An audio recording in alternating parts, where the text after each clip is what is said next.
Little Town on the Prairie by Laura Ingalls Wilder. Narrated by Patricia McKeown. Chapter 1. Surprise. One evening at supper, Pa asked, "How would you like to work in town, Laura?" Laura could not say a word. Neither could any of the others. They all sat as if they were frozen. Grace's blue eyes stared over the rim of her tin cup. Carrie's teeth stayed bitten into a slice of bread, and Mary's hand held her fork stopped in the air. Ma let tea go pouring from the teapot's spout into Pa's brimming cup. Just in time, she quickly set down the teapot.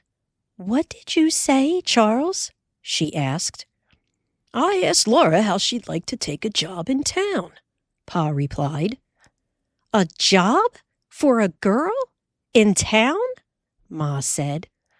"Why, what kind of a job?" Then quickly she said, "No, Charles, I won't have Laura working out in a hotel among all kinds of strangers." "Who said such a thing?" Pa demanded. "No girl of ours'll do that, not while I'm alive and kicking." "Of course not," Ma apologized. "You took me so by surprise. What other kind of work can there be? And Laura not old enough to teach school yet." All in the minute before Pa began to explain, Laura thought of the town and of the homestead claim where they were all so busy and happy now in the springtime.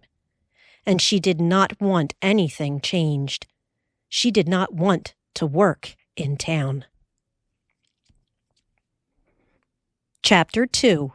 Springtime on the Claim.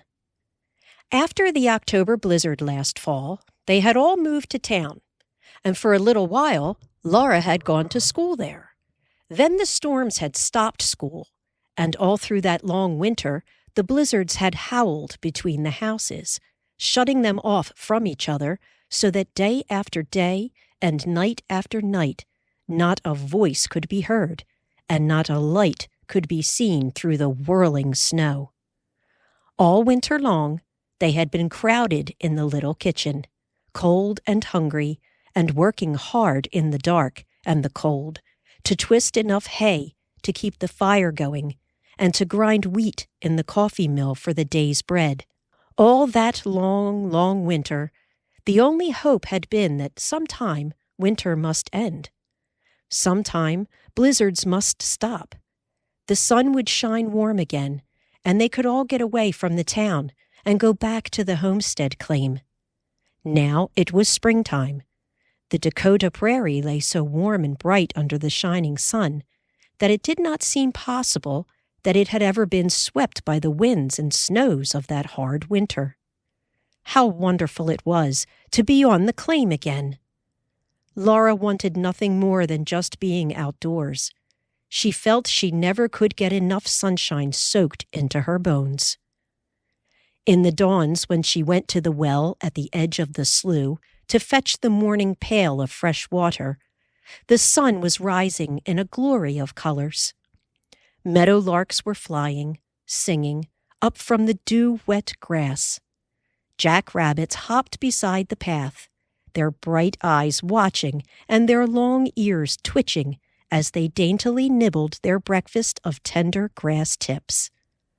Laura was in the shanty only long enough to set down the water and snatch the milk pail. She ran out to the slope where Ellen, the cow, was cropping the sweet young grass. Quietly, Ellen stood chewing her cud while Laura milked. Warm and sweet, the scent of new milk came up from the streams, hissing into the rising foam, and it mixed with the scents of springtime. Laura's bare feet were wet and cool in the dewy grass. The sunshine was warm on her neck, and Ellen's flank was warmer against her cheek.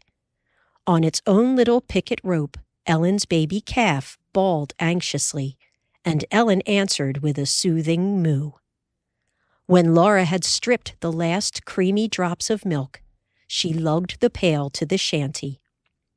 Ma poured some of the warm new milk into the calf's pail. The rest she strained through a clean white cloth into tin milk pans, and Laura carefully carried them down the cellar while Ma skimmed thick cream from last night's milk.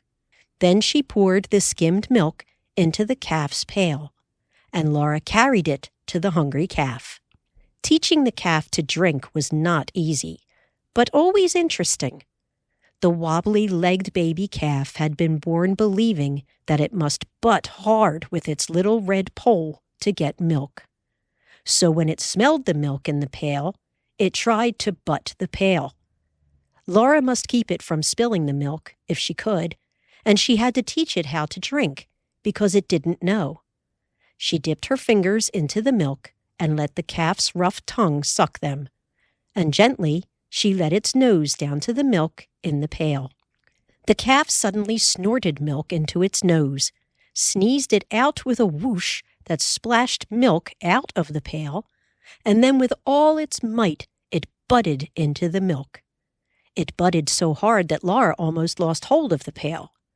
A wave of milk went over the calf's head, and a splash wet the front of Laura's dress. So patiently she began again, dipping her fingers for the calf to suck, trying to keep the milk in the pail, and to teach the calf to drink it. In the end, some of the milk was inside the calf. Then Laura pulled up the picket pins. One by one, she led Ellen, the baby calf, and the yearling calf to fresh places in the soft, cool grass. She drove the iron pins deep into the ground. The sun was fully up now. The whole sky was blue, and the whole earth was waves of grass flowing in the wind. And Ma was calling, "Hurry, Laura! Breakfast's waiting!" In the shanty, Laura quickly washed her face and hands at the wash basin. She threw out the water in a sparkling curve, falling on grass where the sun would swiftly dry it. She ran the comb through her hair, over her head to the dangling braid. There was never time before breakfast to undo the long braid, brush her hair properly, and plait it again. She would do that after the morning's work was done. Sitting in her place beside Mary, she looked across the clean, red-checked tablecloth and the glinting dishes at little Sister Carrie and baby Sister Grace, with their soap-shining morning faces and bright eyes. She looked at Pa and Ma, so cheerful and smiling. She felt the sweet morning wind from the wide-open door and window, and she gave a little sigh. Pa looked at her. He knew how she felt. "I think, myself, it's pretty nice," he said. "It's a beautiful morning," Ma agreed. Then, after breakfast, Pa hitched up the horses, Sam and David, and drove them out on the prairie east of the shanty, where he was breaking ground for sod corn.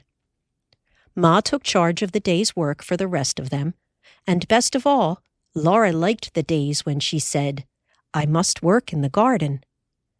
Mary eagerly offered to do all the housework so that Laura could help Ma. Mary was blind.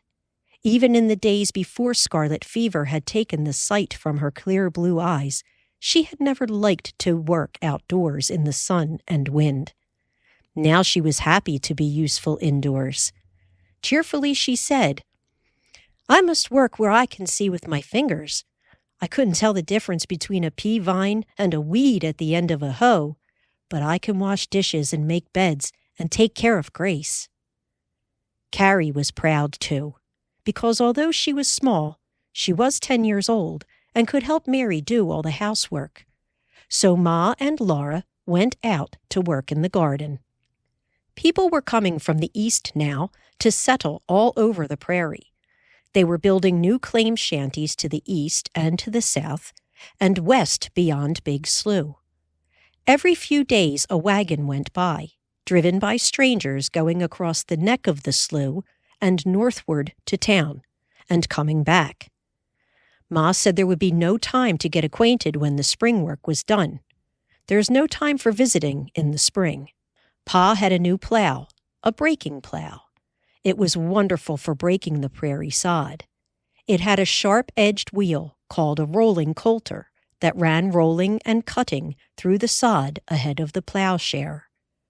The sharp steel plowshare followed it, slicing underneath the matted grass roots, and the mold board lifted the long, straight-edged strip of sod and turned it upside down. The strip of sod was exactly 12 inches wide and as straight as if it had been cut by hand. They were all so happy about that new plow. Now, after a whole day's work, Sam and David gaily lay down and rolled, and pricked their ears, and looked about the prairie before they fell to cropping grass. They were not being worn down, sad and gaunt, by breaking sod that spring. And at supper, Pa was not too tired to joke. "By jingo, that plow can handle the work by itself," he said. "With all these new inventions nowadays, there's no use for a man's muscle. One of these nights that plow will take a notion to keep on going, and we'll look out in the morning and see that it's turned over an acre or two after the team and I quit for the night." The strips of sod lay bottom side up over the furrows, with all the cut-off grass roots showing speckled in the earth. The fresh furrow was delightfully cool and soft to bare feet, and often Carrie and Grace followed behind the plow, playing. Laura would have liked to, but she was going on 15 years old now, too old to play in the fresh, clean-smelling dirt. Besides, in the afternoons, Mary must go for a walk to get some sunshine. So when the morning's work was done, Laura took Mary walking over the prairie. Spring flowers were blossoming, and cloud shadows were trailing over the grassy slopes. It was odd that when they were little, Mary had been the older and often bossy. But now that they were older, they seemed to be the same age. They liked the long walks together in the wind and sunshine, picking violets and buttercups and eating sheep sorrel. The sheep's sorrel's lovely curled lavender blossoms, the clover-shaped leaves and thin stems had a tangy taste. "Sheep sorrel tastes like springtime," Laura said. "It really tastes a little like lemon flavoring, Laura," Mary gently corrected her. Before she ate sheep sorrel, she always asked, "Did you look carefully? You're sure there isn't a bug on it?" "There never are any bugs," Laura protested. "These prairies are so clean. There never was such a clean place." "You look just the same," said Mary. "I don't want to eat the only bug in the whole of Dakota Territory." They laughed together. Mary was so light-hearted now that she often made such little jokes. Her face was so serene in her sunbonnet, her blue eyes were so clear, and her voice so gay that she did not seem to be walking in darkness. Mary had always been good. Sometimes she had been so good that Laura could hardly bear it. But now she seemed different. Once Laura asked her about it. "You used to try all the time to be good," Laura said. "And you always were good. It made me so mad sometimes. I wanted to slap you. But now you are good without even trying." Mary stopped still. "Oh, Laura, how awful! Do you ever want to slap me now?" "No, never," Laura answered honestly. "You honestly don't? You aren't just being gentle to me because I'm blind?" "No, really and honestly, no, Mary. I hardly think about your being blind. I'm just glad you're my sister. I wish I could be like you, but I guess I never can be. I don't know how you can be so good." "I'm not really," Mary told her. "I do try, but if you could see how rebellious and mean I feel sometimes, if you could see what I really am inside, you wouldn't want me to be like me." "I can see what you're like inside," Laura contradicted. "It shows all the time. You're always perfectly patient and never the least bit mean." "I know why you wanted to slap me," Mary said. "It was because I was showing off. I wasn't really wanting to be good. I was showing off to myself what a good little girl I was, and being vain and proud, and I deserved to be slapped for it." Laura was shocked. Then suddenly she felt that she had known that all the time. But nevertheless, it was not true of Mary. She said, "Oh, no, you're not like that. Not really. You are good."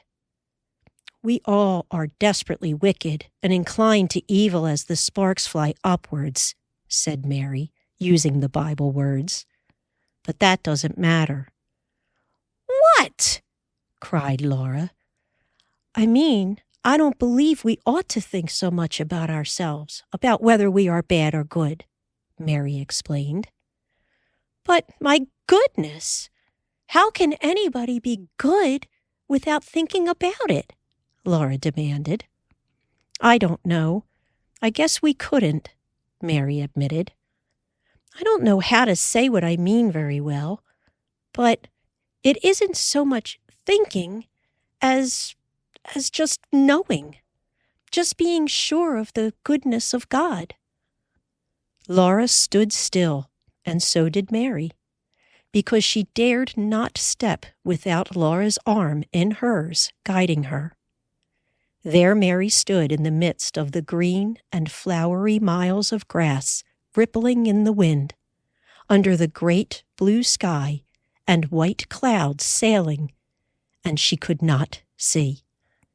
Everyone knows that God is good, but it seemed to Laura then that Mary must be sure of it in some special way. "You are sure, aren't you?" Laura said. "Yes, I am sure of it now, all the time," Mary answered. "The Lord is my shepherd, I shall not want. He maketh me to lie down in green pastures. He leadeth me beside the still waters. I think that's the loveliest psalm of all. Why are we stopping here? I don't smell the violets." "We came by the buffalo wallow talking," said Laura. "We'll go back that way." When they turned back, Laura could see the low swell of land sloping up from the coarse grasses of Big Slough to the little claim shanty. It looked hardly larger than a hen coop, with its half-roof slanting up and stopping.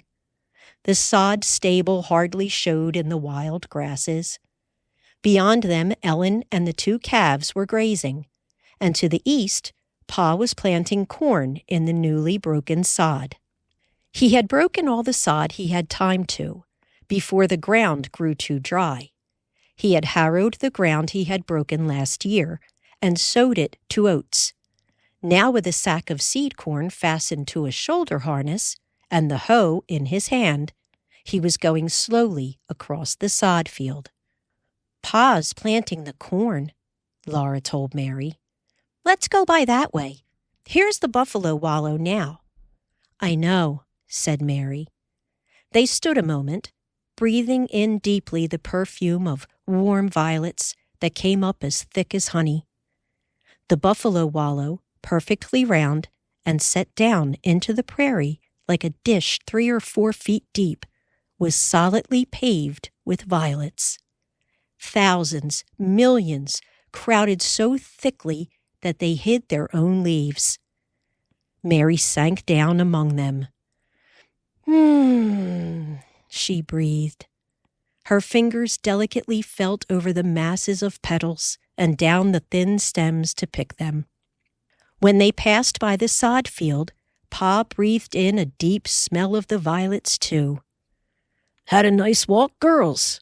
He smiled at them, but he did not stop working. He mellowed a spot of earth with the hoe, dug a tiny hollow in it, dropped 4 kernels of corn in the hollow, covered them with the hoe, pressed the spot firm with his boot, then stepped on to plant the next hill. Carrie came hurrying to bury her nose in the violets. She was minding Grace, and Grace would play nowhere but in the field where Pa was. Angel worms fascinated Grace. Every time Pa struck the hoe into the ground, she watched for one and chuckled to see the thin, long worm make itself fat and short, pushing itself quickly into the earth again. "Even when it's cut in two, both halves do that," she said. "Why, Pa?" "Well, they want to get into the ground, I guess," said Pa. "Why, Pa?" Grace asked him. "Oh, they just want to," said Pa. "Why do they want to, Pa?" "Why do you like to play in the dirt?" Pa asked her. "Why, Pa?" Grace said. "How many corns do you drop, Pa?" "Kernels," said Pa. "4 kernels. 1, 2, 3, 4. 1, 2, 4, Grace said. "Why, Pa?" "That's an easy one," said Pa. 1 for the blackbird, 1 for the crow, and that will leave just 2 to grow.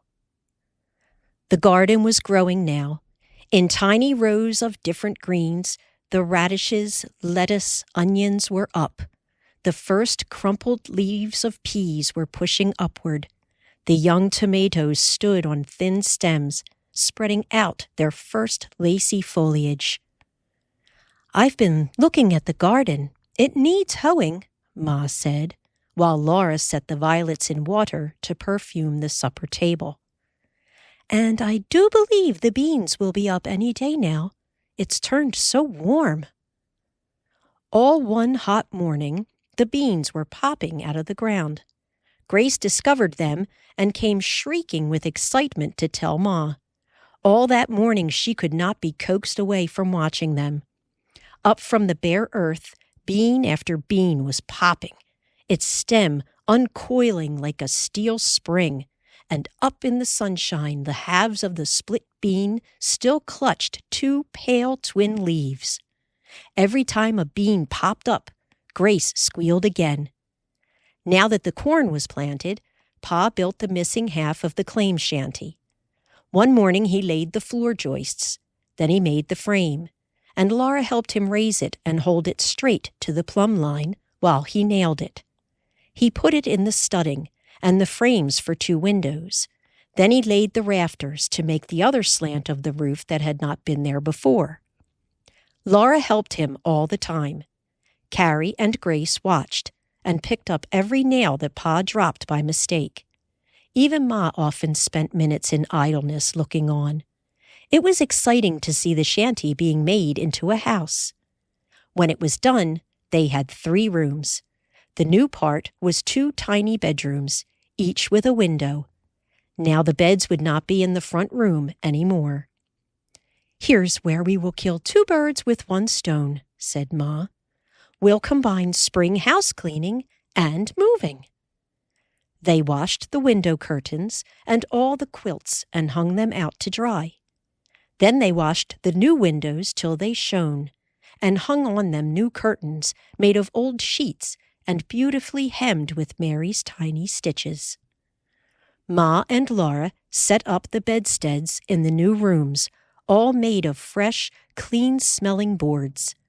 Laura and Carrie filled the straw ticks with the brightest hay from the middle of the haystack, and they made up the beds with sheets still warm from Ma's ironing, and with the clean quilts smelling of the prairie air. Then Ma and Laura scrubbed and scoured every inch of the old shanty. That was now the front room. It was spacious now, with no beds in it, only the cook stove and cupboards and table and chairs and the whatnot. When it was perfectly clean and everything in place, they all stood and admired it. "You needn't see it for me, Laura," Mary said. "I can feel how large and fresh and pretty it is." The fresh, starched white curtains moved softly in the wind at the open window. The scrubbed board walls and the floor were a soft yellow gray. a bouquet of grass flowers and wind flowers that Carrie had picked and put in the blue bowl of the table, seemed to bring springtime in. In the corner, the varnished brown whatnot stood stylish and handsome. The afternoon light made plain the gilded titles of the books on the whatnot's lower shelf, and glittered in the 3 glass boxes on the shelf above, each with tiny flowers painted on it.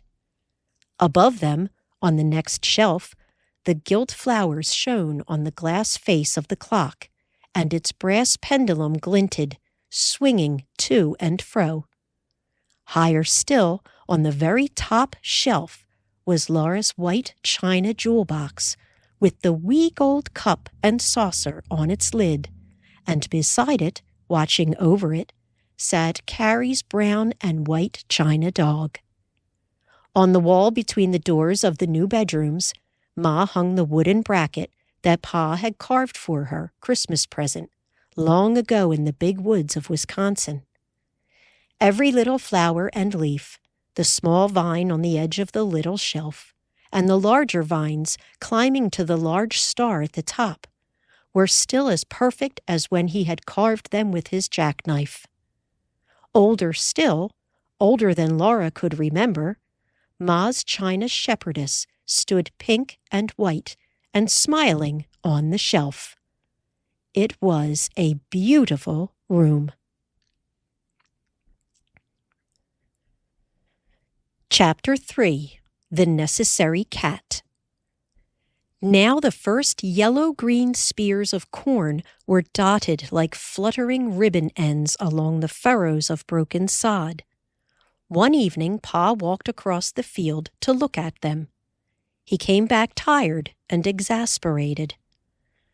"I've got to replant more than half the cornfield," he said. "Oh, Pa, why?" Laura asked. "Gophers," said Pa. "Well, this is what a man gets for putting in the first corn in a new country." Grace was hugging his legs. He picked her up and tickled her cheek with his beard to make her laugh. She remembered the planting rhyme, and sitting on his knee, she chanted it proudly. "One for the blackbird, one for the crow, and that will leave just 2 to grow." "The man that made that up was an Easterner," Pa told her. "Out here in the Territory, we'll have to make our own rhyme, Grace. How's this for a try? 1 for a gopher, 2 for a gopher, 3 for a gopher, 4 don't go fur." "Oh, Charles," Ma protested, laughing. She did not think puns were funny, but she could not help laughing at the naughty look Pa gave her when he made one. He had no sooner planted the seed corn than the striped gophers found it. All over the field they had been scampering and stopping to dig into the little spots of fine soil with their tiny paws. It was a wonder that they knew exactly where the kernels were buried. It was amazing that those little gophers, scampering, digging, sitting up straight and nibbling, each one at one kernel of corn held in its paws, had eaten more than half of that whole field of corn. "They are pests," said Pa. "I wish we had a cat like old Black Susan used to be. She'd have thinned 'em out." "I need a cat in the house, too," Ma agreed. "I declare the mice are getting so thick I can't leave food uncovered in the cupboard. Is there a cat to be had, Charles?" "There's not a cat in this whole country that I know of," Pa answered. "The storekeepers in town are complaining too. Wilmarth's talking of getting a cat shipped out from the east." That very night, Laura was startled out of a sound sleep. Through the partition between the bedrooms, she heard a gasp, a grunt, and a sudden thud of something small and squashing. She heard Ma say, "Charles, what is it?" "I dreamed it," Pa said, low. "I dreamed a barber was cutting my hair." Ma spoke low, too, because this was the middle of the night, and the house was asleep. "It was only a dream. Lie down again and let me have some of the covers back." "I heard the barber's shears go snip, snip," said Pa. "Well, lie down and go to sleep," Ma yawned. "My hair was being cut," said Pa. "I never knew you to be upset by a dream before." Ma yawned again. "Lie down and turn over, and you won't go on dreaming it." "Caroline, my hair was being cut," Pa repeated. "What do you mean?" Ma asked, more awake now. "I am telling you," Pa said. "In my sleep, I put up my hand and... Here, feel my head." "Charles, your hair's been cut!" Ma exclaimed. Laura heard her sit up in bed. "I can feel it. There's a place on your head." "Yes, that's the spot," said Pa. "I put up my hand," Ma interrupted. "A place as big as my hand, shorn clean off." "I put up my hand," said Pa, "and I took hold of something." What was it?" Ma asked. "I think," said Pa, "I think it was a mouse." "Where is it?" Ma cried out. "I don't know. I threw it away as hard as I could," said Pa. "My goodness," Ma said weakly. "It must have been a mouse, cutting off your hair to make itself a nest." After a minute, Pa said, "Caroline, I swear." "No, Charles," Ma murmured. "Well, I would swear, if I did, that I can't lie awake nights to keep mice out of my hair." "I do wish we had a cat," Ma wished hopelessly. Sure enough, in the morning a mouse lay dead by the bedroom wall where Pa had thrown it, and Pa appeared at breakfast with an almost bare spot on the back of his head, where the mouse had shorn his hair away. He would not have minded so much, but there was not time for the hair to grow before he must go to a meeting of county commissioners. The country was settling so rapidly that already a county was being organized, and Pa must help. As the oldest settler, he could not shirk his duty. The meeting was to be held at Whiting's homestead claim, 4 miles northeast of town. No doubt Mrs. Whiting would be there, and Pa could not keep his hat on. "Never mind," Ma consoled him. "Just tell them how it happened. Likely they have mice." "There'll be more important things to talk about," said Pa. "No, better just let them think this is the way my wife cuts my hair." "Charles, you wouldn't!" Ma exclaimed, before she saw that he was teasing her. When he drove away in the wagon that morning, he told Ma not to expect him for dinner. He had a 10-mile drive to make, on top of the time spent at the meeting. It was supper time when he came driving to the stable. He unhitched and came hurrying to the house so quickly that he met Carrie and Grace running out. "Girls! Caroline!" he called. "Guess what I've brought you?" His hand was in his pocket, and his eyes were twinkling. "Candy!" Carrie and Grace answered together. "Better than that," said Pa. "A letter?" Ma asked. "A paper," Mary guessed. "Maybe the advance?" Laura was watching Pa's pocket. She was certain that something, not Pa's hand, was moving inside it. "Let Mary see it first," Pa warned the others. He took his hand from his pocket. There on his palm lay a tiny blue and white kitten. He laid it carefully in Mary's hand. She stroked its soft fur with a fingertip. Gently, she touched its tiny ears and its nose and its wee paws. "A kitten," she said wonderingly. "Such a very little kitten." "Its eyes aren't open yet," Laura told her. Its baby fur is as blue as tobacco smoke, and its face and its breast and its paws and the very tip of its tail are white. Its claws are the tiniest wee white things." They all bent over the soft, blind little kitten in Mary's hand. It opened its pink mouth in a silent mew. "It's too small to take from its mother," Pa said, "but I had to take it while I had the chance, before somebody else did. Whiting had the cat sent out to them from the east. She had 5 kittens, and they sold 4 of them today for 50 cents apiece." You didn't pay 50 cents for this kitten, Pa?" Laura asked him, wide-eyed. "Yes, I did," said Pa. Quickly, Ma said, "I don't blame you, Charles. A cat in this house will be well worth it."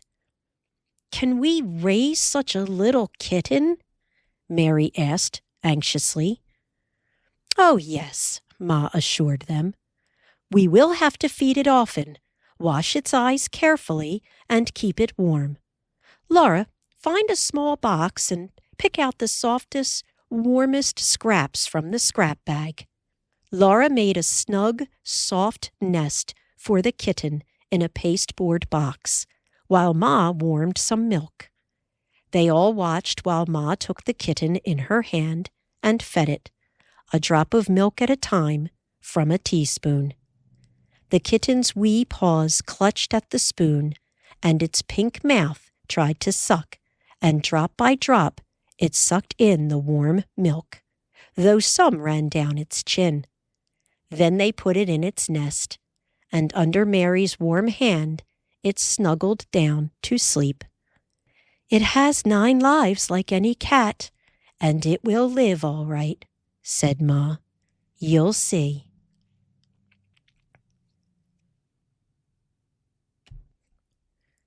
Chapter 4. The Happy Days.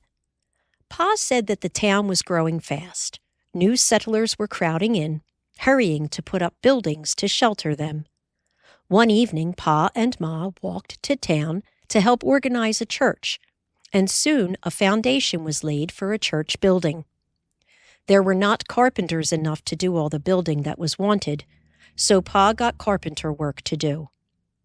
Every morning he did the chores and walked to town, taking a lunch in a tin pail.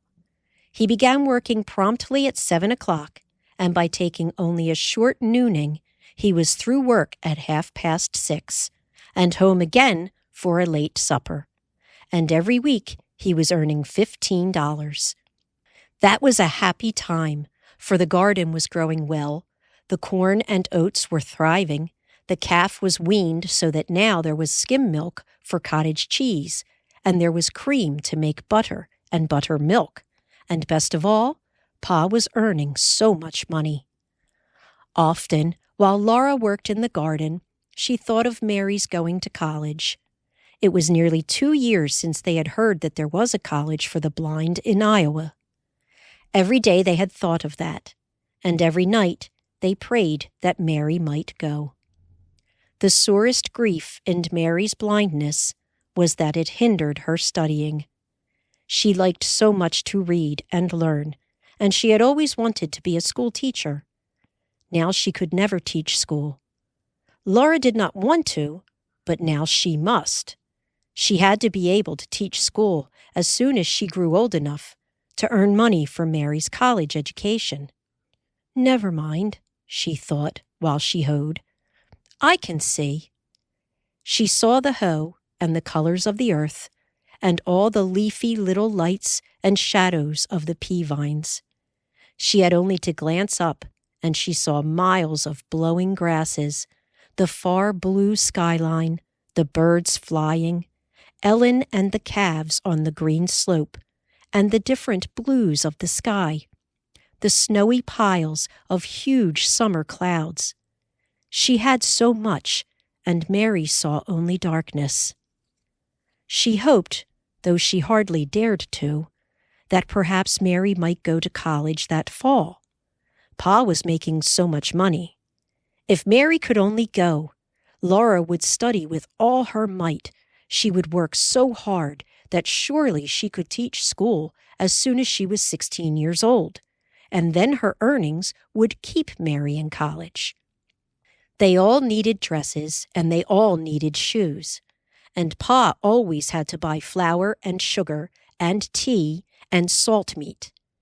There was the lumber bill for the new half of the house, and coal must be bought for winter, and there were taxes. But this year there was the garden, and the corn and oats. By year after next, almost all they ate could be raised from the land. If they had hens and a pig, they would even have meat. This was settled country now. Hardly any game was left, and they must buy meat or raise it. Perhaps next year Pa could buy hens and a pig. Some settlers were bringing them in. One evening Pa came home beaming. "Guess what, Caroline and girls?" he sang out. "I saw Boast in town today, and he sent word from Mrs. Boast. She's setting a hen for us." "Oh, Charles," Ma said. "As soon as the chicks are big enough to scratch for themselves, he's going to bring us the whole batch," said Pa. "Oh, Charles, this is good news. It's just like Mrs. Boast to do it, too," Ma said thankfully. "How is she? Did he say?" "Said they're getting along fine.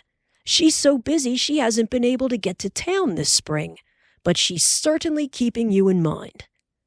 "A whole setting of eggs, likely 12 or more young chicks," said Ma. "There's not many that would do it." "They don't forget how you took them in when they came out here, just married, and got lost in a snowstorm. And we were the only settlers in 40 miles, Pa reminded her. Boast often speaks of it. "Pshaw," said Ma. "That was nothing. But a whole setting of eggs. It saves us a year in starting a flock." If they could raise the chicks, if hawks or weasels or foxes did not get them, some would be pullets that summer. Next year the pullets would begin laying. Then there would be eggs to set. Year after next there would be cockerels to fry, and more pullets to increase the flock. Then there would be eggs to eat, and when the hens grew too old to lay eggs, Ma could make them into chicken pie. "And if next spring Pa can buy a young pig," said Mary, "then in a couple of years we'll have fried ham and eggs, and lard and sausages, and spare ribs, and head cheese. And Grace can roast the pig's tail," Carrie chimed in. "Why?" Grace wanted to know. "What is a pig's tail?" Carrie could remember butchering time, but Grace had never held a pig's skinned tail in front of the cook stove grate and watched it sizzling brown. She had never seen Ma take from the oven the dripping pan full of brown, crackling, juicy spare ribs. She had never seen the blue platter heaped with fragrant sausage cakes, nor spooned their red-brown gravy onto pancakes.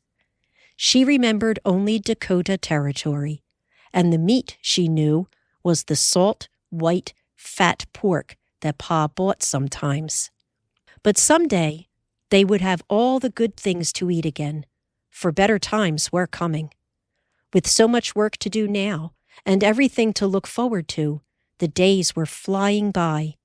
They were all so busy that they hardly missed Pa during the day. Then every night there was his coming home, when he brought news of the town, and they always had so much to tell him. All day they had been saving a most exciting thing to tell him. They could hardly expect him to believe it, for this was what had happened. While Ma was making the beds and Laura and Carrie were washing the breakfast dishes, they all heard the kitten cry out piteously. Kitty's eyes were open now, and she could scamper across the floor, chasing a scrap of paper that Grace drew on a string. "Grace, be careful," Mary exclaimed. "Don't hurt the kitty." "I'm not hurting the kitty," Grace answered earnestly. Before Mary could speak, the kitten squalled again. "Don't, Grace," Ma said from the bedroom. "Did you step on it?" No, Ma, Grace answered. The kitten cried desperately, and Laura turned around from the dishpan. Stop it, Grace! What are you doing to the kitty? I'm not doing anything to the kitty, Grace wailed. I can't find it. The kitten was nowhere to be seen. Carrie looked under the stove and behind the woodbox. Grace crawled under the tablecloth to see beneath the table. Ma looked under the whatnot's bottom shelf, and Laura hunted through both bedrooms. Then the kitten squalled again, and Ma found it behind the open door. There, between the door and the wall, the tiny kitten was holding fast to a mouse. The mouse was full-grown and strong, nearly as big as the wobbling little kitten, and it was fighting. It squirmed and bit.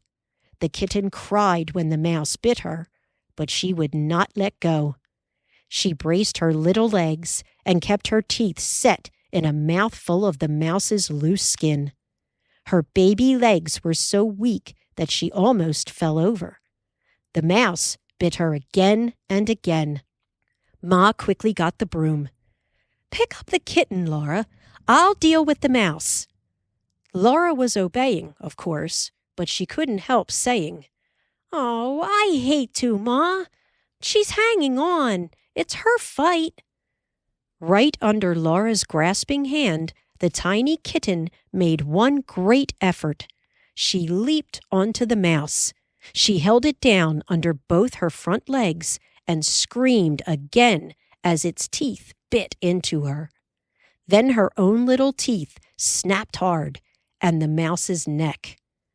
The mouse squeaked shrilly and went limp. All by herself, the kitten had killed it. Her first mouse. I declare, Ma said. Who ever heard of a cat and mouse fight? The baby kitten should have had its mother to lick its wounds and purr proudly over it. Ma carefully washed the bites and fed her warmed milk.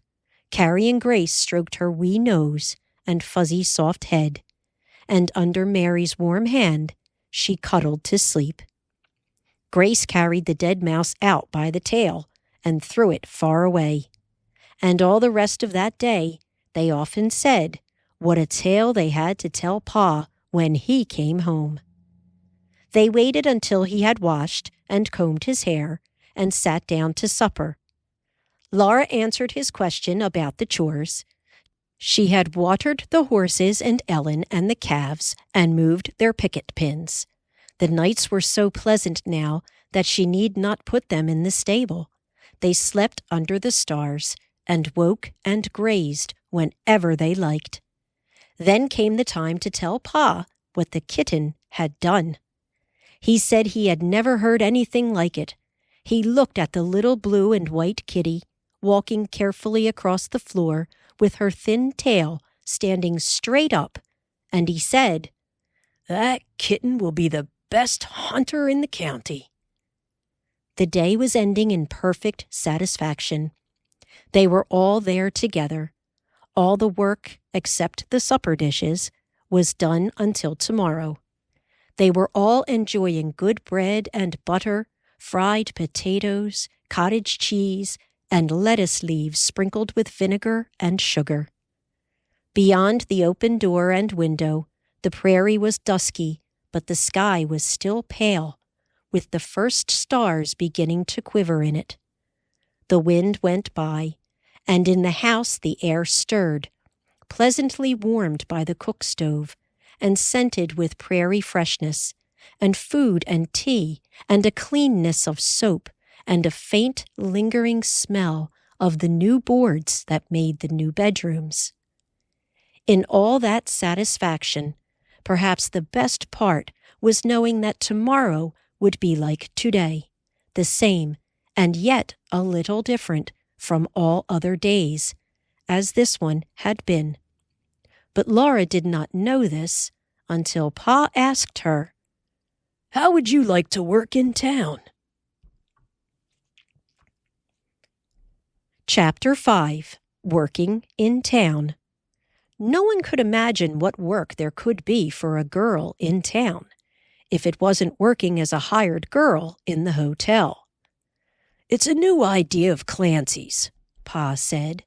Mr. Clancy was one of the new merchants. Pa was working on his store building. "We've got the store pretty near finished, and he's moving in his dry goods. His wife's mother's come west with them, and she's going to make shirts." "Make shirts?" said Ma. "Yes. So many men are backing on their claims around here that Clancy figures he'll get most of the trade in yard goods, with somebody there in the store making them up into shirts, for men that haven't got any women folks to do their sewing." "That is a good idea," Ma had to admit. "You bet. There's no flies on Clancy," said Pa. "He's got a machine to sew the shirts." Ma was interested. "A sewing machine? Is it like that picture we saw in the Interocean? How does it work?" "About like I figured out it would," Pa answered. "You work the pedal with your feet, and that turns the wheel and works the needle up and down. There's a little contraption underneath the needle that's wound, full of thread, too.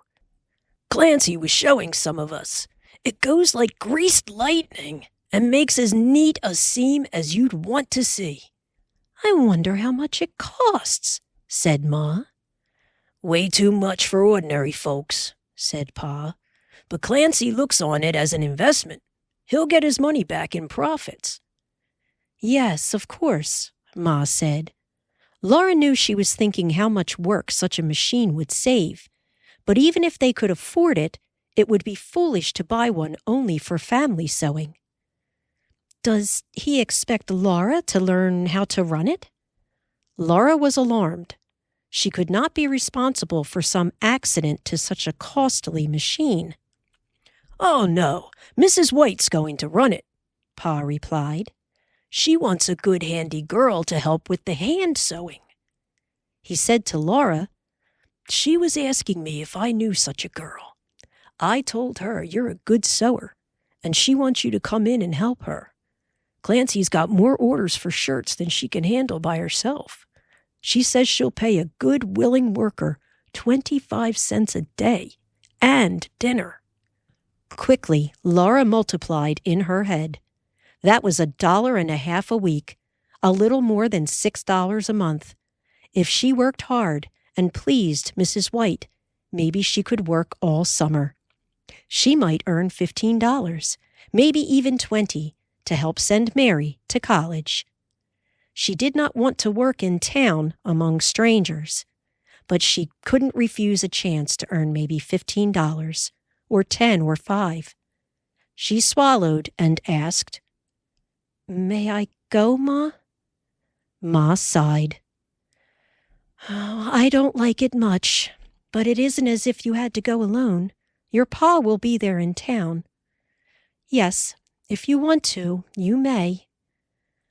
"I don't want to leave you all the work to do," Laura faltered. Carrie eagerly offered to help. She could make beds and sweep and do the dishes by herself and weed in the garden.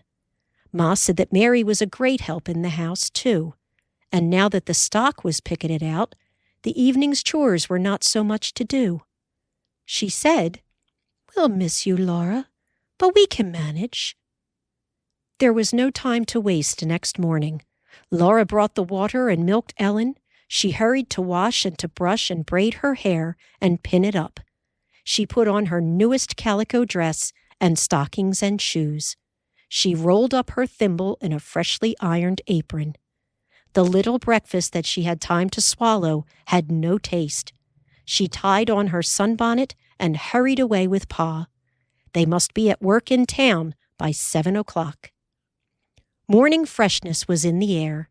Meadow larks were singing, and up from Big Slough rose the thunder pumps, with long legs dangling and long necks outstretched, giving their short, booming cry. It was a beautiful, lively morning. But Pa and Laura were too hurried. They were running a race with the sun.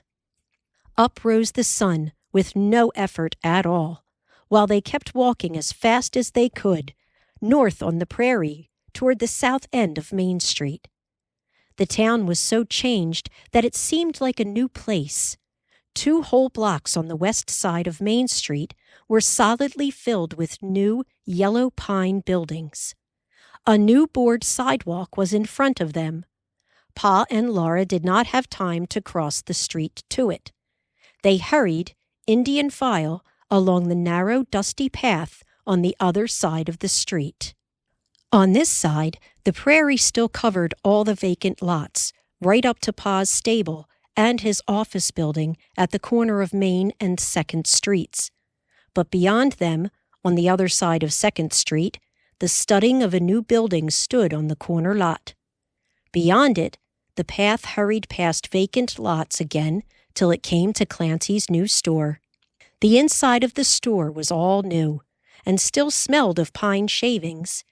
It had to, the faint starchy smell of bolts of new cloth. Behind 2 long counters, all along both walls, ran long shelves, stacked to the ceiling with bolts of muslin and calicoes and lawns, chalice and cashmeres and flannels and even silks.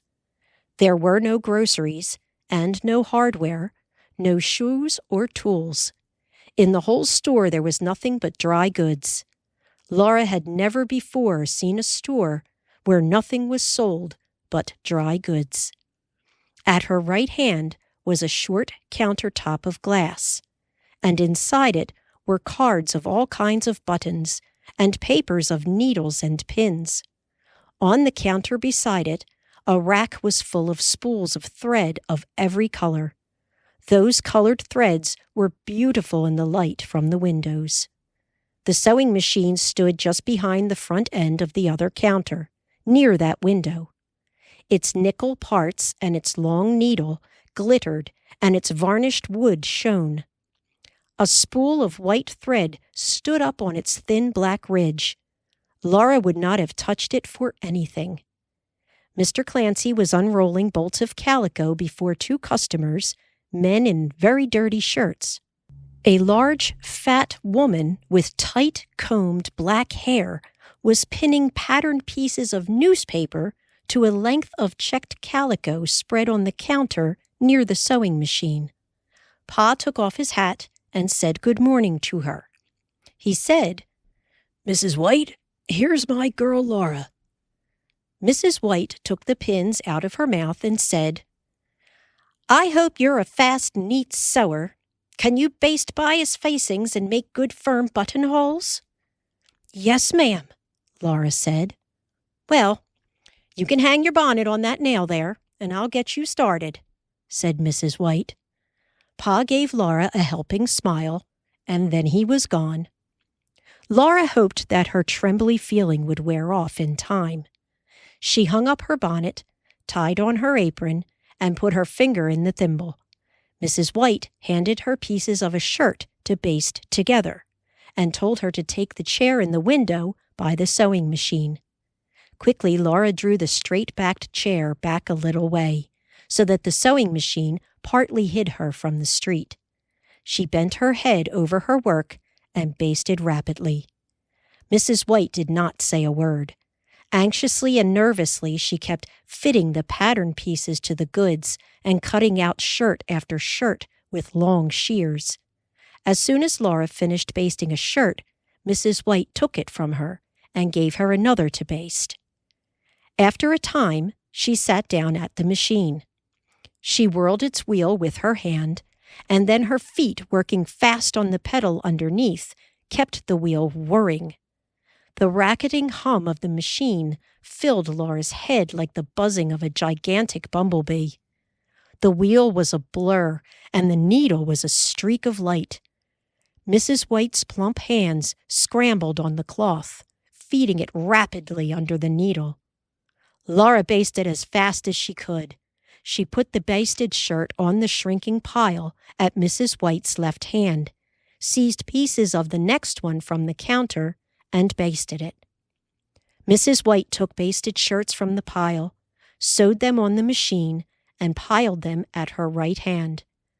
There was a pattern in the way the shirts went, from the counter to Laura to a pile, from the pile to Mrs. White, and through the machine to another pile.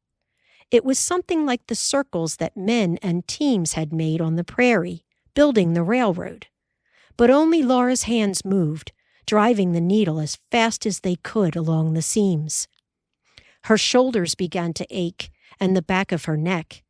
Her chest was cramped, and her legs felt tired and heavy. The loud machine buzzed in her head. Suddenly the machine stopped, still. "There!" Mrs. White said. She had sewed the last basted shirt. Laura still had to gather a sleeve and to baste the armhole and underarm seam, and the pieces of one more shirt lay waiting on the counter. "I'll baste that one," Mrs. White said, snatching it up. "We're behindhand." "Yes, ma'am," Laura said. She felt she should have worked faster, but she had done the best she could. A big man looked in at the door. His dusty face was covered with an unshaved stubble of red beard. He called, "My shirt's ready, Clancy." "Be ready right after noon," Mr. Clancy answered. When the big man had gone on, Mr. Clancy asked Mrs. White when his shirts would be done. Mrs. White said she did not know which shirts they were. Then Mr. Clancy swore.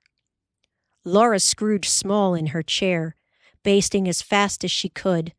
Mr. Clancy snatched shirts from the pile and almost threw them at Mrs. White. Still shouting and swearing, he said she'd get them done before dinner or he'd know the reason why. "I'll not be driven and hounded," Mrs. White blazed. "Not by you nor any other shanty Irishman." Laura hardly heard what Mr. Clancy said then. She wanted desperately to be somewhere else, but Mrs. White told her to come along to dinner. They went into the kitchen behind the store, and Mr. Clancy came raging after them. The kitchen was hot and crowded and cluttered. Mrs. Clancy was putting dinner on the table, and 3 little girls and a boy were pushing each other off their chairs. Mr. and Mrs. Clancy and Mrs. White, all quarreling at the top of their voices, sat down and ate heartily. Laura could not even understand what they were quarreling about. She could not tell whether Mr. Clancy was quarreling with his wife or her mother, nor whether they were quarreling with him or with each other. They seemed so angry that she was afraid they would strike each other. Then Mr. Clancy would say, "Pass the bread," or "Fill up this cup, will you?" Mrs. Clancy would do it while they went on calling each other names, yelling them. The children paid no attention. Laura was so upset that she could not eat. She wanted only to get away. She went back to her work as soon as she could. Mr. Clancy came from the kitchen whistling a tune, as if he had just had a nice, quiet dinner with his family. He asked Mrs. White cheerfully, "How long will it take to finish those shirts?" "Not more than a couple of hours," Mrs. White promised. "We'll both work on them." Laura thought of Ma's saying, "It takes all kinds of people to make a world." In 2 hours they finished the 4 shirts. Laura basted the collars carefully. Collars are hard to set properly onto a shirt. Mrs. White sewed them on the machine. Then there were the cuffs to set on the sleeves, and the narrow hems all around the shirt bottoms to be done. Then the fronts and the cuff openings were to be faced. There were all the small buttons to sew firmly on, and the buttonholes to be made. It is not easy to space buttonholes exactly the same distance apart, and it is very difficult to cut them precisely the right size. The tiniest slip of the scissors will make the hole too large, and even one thread uncut will leave it too small. When she had cut the buttonholes, Laura whipped the cut edges swiftly, and swiftly covered them with the small knotted stitches, all precisely the same length and closely set together. She so hated making buttonholes that she had learned to do them quickly and get it over with. Mrs. White noticed her work and said, You can beat me making buttonholes." After those 4 shirts were done, there were only 3 more hours of work that day. Laura went on finishing shirts, while Mrs. White cut out more. Laura had never sat so still. Her shoulders ached, her neck ached, her fingers were roughened by needle pricks, and her eyes were hot and blurry. Twice she had to take out bastings and do them over. She was glad to stand up and fold her work when Pa came in. They walked briskly home together. The whole day had gone, and now the sun was setting. "How'd you like your first day of working for pay, Half-Pint?" Pa asked her. "You make out all right?"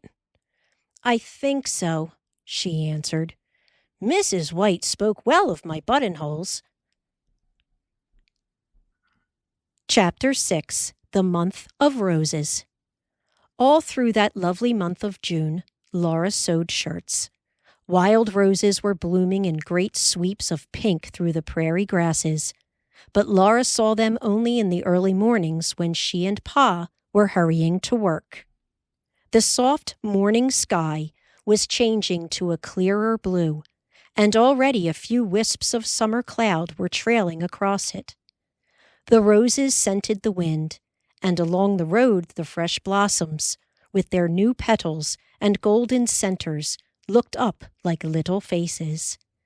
At noon, she knew, great white cloud puffs would be sailing in sparkling blue. Their shadows would drift across the blowing grasses and fluttering roses. But at noon, she would be in the noisy kitchen. At night, when she came home, the morning's roses were faded, and their petals were scattering on the wind. Still, she was too old now to play any more, and it was wonderful to think that already she was earning good wages. Every Saturday night, Mrs. White counted out $1.50, and Laura took it home to Ma. "I don't like to take all your money, Laura," Ma said once. "It does seem that you should keep some for yourself." "Why, Ma? What for?" Laura asked. "I don't need anything." Her shoes were still good. She had stockings and underwear, and her calico dress was almost new. All the week, she looked forward to the pleasure of bringing home her wages to Ma. Often she thought, too, that this was only the beginning. In 2 more years she would be 16, old enough to teach school. If she studied hard and faithfully, and got a teacher's certificate, and then got a school to teach, she would be a real help to Pa and Ma. Then she could begin to repay them for all that it had cost to provide for her since she was a baby. Then, surely, they could send Mary to college. Sometimes she almost asked Ma if they could not somehow manage to send Mary to college now, counting on her earnings later to help keep Mary there. She never quite spoke of it, for fear that Ma would say it was too great a chance to take. Still, the faint hope kept her going more cheerfully to town to work. Her wages were a help. She knew that Ma saved every penny that could be saved, and Mary would go to college as soon as Pa and Ma could possibly send her. The town was like a sore on the beautiful wild prairie. Old haystacks and manure piles were rotting around the stables. The backs of the store's false fronts were rough and ugly. The grass was worn now, even from 2nd Street, and gritty dust blew between the buildings. The town smelled of staleness and dust and smoke, and a fatty odor of cooking. A dank smell came from the saloons, and a musty sourness from the ground by back doors where the dishwater was thrown out. But after you had been in town a little while, you did not smell its smells, and there was some interest in seeing strangers go by. The boys and girls that Laura had met in town last winter were not there now. They had gone out to stay on homestead claims. The storekeepers stayed in town to run their stores and back in the rooms behind them, while wives and children lived all summer out on the prairie in claim shanties. For the law was that a man could not keep a homestead claim unless his family lived on it 6 months of every year for 5 years. Also, he must keep 10 acres of the sod broken up and planted to crops for 5 years before the government would give him a title to the land. But nobody could make a living from that wild land. So the women and girls stayed all summer in claim shanties to satisfy the law, and the boys broke the sod and planted crops, while the fathers built the town and tried to make money enough to buy food and tools from the east. The more Laura saw of the town, the more she realized how well off her own family was. That was because Pa had got a whole year's start ahead of the others. He had broken sod last year. Now they had the garden and the oat field, and the second planting of corn was growing quite well in the sod. Hay would feed the stock through the winter, and Pa could sell the corn and oats to buy coal. All the new settlers were beginning now where Pa had begun a year ago. When Laura looked up from her work, she could see almost the whole town, because nearly all the buildings were in the 2 blocks across the street. All their false fronts stood up, square-cornered at different heights, trying to make believe that the buildings were 2 stories high. Mead's Hotel at the end of the street, and Beardsley Hotel almost opposite Laura, and Tinkum's furniture store near the middle of the next block really did have 2 stories. Curtains fluttered at their upstairs windows and showed how honest those buildings were in that row of false fronts. That was the only difference between them and the other buildings. They were all of pine lumber, beginning to weather gray. Each building had 2 tall glass windows in its front, and a door between them. Every door was open now to the warm weather, and every doorway was filled with a strip of faded pink mosquito netting tacked onto a framework to make a screen door.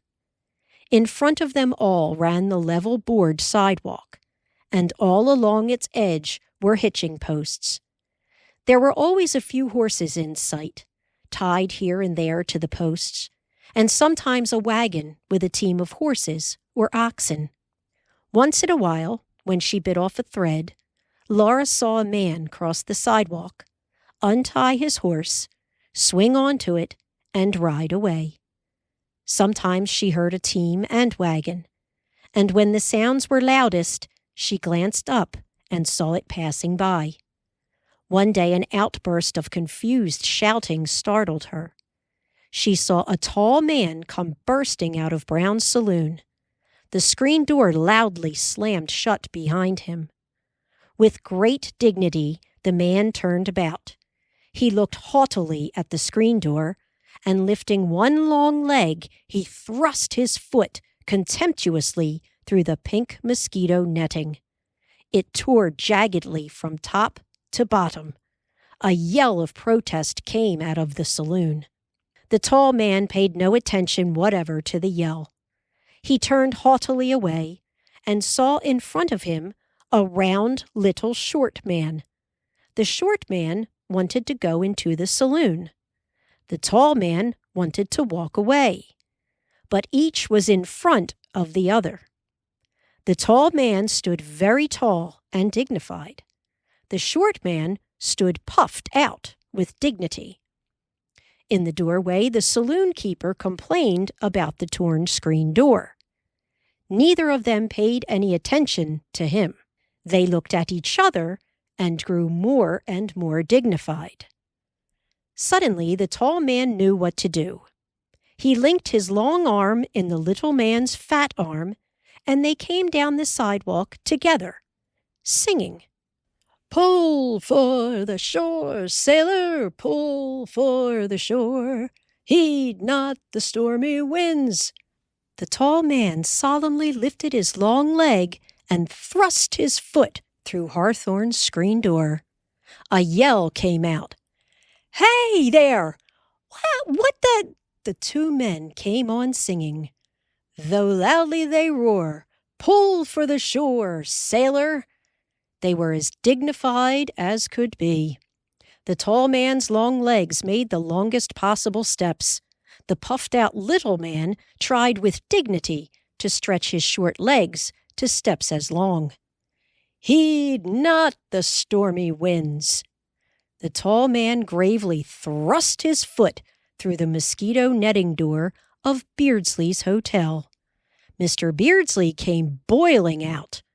The man marched solemnly on. Though loudly they roar. Laura was laughing so that tears ran out of her eyes. She saw the long, solemn leg rip the mosquito netting in the door of Barker's grocery. Mr. Barker popped out, protesting. The long legs stalking and the fat, short legs gravely stretching went away from him haughtily. Pull for the shore. The tall man's foot pushed through the screen door of Wilder's feed store. Royal Wilder yanked it open and said what he thought. The two men stood listening gravely until he stopped for breath. Then the fat little man said with great dignity, My name is Tay-Pay Prairie, and I'm drunk. They went on, arm in arm, chanting those words. First, the pudgy little man, My name is Tay-Pay Prairie. Then both together, like bullfrogs, And I'm drunk. The tall man would not say that his name was T.P. Prairie, but he always came in solemnly, And I'm drunk. They wheeled square about and marched into the other saloon. Its screen door slammed loudly behind them. Laura held her breath, but that one door's mosquito netting stayed smooth and whole. Laura laughed till her sides ached. She could not stop when Mrs. White snapped out that it was a disgrace to snakes what men would do with liquor in them. Think of the cost of all those green screen doors, Mrs. White said. I'm surprised at you. Young folks nowadays seem to have no realizing sense.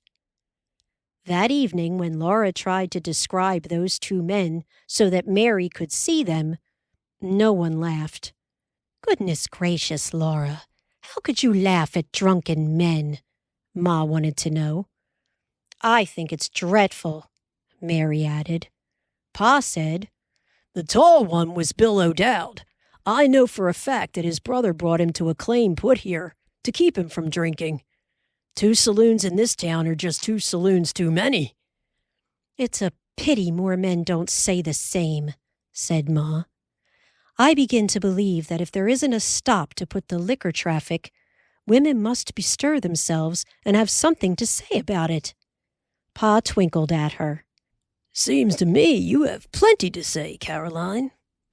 Ma never left me in doubt as to the evil of drink, nor you either. Be that as it may, said Ma, it's a crying shame that such things can happen before Laura's very eyes.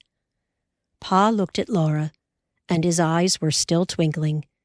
Laura knew that he didn't blame her for laughing. Chapter 7. $9.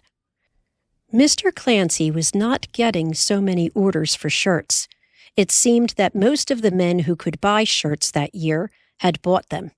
One Saturday evening, Mrs. White said, The spring rush seems to be over. Yes, ma'am, said Laura. Mrs. White counted out $1.50 and gave it to her. I won't be needing you any more, so you needn't come in Monday morning, she said. Goodbye. Goodbye, Laura said. She had worked 6 weeks and earned $9. $1 had seemed a great deal of money only 6 weeks ago, but now $9 was not enough. If she could have earned only 1 more week's wages, that would have made $10.50, or 2 weeks would have made a whole $12. She knew how good it would be to stay at home again, to help with the housework, and do the chores and work in the garden, to go walking with Mary and gather wildflowers, and to look forward to Pa's homecoming at night. But somehow she felt cast out and hollow inside. Slowly she went along the path beside Main Street. Pa was working now on the building at the corner of 2nd. He stood by a stack of shingles, waiting for Laura, and when he saw her, he sang out, "Look what we've got to take home to your ma!" In the shade of the shingles stood a bushel basket covered with a grain sack. Inside it, there was a small rasping of claws and a cheeping chorus. "The chickens!" "Boast brought 'em in today," said Pa. 14 of 'em, all healthy and thriving." His whole face was beaming with anticipation of Ma's delight. He told Laura, "The basket's not heavy. You take one handle, I'll take the other, and we'll carry them level between us." They went down Main Street and out on the road toward home, carrying the basket carefully between them. Sunset was flaming in crimson and burning gold over the whole sky. The air was filled with golden light, and Silver Lake to the east was blazing like fire. Up from the basket came the chickens' wondering and anxious cheeping. "Pa, Mrs. White doesn't want me anymore," Laura said. "Yes, I guess the spring rush is about over," said Pa. Laura had not thought that Pa's job might end. "Oh, Pa, won't there be any more carpentering either?" she asked. "We couldn't expect it to last all summer," said Pa. "Anyway, I'll have to be making hay pretty soon." After a while, Laura said, "I only earned $9, Pa." $9 is nothing to sneeze at. You've done good work, too, and fully satisfied Mrs. White, haven't you?" "Yes." "Then it's a good job, well done," said Pa.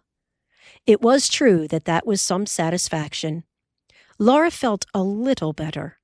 Besides, they were taking the chickens to Ma. Ma was delighted when she saw them. Carrie and Grace crowded to peep at them in the basket, and Laura told Mary about them.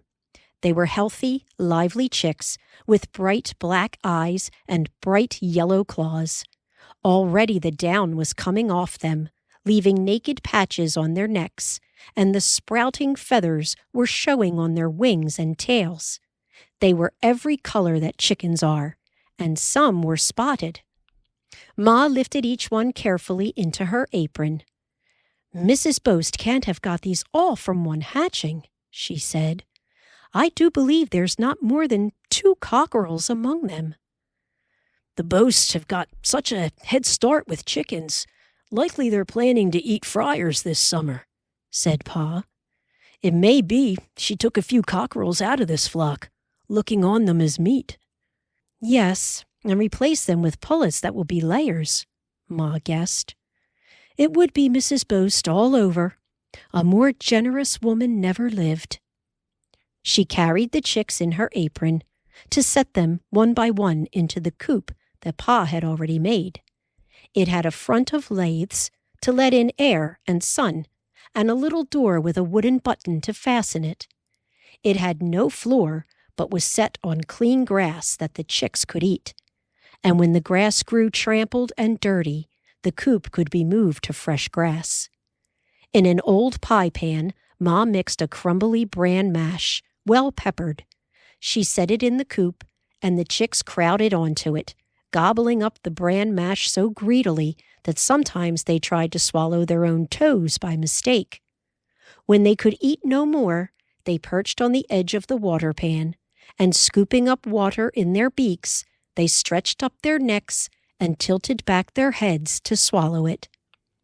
Ma said it would be Carrie's task to feed them often and to keep their water pan filled with cool, fresh water. Tomorrow she would let the chicks out to run, and it would be Grace's part to keep a sharp lookout for hawks. After supper that evening, she sent Laura to make sure that the chicks were sleeping safely. All the stars were shining over the dark prairie, and a sickle moon was low in the west. The grasses were breathing softly, asleep in the quiet night. Laura's hand felt gently over the sleeping chicks, huddled warm together in a corner of the coop. Then she stood looking at the summer night. She did not know how long she had stood there until she saw Ma coming from the house. "Oh, there you are, Laura," Ma said softly. As Laura had done, she knelt and put her hand through the coop's door to feel the huddled chicks. Then she, too, stood looking. "The place begins to look like a farm," she said. The oat field and the cornfield were shadowy pale in the darkness, and the garden was bumpy with lumps of dark leaves. Like pools of faint starshine among them spread the cucumber vines and the pumpkins. The low sod stable could hardly be seen, but from the house window a warm yellow light shone out. Suddenly, without thinking at all, Laura said, "Oh, Ma, I do wish Mary could go to college this fall." Unexpectedly, Ma replied, "It may be that she can. Your pa and I have been talking of it." Laura could not speak for a minute. Then she asked, Have you said anything to her?" "Not yet," said Ma. "We must not raise hopes only to be disappointed. But with Pa's wages and the oats and the corn, if nothing goes wrong, we think she can go this fall. We must trust ourselves to contrive to keep her there till she finishes the full 7 years course, both college and manual training." Then, for the first time, Laura realized that when Mary went to college, she would go away. Mary would be gone. All day long, Mary would not be there. Laura could not think what living would be without Mary. "Oh, I wish," she began and stopped. She had been so eagerly hoping that Mary could go to college. "Yes, we will miss her," Ma said steadily. "But we must think what a great opportunity it will be for her."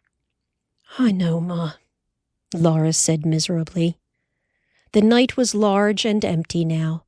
The light shining from the house was warm and steady, but even home would not be the same when Mary was not there. Then Ma said, "Your $9 are a great help, Laura. I've been planning, and I do believe that with $9 I can buy the goods for Mary's best dress and perhaps the velvet to make her a hat." Chapter 8, 4th of July. Boom! Laura was jerked out of sleep. The bedroom was dark. Carrie asked in a thin, scared whisper, "What was that?" "Don't be scared," Laura answered. They listened. The window was hardly gray in the dark, but Laura could feel that the middle of the night was past. Boom! The air seemed to shake. "Great guns!"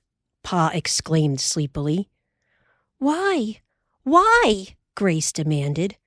"Pa? Ma? Why?" Carrie asked, "Who is it? What are they shooting?" "What time is it?" Ma wanted to know. Through the partition, Pa answered, "It's 4th of July, Carrie." The air shook again. Boom! It was not great guns. It was gunpowder exploded under the blacksmith's anvil in town. The noise was like the noise of battles that Americans fought for independence. 4th of July was the day when the first Americans declared that all men are born free and equal. Boom! "Come, girls, we might as well get up," Ma called. Pa sang, "Oh, say, can you see by the dawn's early light?" "Charles!"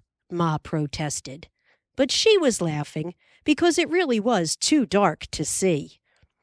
"It's nothing to be solemn about," Pa jumped out of bed.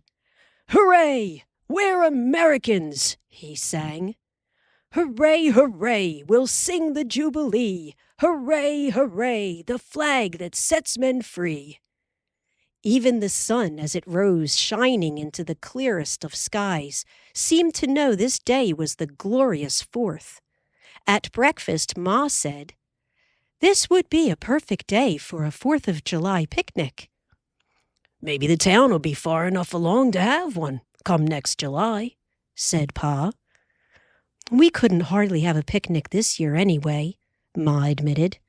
"It wouldn't seem like a picnic without fried chicken."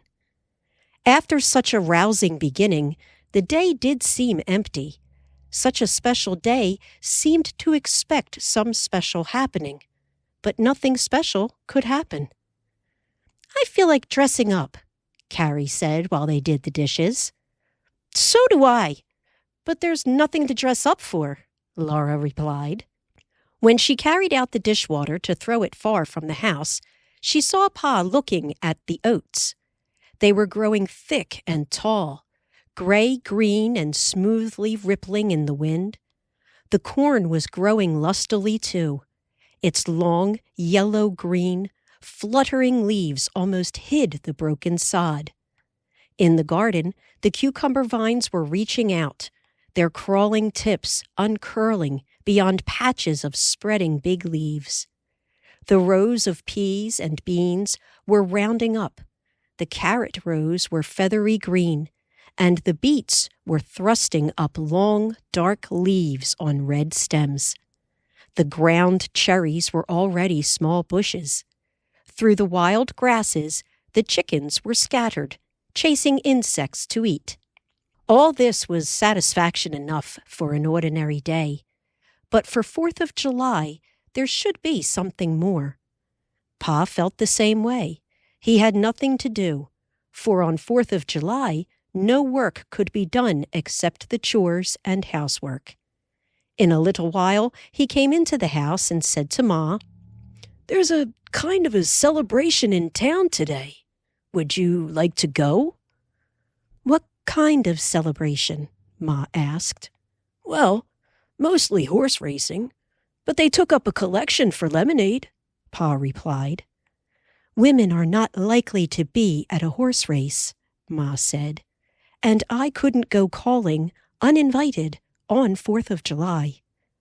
Laura and Carrie stood almost bursting with eagerness while Ma considered and shook her head. "You go along, Charles. It would be too much for Grace anyway." "It is much nicer at home," said Mary. Then Laura spoke. "Oh, Pa, if you go, can't Carrie and I?" Pa's doubtful eyes brightened and twinkled at her and Carrie. Ma smiled on them. "Yes, Charles, it will be a nice outing for you all," she said. "Run down cellar and bring up the butter, Carrie, and while you're dressing, I'll put up some bread and butter for you to take along." Suddenly the day seemed really 4th of July. Ma made sandwiches, Pa blacked his boots, Laura and Carrie hurriedly dressed up. Luckily, Laura's sprigged calico was freshly washed and ironed. She and Carrie took turns at the wash basin, scrubbing their faces and necks and ears pink. Over their unbleached muslin union suits, they put on crackling, stiff petticoats of bleached muslin. They brushed and braided their hair. Laura wound her heavy braids around her head and pinned them. She tied the Sunday hair ribbon on the ends of Carrie's braids. Then she put on her fresh sprigged calico and buttoned it up the back. The full ruffle on the bottom of the full skirt came down to the tops of her shoes. "Please button me up," Carrie asked. In the middle of her back, there were 2 buttons that she couldn't reach. She had buttoned all the others outside in. "You can't wear your buttons turned inside at a 4th of July celebration," said Laura, unbuttoning them all and buttoning them again properly. "If they're outside, they keep pulling my hair," Carrie protested. My braids catch on them." "I know, mine always did," said Laura. "But you just have to stand it till you're big enough to put your hair up." They put on their sunbonnets. Pa was waiting, holding the brown paper packet of sandwiches. Ma looked at them carefully and said, "You look very nice." "It's a treat to me to be stepping out with my two good-looking girls," said Pa. "You look nice too, Pa," Laura told him. His boots were glossily polished, his beard was trimmed, and he was wearing his Sunday suit and broad-brimmed felt hat. "I want to go," Grace demanded, even when Ma said, "No, Grace." She repeated 2 or 3 times, "I want to." Because she was the baby, they had almost spoiled her. Now her unruliness must be nipped in the bud. Pa had to set her sternly in a chair and tell her, "You heard your ma speak." They set out soberly, unhappy about Grace, but she must be taught to mind. Perhaps next year she could go, if there were a big celebration and they all rode in the wagon. Now they were walking to let the horses stay on their picket ropes and eat grass. Horses grow tired, standing all day at hitching posts in dust and heat. Grace was too little to walk the mile and back, and she was too big to be carried. Even before they reached town, they could hear a sound like corn popping. Carrie asked what it was, and Pa said it was firecrackers. Horses were tied along the whole length of Main Street. Men and boys were so thick on the sidewalk that in places they almost touched each other. Boys were throwing lighted firecrackers into the dusty street, where they sizzled and exploded. The noise was startling. "I didn't know it would be like this," Carrie murmured. Laura did not like it either.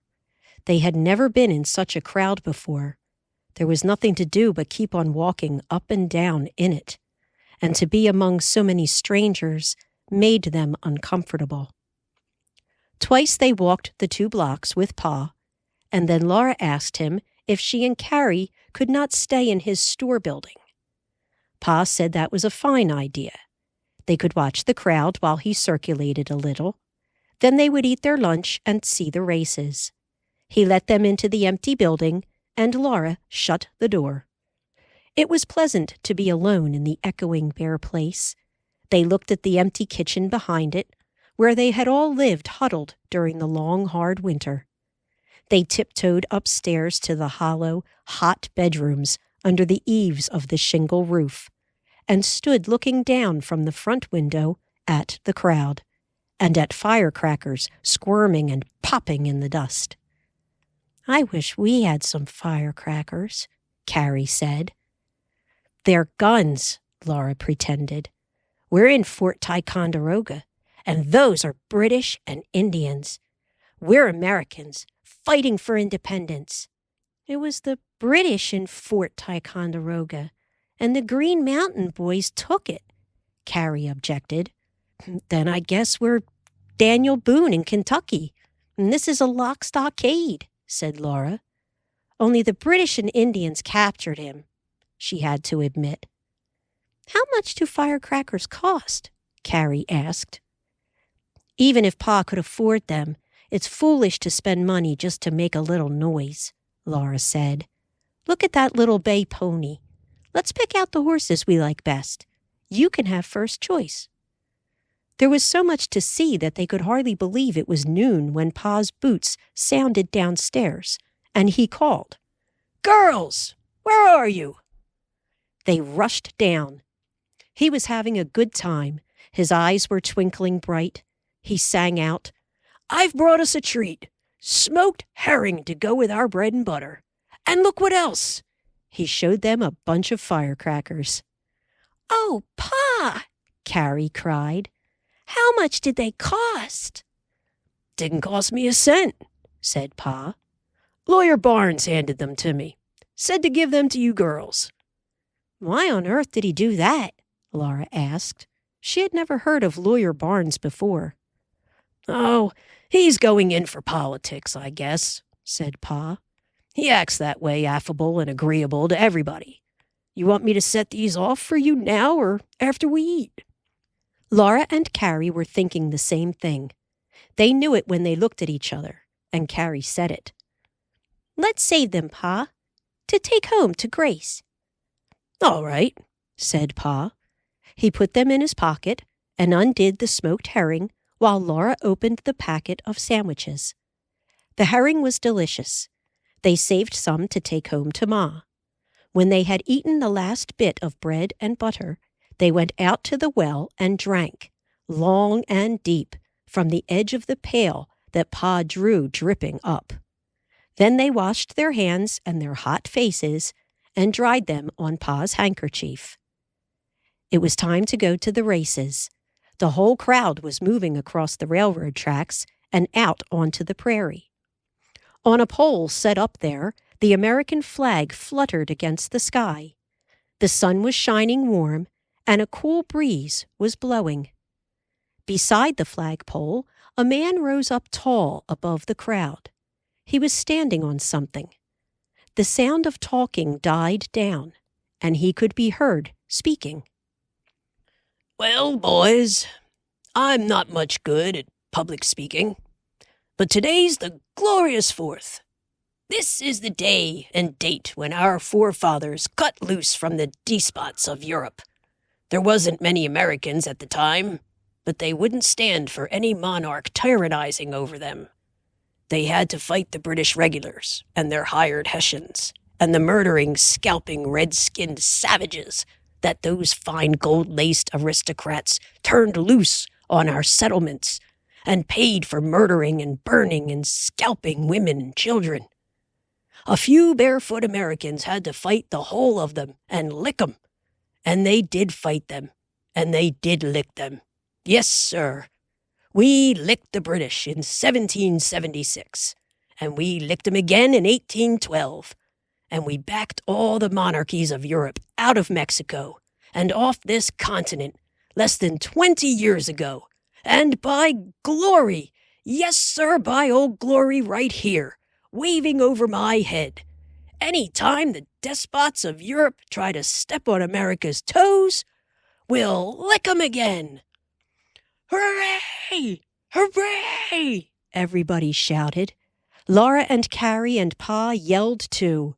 "Hooray! Hooray!" "Well, so here we are today," the man went on. "Every man jack of us a free and independent citizen of God's country.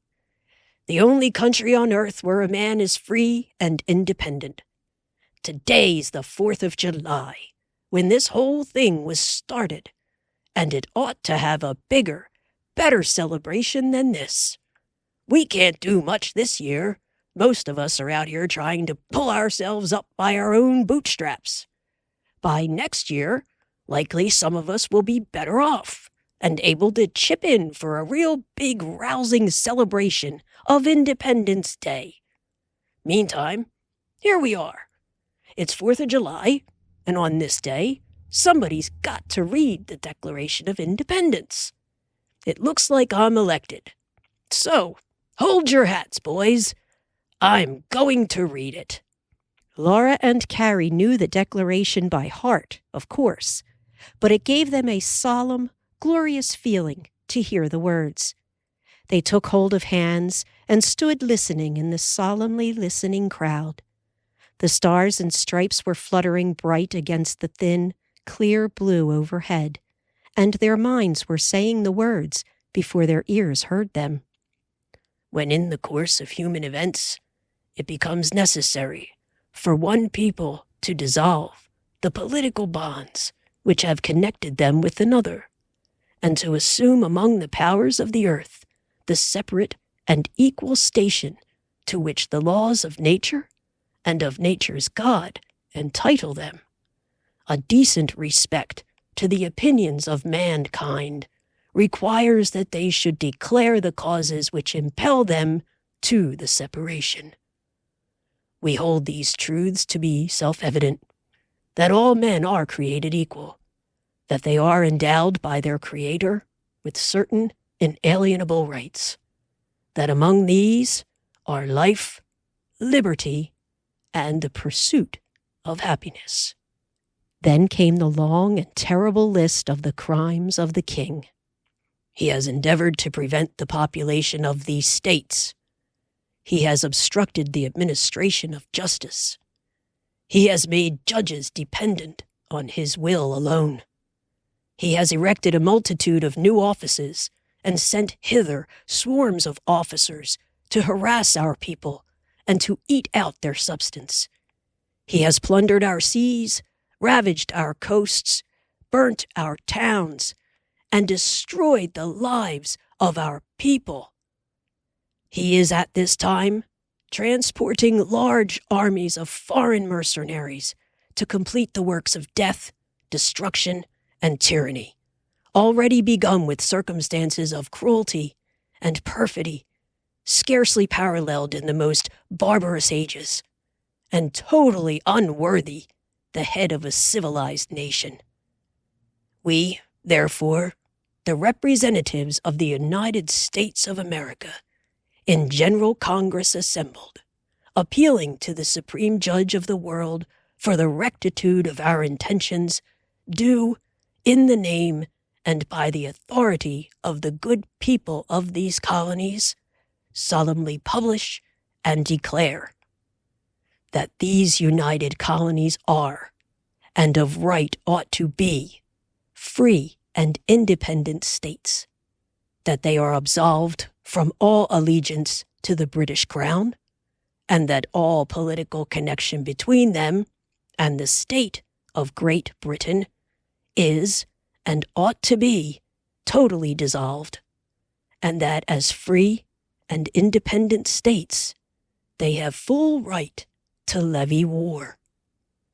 And for the support of this declaration, with a firm reliance on the protection of divine providence, we mutually pledge to each other our lives, our fortunes, and our sacred honor." No one cheered. It was more like a moment to say, "Amen," but no one quite knew what to do. Then Pa began to sing.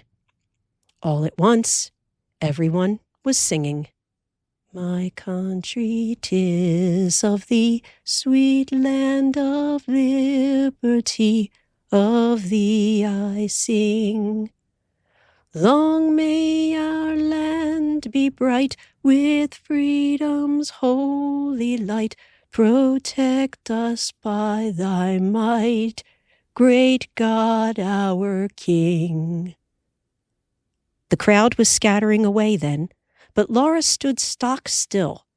Suddenly she had a completely new thought. The declaration and the song came together in her mind, and she thought, God is America's king. She thought, Americans won't obey any king on earth. Americans are free. That means they have to obey their own consciences. No king bosses Pa. He has to boss himself. Why, she thought, when I am a little older, Pa and Ma will stop telling me what to do. And there isn't anyone else who has a right to give me orders. I will have to make myself be good. Her whole mind seemed to be lighted up by that thought. This is what it means to be free. It means you have to be good. Our Father's God, author of liberty. The laws of nature and of nature's God endow you with a right to life and liberty. Then you have to keep the laws of God, for God's law is the only thing that gives you a right to be free.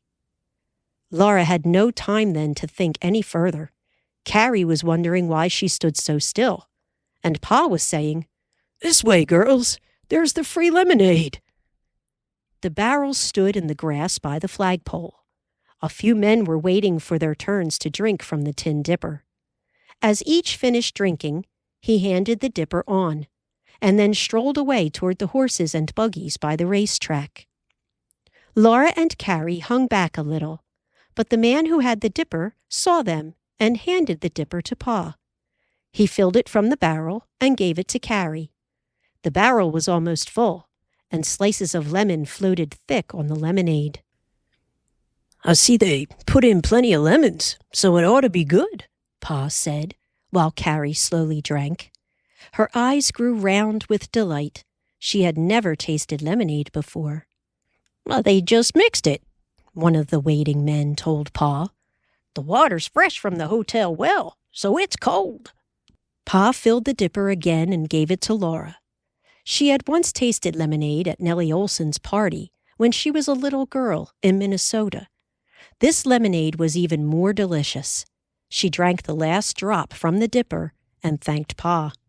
It would not be polite to ask for more. When Pa had drunk, they went across the trampled grass to the crowd by the racetrack. A great ring of sod had been broken, and the sod carried off. The breaking plow with its coulter had left the black earth smooth and level. In the middle of the ring and all around it, the prairie grasses were waving, except where men and buggies had made trampled tracks. "Why, hello, Boast!" Pa called, and Mr. Boast came through the crowd. He had just got to town in time for the races. Mrs. Boast, like Ma, had preferred to stay home. 4 ponies came out on the track. There were 2 bay ponies, 1 gray and 1 black.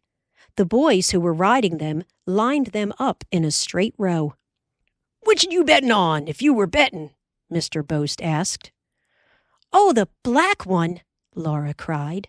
The black pony's coat shone in the sunlight, and its long mane and tail blew silky on the breeze. It tossed its slender head and picked up its feet daintily. At the word, "Go!" all the ponies leaped into a run. The crowd yelled. Stretched out low and fast, the black pony went by, the others behind it. All their pounding feet raised a cloud of dust that hid them. Then around the far side of the track they went, running with all their might. The gray pony crept up beside the black. Neck and neck they were running. Then the gray pulled a little ahead, and the crowd yelled again. Laura still hoped for the black. It was doing its best. Little by little, it gained on the gray. Its head passed the gray's neck. Its outstretched nose was almost even with the gray's nose. Suddenly, all 4 ponies were coming head-on down the track, quickly growing larger and larger in front of the oncoming dust. The bay pony with the white nose came skimming past the black and the gray, across the line ahead of them both, while the crowd cheered. If you'd bet on black, Laura, you'd have lost," said Pa. "It's the prettiest, though," Laura answered. She had never been so excited. Carrie's eyes shone. Her cheeks were pink with excitement. Her braid was snared on a button, and recklessly she yanked it loose. "Are there any more, Pa? More races?" Carrie cried. "Sure, here they come for the buggy race," Pa answered. Mr. Boast joked.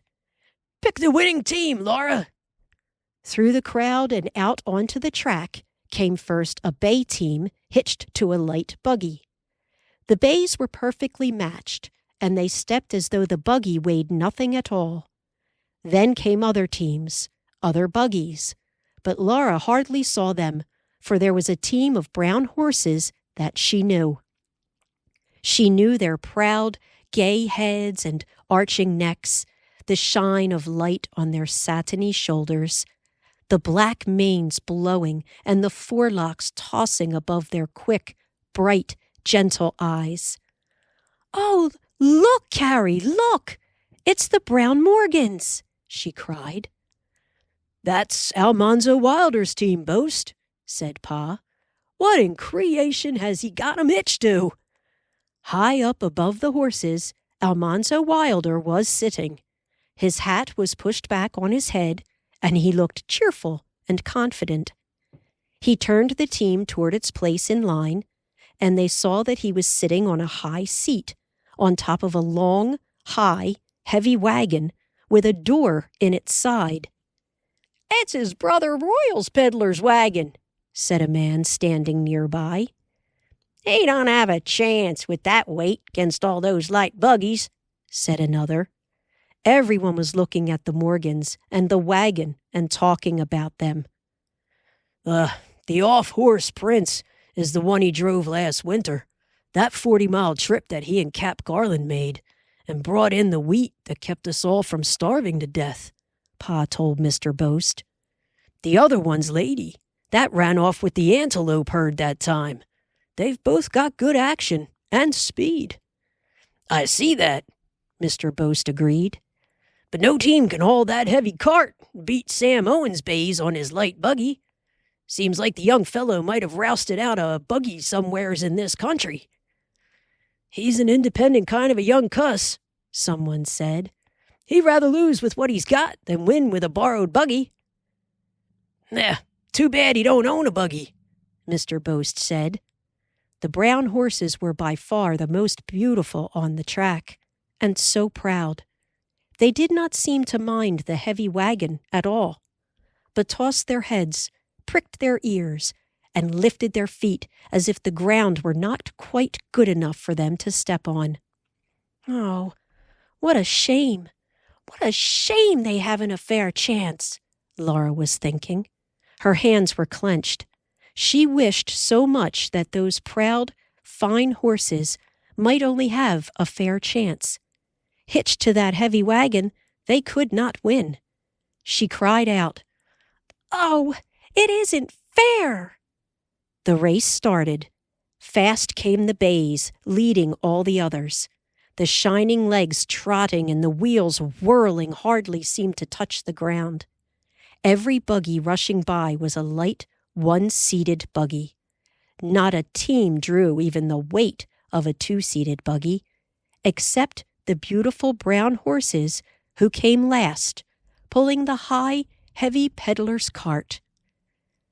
"Best team in the country," Laura heard a man say, "but not a chance." "Nope," said another. "That wagon's too heavy for them to pull. Sure as shooting, they'll break their trot."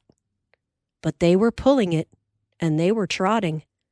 Evenly, without a break, the 8 brown legs kept moving in a perfect trot. The dust cloud rose up and hid them.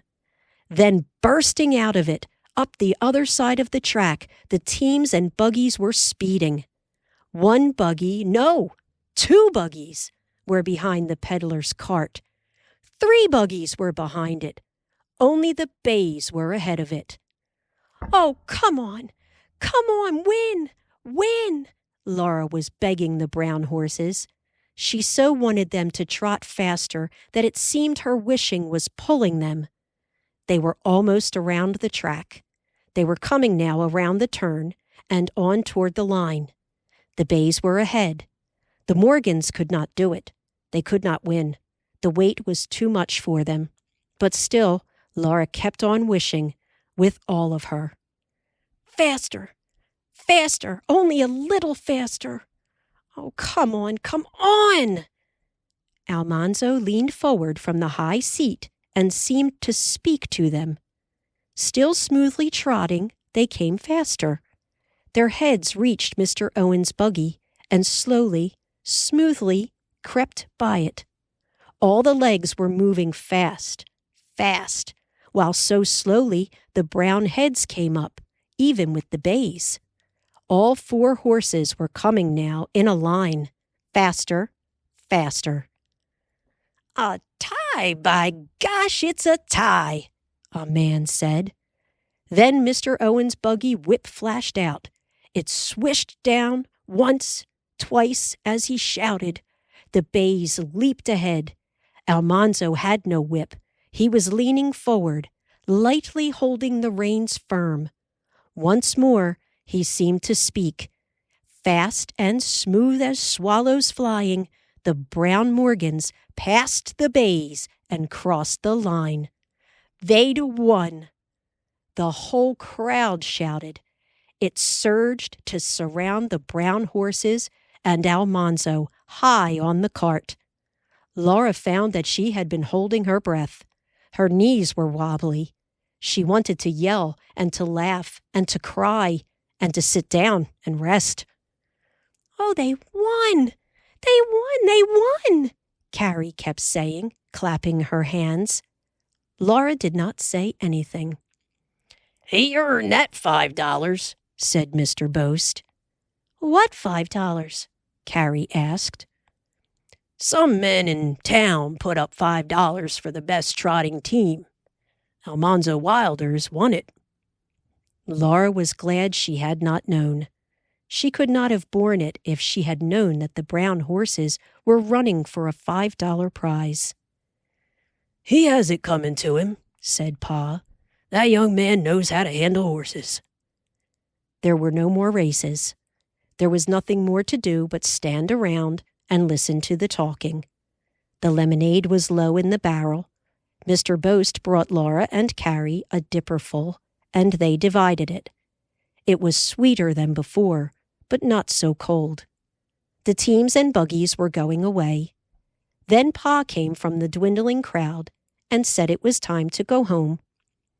Mr. Boast walked with them along Main Street. Pa said to him that the Wilders had a sister who was a schoolteacher back east in Minnesota. "She's taken a claim half a mile west of town here," said Pa, "and she wants Almanzo to find out if she can get this school to teach next winter. I told him to tell her to send in her application to the school board. Other things being equal, I don't know why she can't as well have it." Laura and Carrie looked at each other. Pa was on the school board, and no doubt the others would feel as he did. Laura thought, maybe, if I am a very good scholar, and if she likes me, maybe she might take me driving behind those beautiful horses. Chapter 9. Blackbirds. In August, the days were so hot that Laura and Mary took their walks in the early mornings, before the sun had risen far.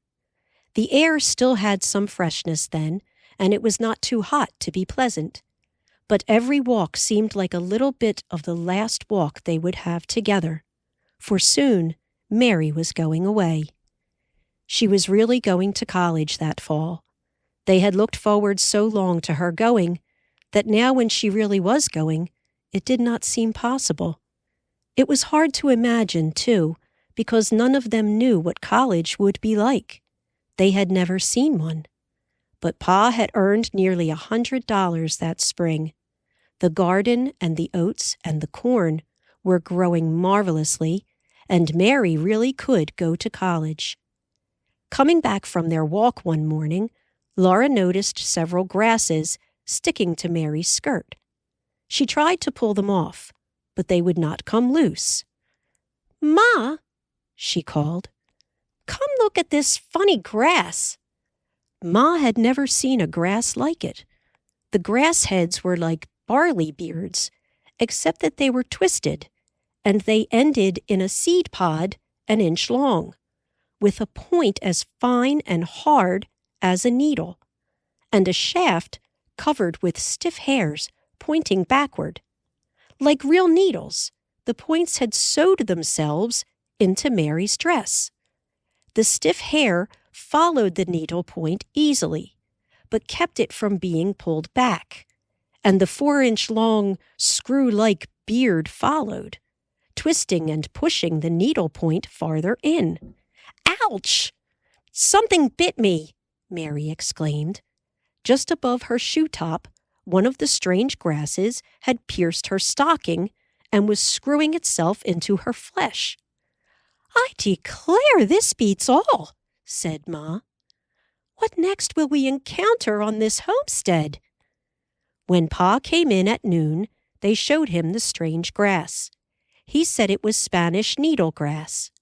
When it got into the mouths of horses or cattle, it must be cut out of their lips and tongues. It worked through sheep's wool and into the sheep's bodies, often killing them. "Where did you find it?" he asked, and he was glad that Laura could not tell him. "If you didn't notice it, there can't be much of it. It grows in patches and spreads. Exactly where did you go walking?" Laura could tell him that. He said he would attend to that grass. Some say it can be killed by burning it over green, he told them. I'll burn it now to kill as many seeds as I can, and next spring I'll be on the lookout and burn it green. There were little new potatoes for dinner, creamed with green peas, and there were string beans and green onions. And by every plate was a saucer full of sliced ripe tomatoes, to be eaten with sugar and cream. Well, we've got good things to eat and plenty of them, said Pa, taking a second helping of potatoes and peas. Yes, Ma said happily. Nowadays we can all eat enough to make up for what we couldn't have last winter. She was proud of the garden. It was growing so well. I shall begin salting down cucumbers tomorrow. Little ones are thick under all those vines, and the potato tops are thriving so I can hardly find the hills underneath them to scrabble.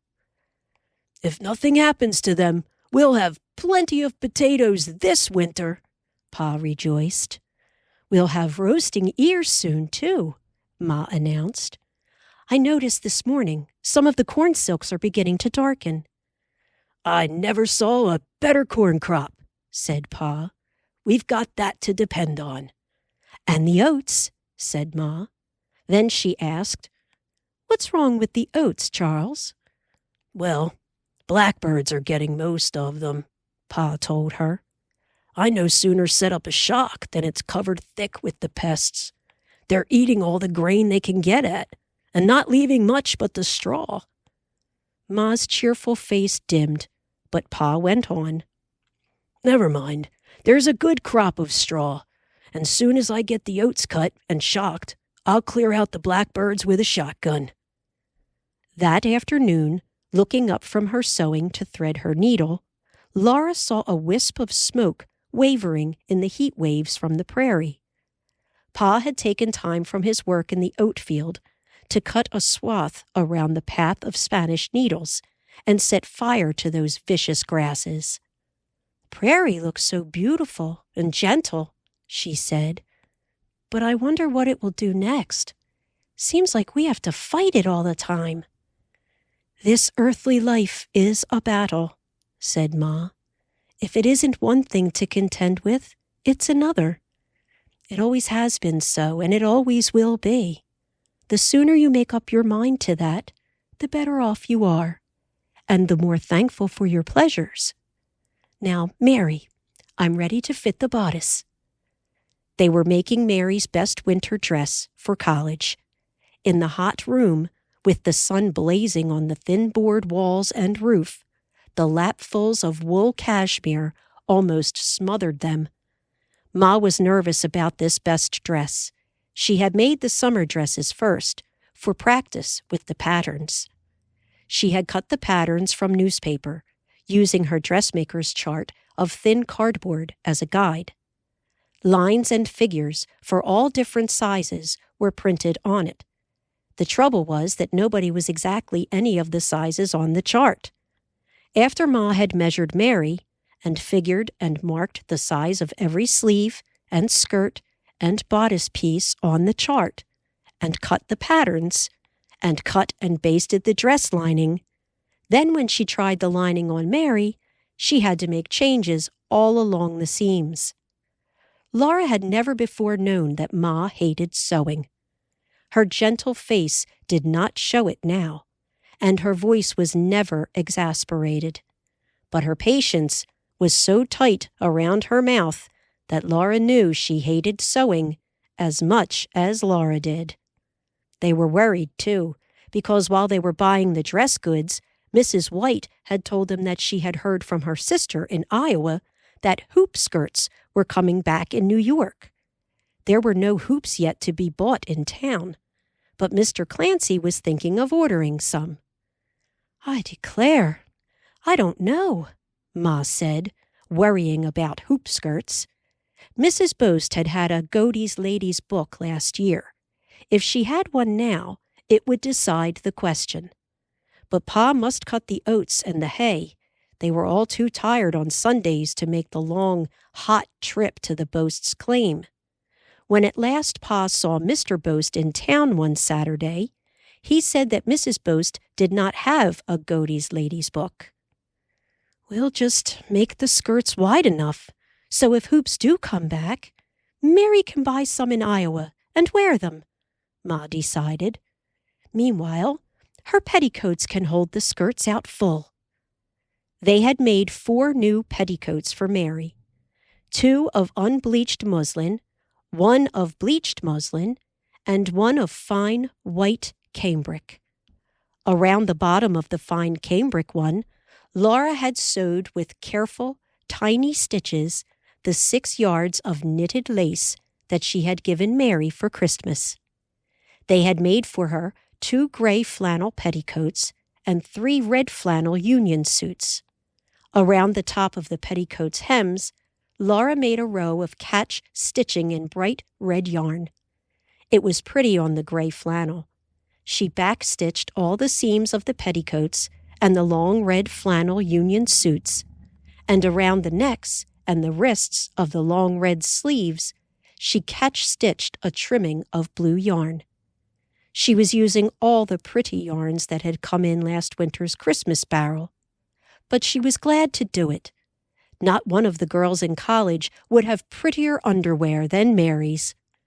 When Ma had backstitched the seams of Mary's dresses and carefully ironed them flat, Laura sewed the whalebone stays onto the underarm seams and dart seams of the basques.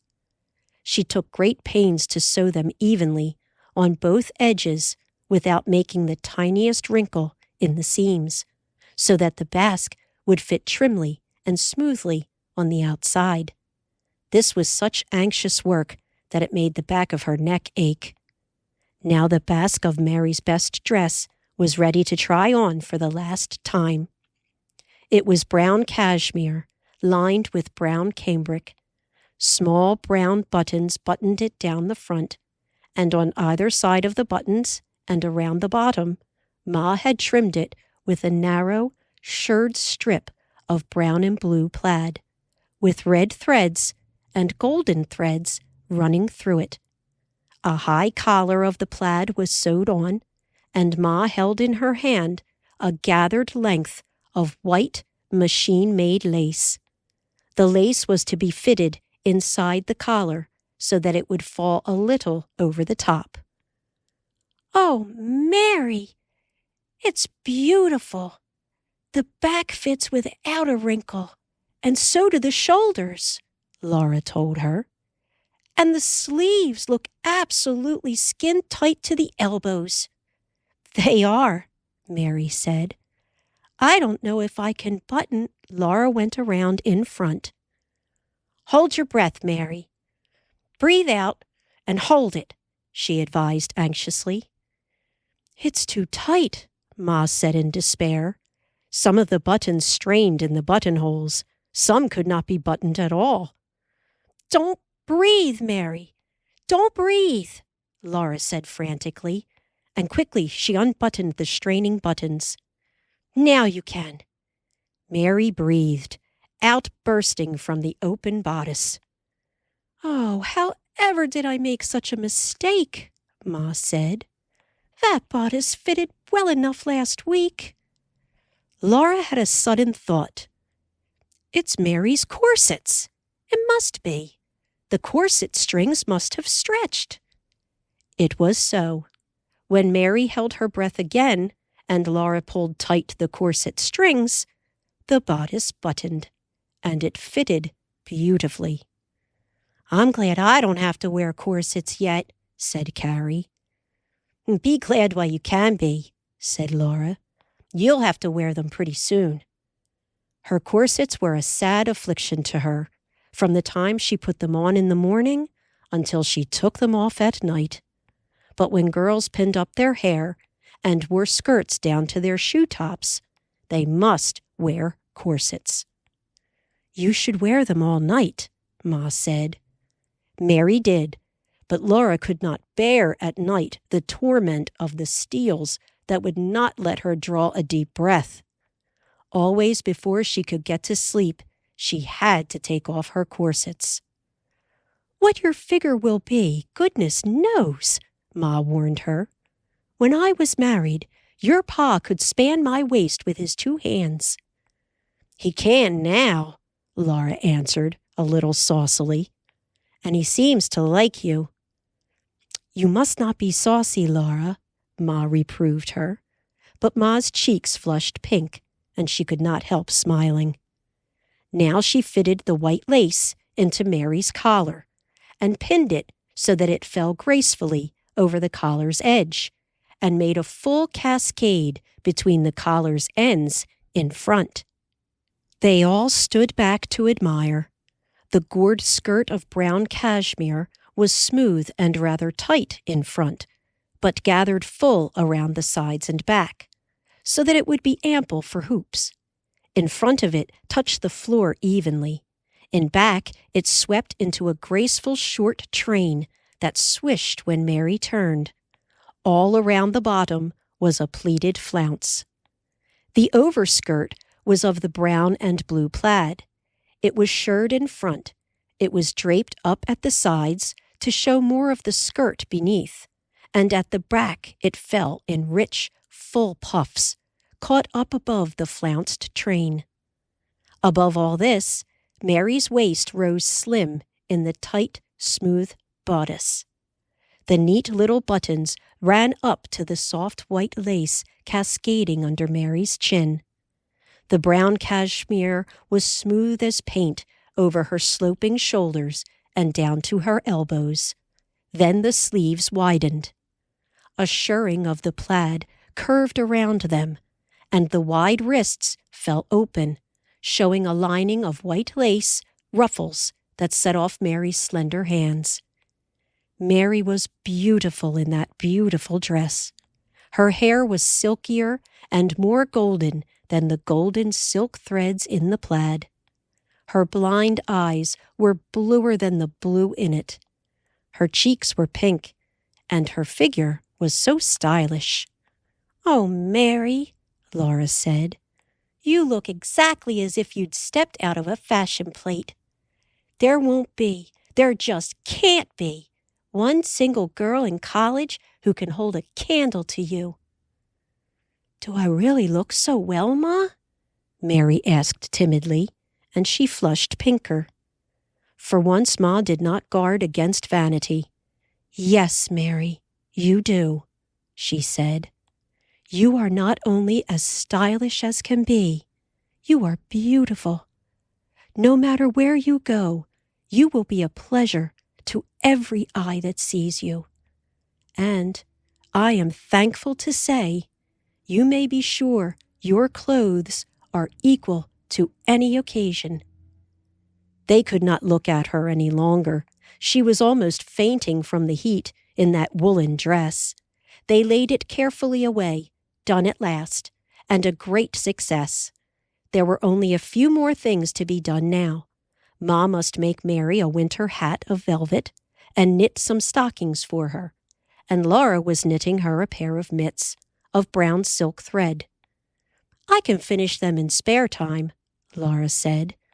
"We're through with the sewing, in time for me to help Pa make hay." She liked working with Pa, and she liked working outdoors in the sun and wind. Besides, secretly she was hoping to leave off her corsets while she worked in the haying. "I suppose you may help to load the hay," Ma agreed reluctantly, "but it will be stacked in town." "Oh, Ma, no! Do we have to move to town again?" Laura cried. "Modulate your voice, Laura," Ma said gently. Remember, her voice was ever gentle, low and soft, an excellent thing in woman. "Do we have to go to town?" Laura murmured. "Your pa and I think best not to risk a winter in this house until he can make it more weatherproof," said Ma. "You know that we could not have lived through last winter here." "Maybe this winter won't be so bad," Laura pleaded. "We must not tempt Providence," Ma said firmly.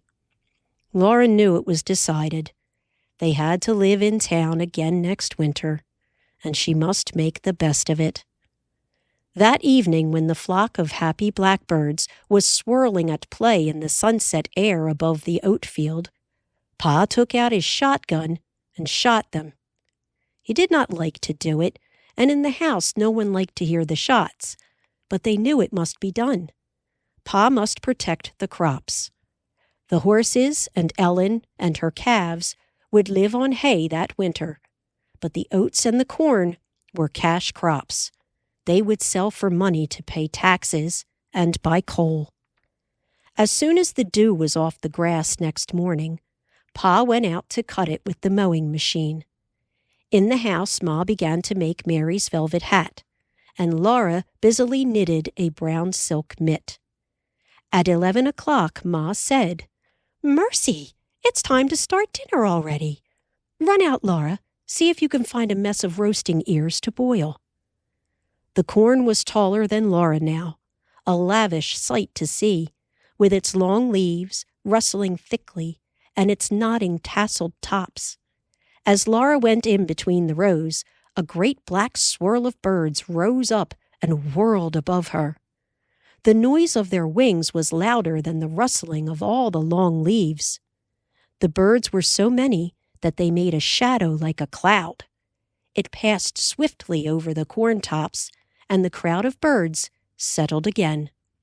The ears of corn were plentiful. Nearly every stalk had 2 ears on it. Some had 3. The tassels were dry. Only a little pollen was still flying, and the corn silks hung like thick, green hair from the tips of the green corn husks. Here and there, a tuft of corn silk was turning brown, and the ear felt full in the husk when Laura gently pinched it. To make sure, before she tore it from the stalk, she parted the husks to see the rows of milky kernels. Blackbirds kept flying up around her. Suddenly, she stood stock still. The blackbirds were eating the corn. Here and there she saw bare tips of ears. The husks were stripped back, and kernels were gone from their cobs. While she stood there, blackbirds settled around her. Their claws clung to the ears. Their sharp beaks ripped away the husks, and quickly, pecking, they swallowed the kernels. Silently, desperately, Laura ran at them. She felt as if she were screaming. She beat at the birds with her sunbonnet. They rose up, swirling on noisy wings, and settled again to the corn, before her, behind her, all around her. They swung clinging to the ears, ripping away the husks, swallowing the corn crop. She could do nothing against so many. She took a few ears in her apron and went to the house. Her heart was beating fast, and her wrists and knees trembled. When Ma asked what was the matter, she did not like to answer. "The blackbirds are in the corn," she said. "Oughtn't I tell Pa?" "Blackbirds always eat a little corn. I wouldn't worry about it," said Ma.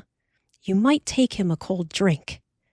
In the hayfield, Pa was not much troubled about the blackbirds. He said he had about cleaned them out of the oats. He had shot 100 or more.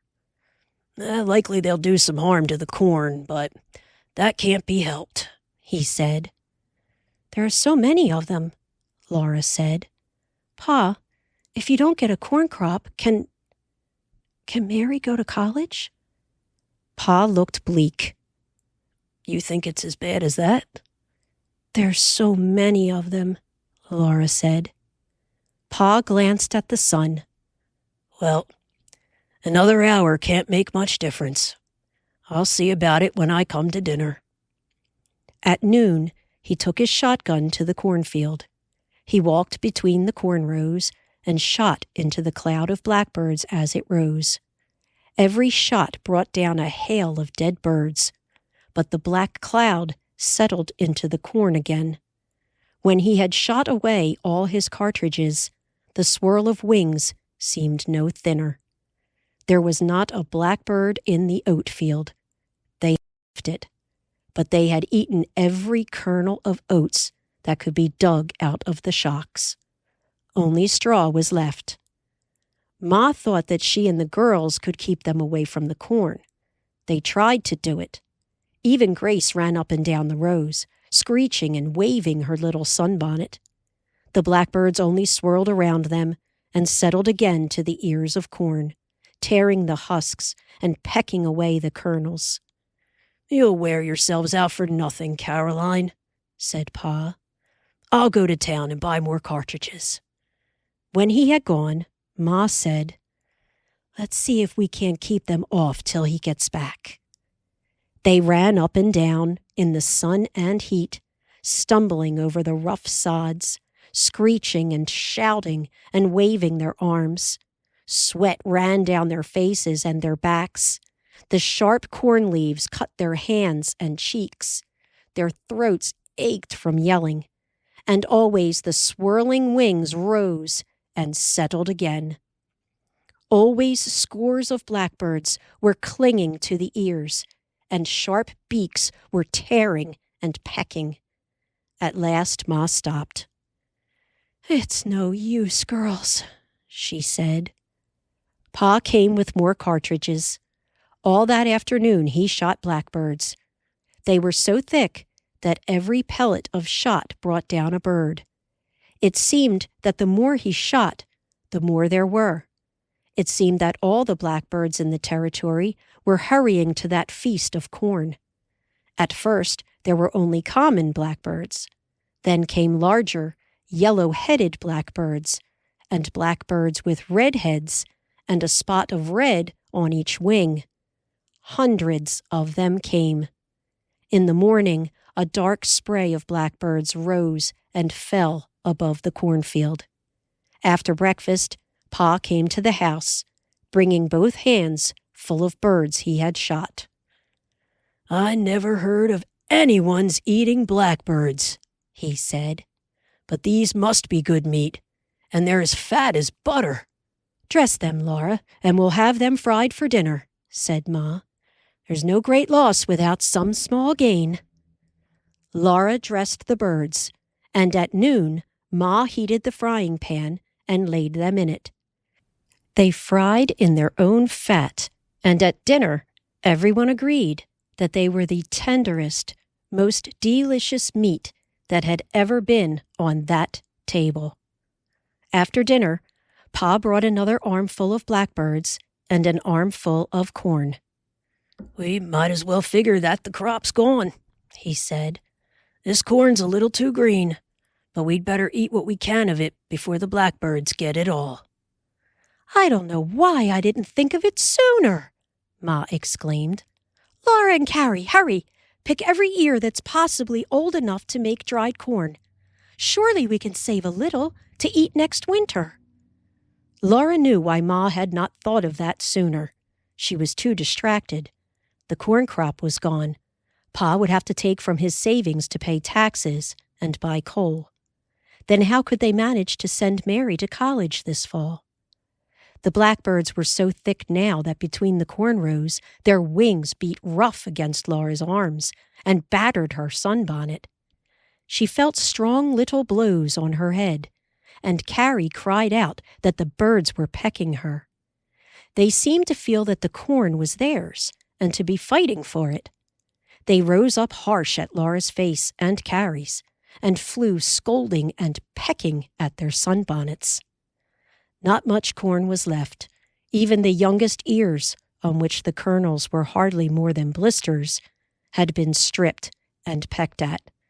But Laura and Carrie, several times, filled their aprons with ears only partly eaten.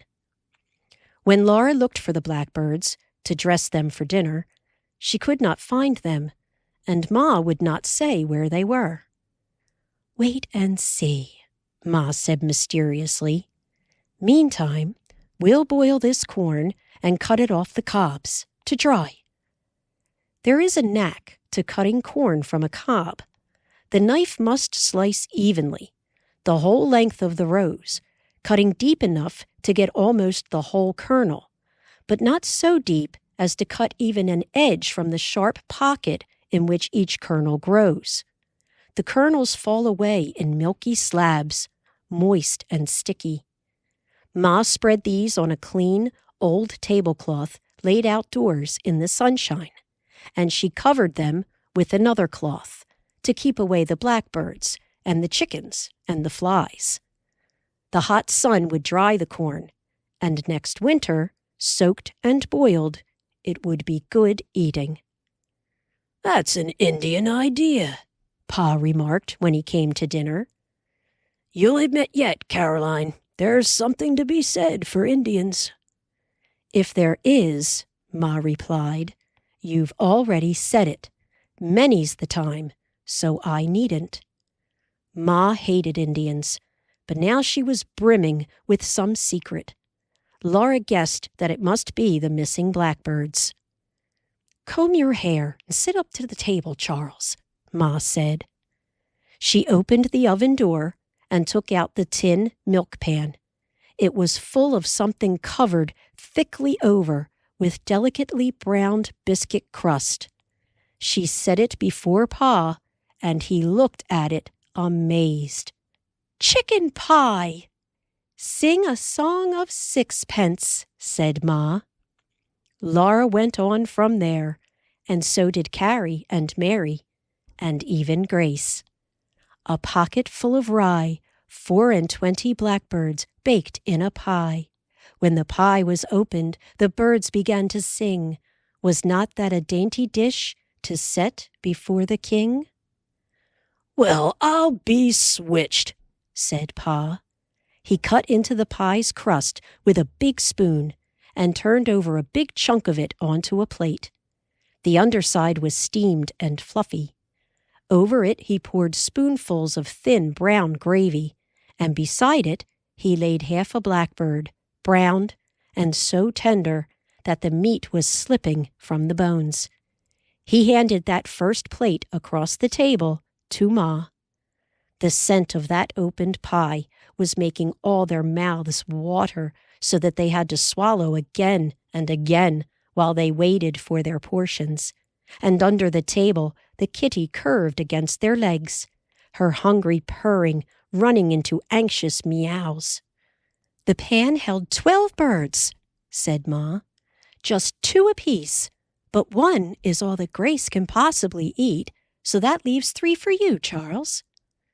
"It takes you to think up a chicken pie, a year before there's chickens to make it with," Pa said.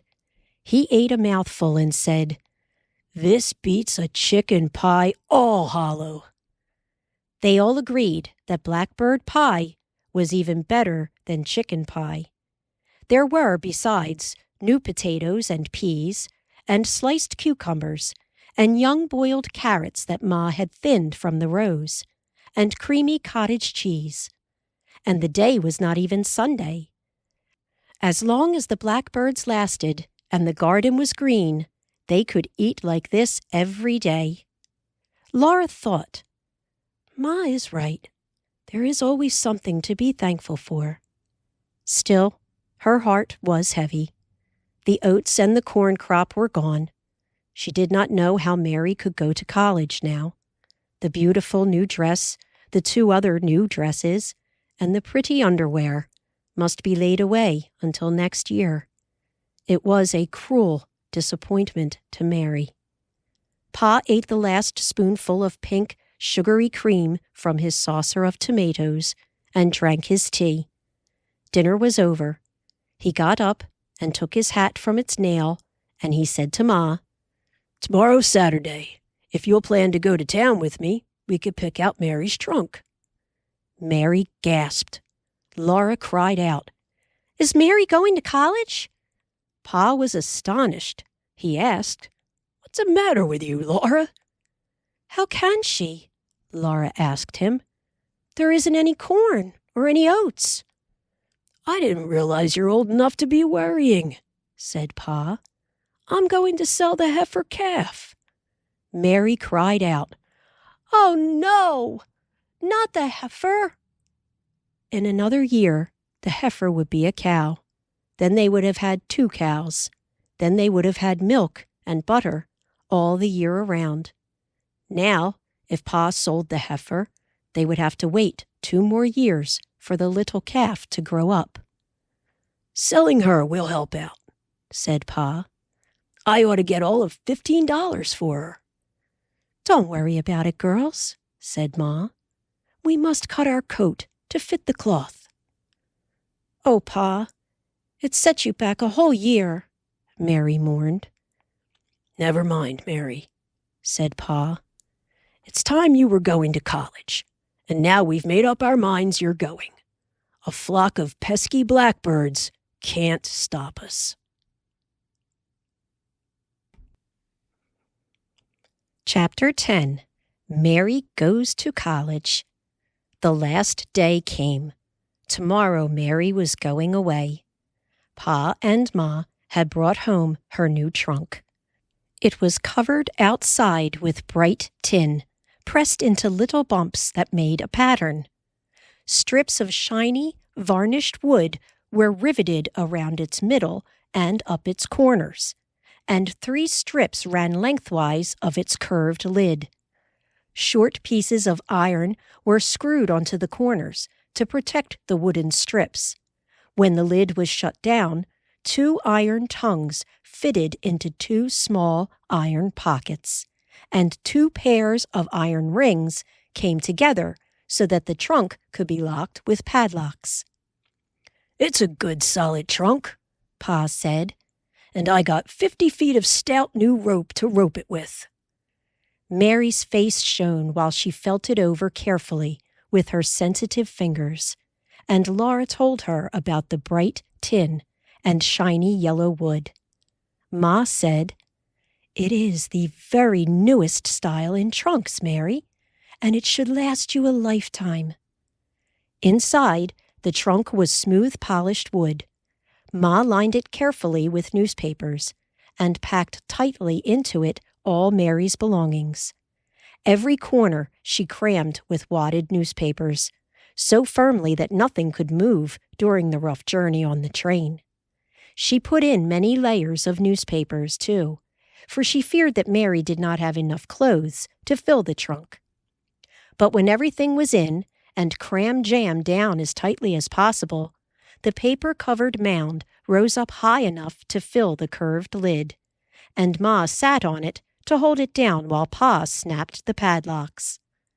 Then, rolling the trunk end over end and over and over, Pa tugged and strained loops of the new rope around it, and Laura helped hold the rope tight while he drew the knots fast. "There," he said finally. "That's one job well done." As long as they were busy, they could keep pushed deep down inside them the knowledge that Mary was going away. Now everything was done. It was not yet supper time, and the time was empty for thinking. Pa cleared his throat and went out of the house. Ma brought her darning basket, but she set it on the table and stood looking out of the window. Grace begged, "Don't go away, Mary." "Why?" "Don't go away. Tell me a story." This was the last time that Mary would hold Grace in her lap and tell the story of Grandpa and the panther in the big woods of Wisconsin. Grace would be a big girl before Mary came back. "No, Grace, you must not tease," Ma said. When the story was finished, "What would you like for supper, Mary?" It would be Mary's last supper at home. "Anything you put on the table is good, Ma," Mary answered. "It is so hot," Ma said. "I believe I will have cottage cheese balls with onions in them, and the cold creamed peas. Suppose you bring some lettuce and tomatoes from the garden, Laura." Suddenly Mary asked, "Could I come with you? I would like a little walk." "You needn't hurry," Ma told them. "There is plenty of time before supper." They went walking past the stable and up the low hill beyond. The sun was sinking to rest like a king, Laura thought, drawing the gorgeous curtains of his great bed around him. But Mary was not pleased by such fancies. So Laura said, "The sun is sinking, Mary, into white downy clouds that spread to the edge of the world. All the tops of them are crimson, and streaming down with the top of the sky are great gorgeous curtains of rose and gold with pearly edges. They are a great canopy over the whole prairie. The little streaks of sky between them are clear, pure green." Mary stood still. "I'll miss our walks," she said, her voice trembling a little. "So will I. But only think, you're going to college." "I couldn't have without you," Mary said. "You have always helped me to study, and you gave Ma your $9 for me." "It wasn't much," said Laura. "It wasn't anything like I wish It was too," Mary contradicted. "It was a lot." Laura's throat choked up. She winked her eyelids hard and took a deep breath, but her voice quivered. "I hope you like college, Mary." "Oh, I will. I will," Mary breathed. "Think of being able to study and learn. Oh, everything. Even to play the organ. I do owe it partly to you, Laura. Even if you aren't teaching school yet, you have helped me to go." "I'm going to teach school soon as I'm old enough," said Laura. "Then I can help more." "I wish you didn't have to," Mary said. "Well, I do have to," Laura replied. "But I can't till I'm 16. That's the law. A teacher has to be 16 years old." "I won't be here then," said Mary. Then suddenly they felt as if she were going away forever. The years ahead of them were empty and frightening. "Oh, Laura, I never have been away from home before. I don't know what I'll do," Mary confessed. She was trembling all over. "It will be all right," Laura told her stoutly. "Ma and Pa are going with you, and I know you can pass the examinations. Don't be scared." "I'm not scared. I won't be scared," Mary insisted. "I'll be lonesome, but that can't be helped." "No," Laura said. After a minute, she cleared her throat and told Mary. "The sun has gone through the white clouds. It is a huge, pulsing ball of liquid fire. The clouds above it are scarlet and crimson and gold and purple, and the great sweeps of cloud over the whole sky are burning flames. It seems to me I can feel their light on my face," Mary said. "I wonder if the sky and the sunsets are different in Iowa." Laura did not know. They came slowly down the low hill. This was the end of their last walk together, or at least their last walk for such a long time that it seemed forever. "I am sure I can pass the examinations, because you helped me so much," Mary said. "You went over every word of your lessons with me until I do know everything in the school books. But Laura, what will you do? Pa is spending so much for me, the trunk and a new coat, a new pair of shoes, the railroad fares, and all. It worries me. How can he ever manage school books and clothes for you and Carrie?" "Never mind. Pa and Ma will manage," said Laura. "You know they always do." Early next morning, even before Laura was dressed, Ma was scalding and plucking blackbirds that Pa had killed.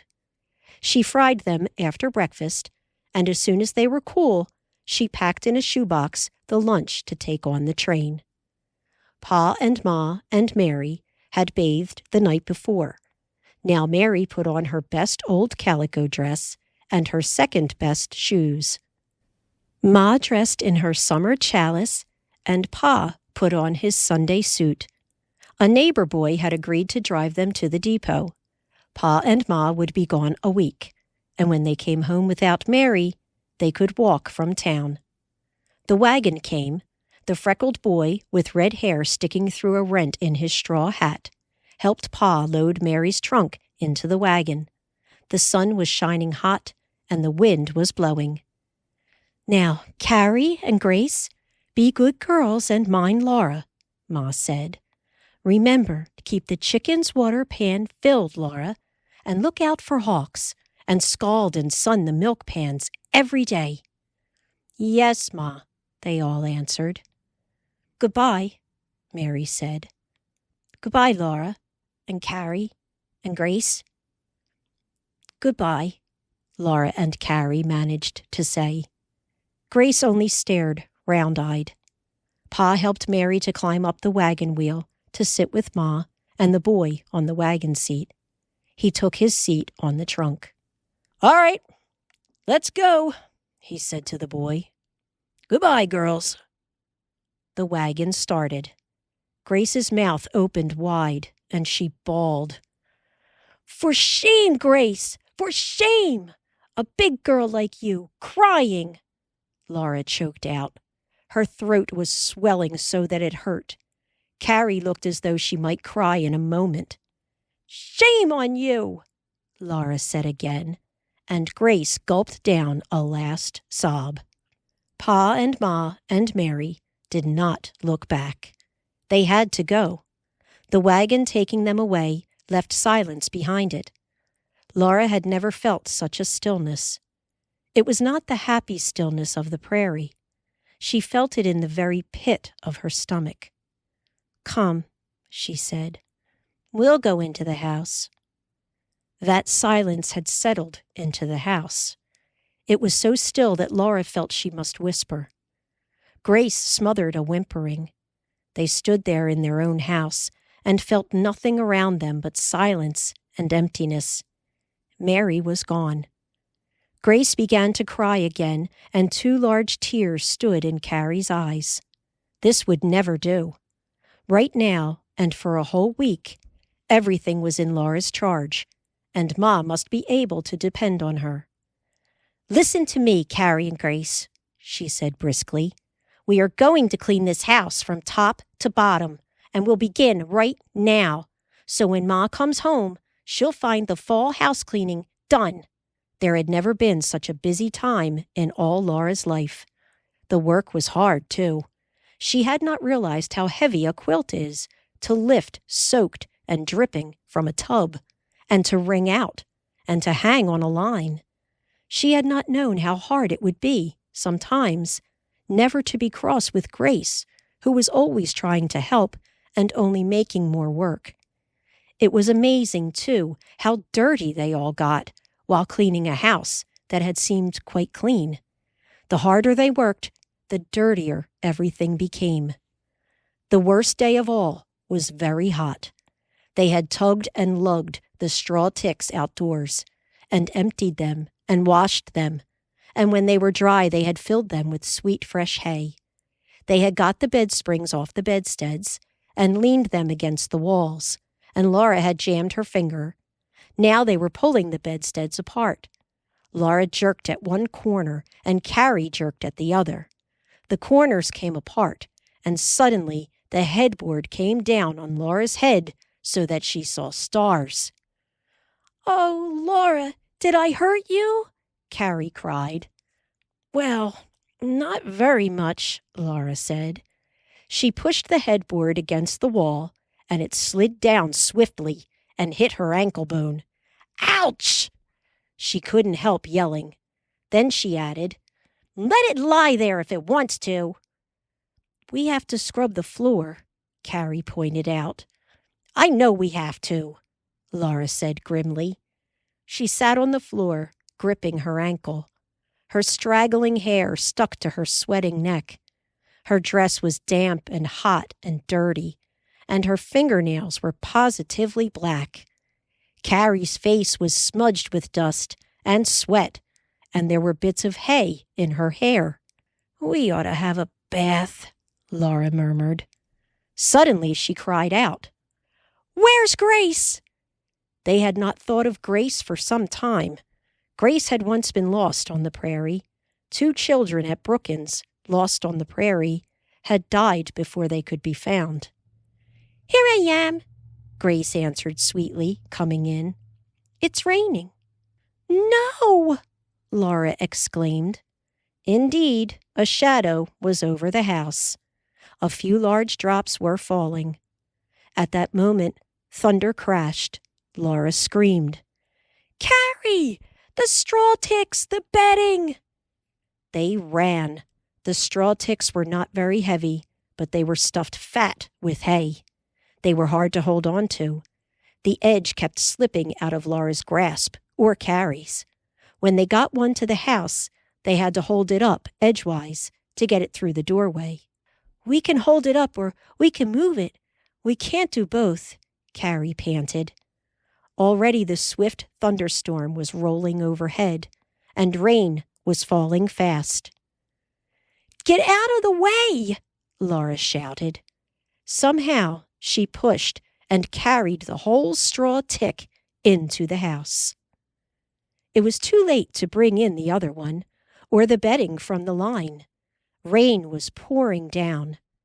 The bedding would dry on the line, but the other straw tick must be emptied again, washed again, and filled again. Straw ticks must be perfectly dry, or the hay in them would smell musty. "We can move everything out of the other bedroom into the front room and go on scrubbing," said Laura. So they did that. For some time there was no sound but thunder and beating rain, and the swish of scrubbing cloths and the wringing out. Laura and Carrie had worked backward on hands and knees almost across the bedroom floor, when Grace called happily, "I'm helping." She was standing on a chair and blacking the stove. She was splashed from head to foot with blacking. On the floor, all around the stove, were dribbles and splotches of blacking. Grace had filled the blacking box full of water. As she looked up beaming for Laura's approval, she gave the smeared stovetop another swipe of the blacking cloth and pushed the box of soft blacking off it. Her blue eyes were filled with tears. Laura gave one wild look at that awful house that Ma had left so neat and pretty. She just managed to say, "Never mind, Grace. Don't cry. I'll clean it up." Then she sank down on the stacked pieces of the bedsteads and let her forehead sink to her pulled-up knees. "Oh, Carrie, I just don't seem to know how to manage the way Ma does," she almost wailed. That was the worst day. On Friday, the house was almost in order, and they worried lest Ma come home too soon. They worked far into the night that night, and on Saturday, it was almost midnight before Laura and Carrie took their baths and collapsed to sleep. But for Sunday, the house was immaculate. The floor around the stove was scrubbed bone white. Only faintest traces of the blacking remained. The beds were made up with clean, bright quilts, and they smelled sweetly of fresh hay. The window panes glittered. Every shelf in the cupboards was scrubbed and every dish washed. "And we'll eat bread and drink milk from now on, and keep the dishes clean," said Laura. There remained only the curtains to be washed, and ironed, and hung, and of course the usual washing to do. They were glad that Sunday is a day of rest. Early Monday morning, Laura washed the curtains. They were dry when she and Carrie hung the rest of the washing on the line. They sprinkled the curtains and ironed them and hung them at the windows. The house was perfect. "We'll keep Grace out of it till Pa and Ma come home," Laura said privately to Carrie. Neither of them felt like even taking a walk. So they sat on the grass in the shade of the house and watched Grace run about and watched for the smoke of the train. They saw it rolling up from the prairie and fading slowly along the skyline like a line of writing that they could not read. They heard the train whistle. After a pause, it whistled again, and the curling smoke began again to write low above the skyline. They had almost decided that Pa and Ma had not come yet, when they saw them small and far away, walking out on the road from town. Then all the lonesomeness for Mary came back, as sharply as if she had just gone away. They met Pa and Ma at the edge of Big Slough, and for a little while they all talked at once. Pa and Ma were greatly pleased with the college. They said it was a fine place, a large brick building. Mary would be warm and comfortable in it when winter came. She would have good food, and she was with a crowd of pleasant girls. Ma liked her roommate very much. The teachers were kind. Mary had passed the examinations with flying colors. Ma had seen no clothes there nicer than hers. She was going to study political economy and literature and higher mathematics and sewing, knitting, beadwork, and music. The college had a parlor organ. Laura was so glad for Mary that she could almost forget the lonesome ache of missing her. Mary had always so loved to study. Now she could revel in studying so much that she had never before had a chance to learn. Oh, she must stay there. She must, Laura thought. And she renewed her vow to study hard, though she didn't like to, and get a teacher's certificate as soon as she was 16, so that she could earn the money to keep Mary in college.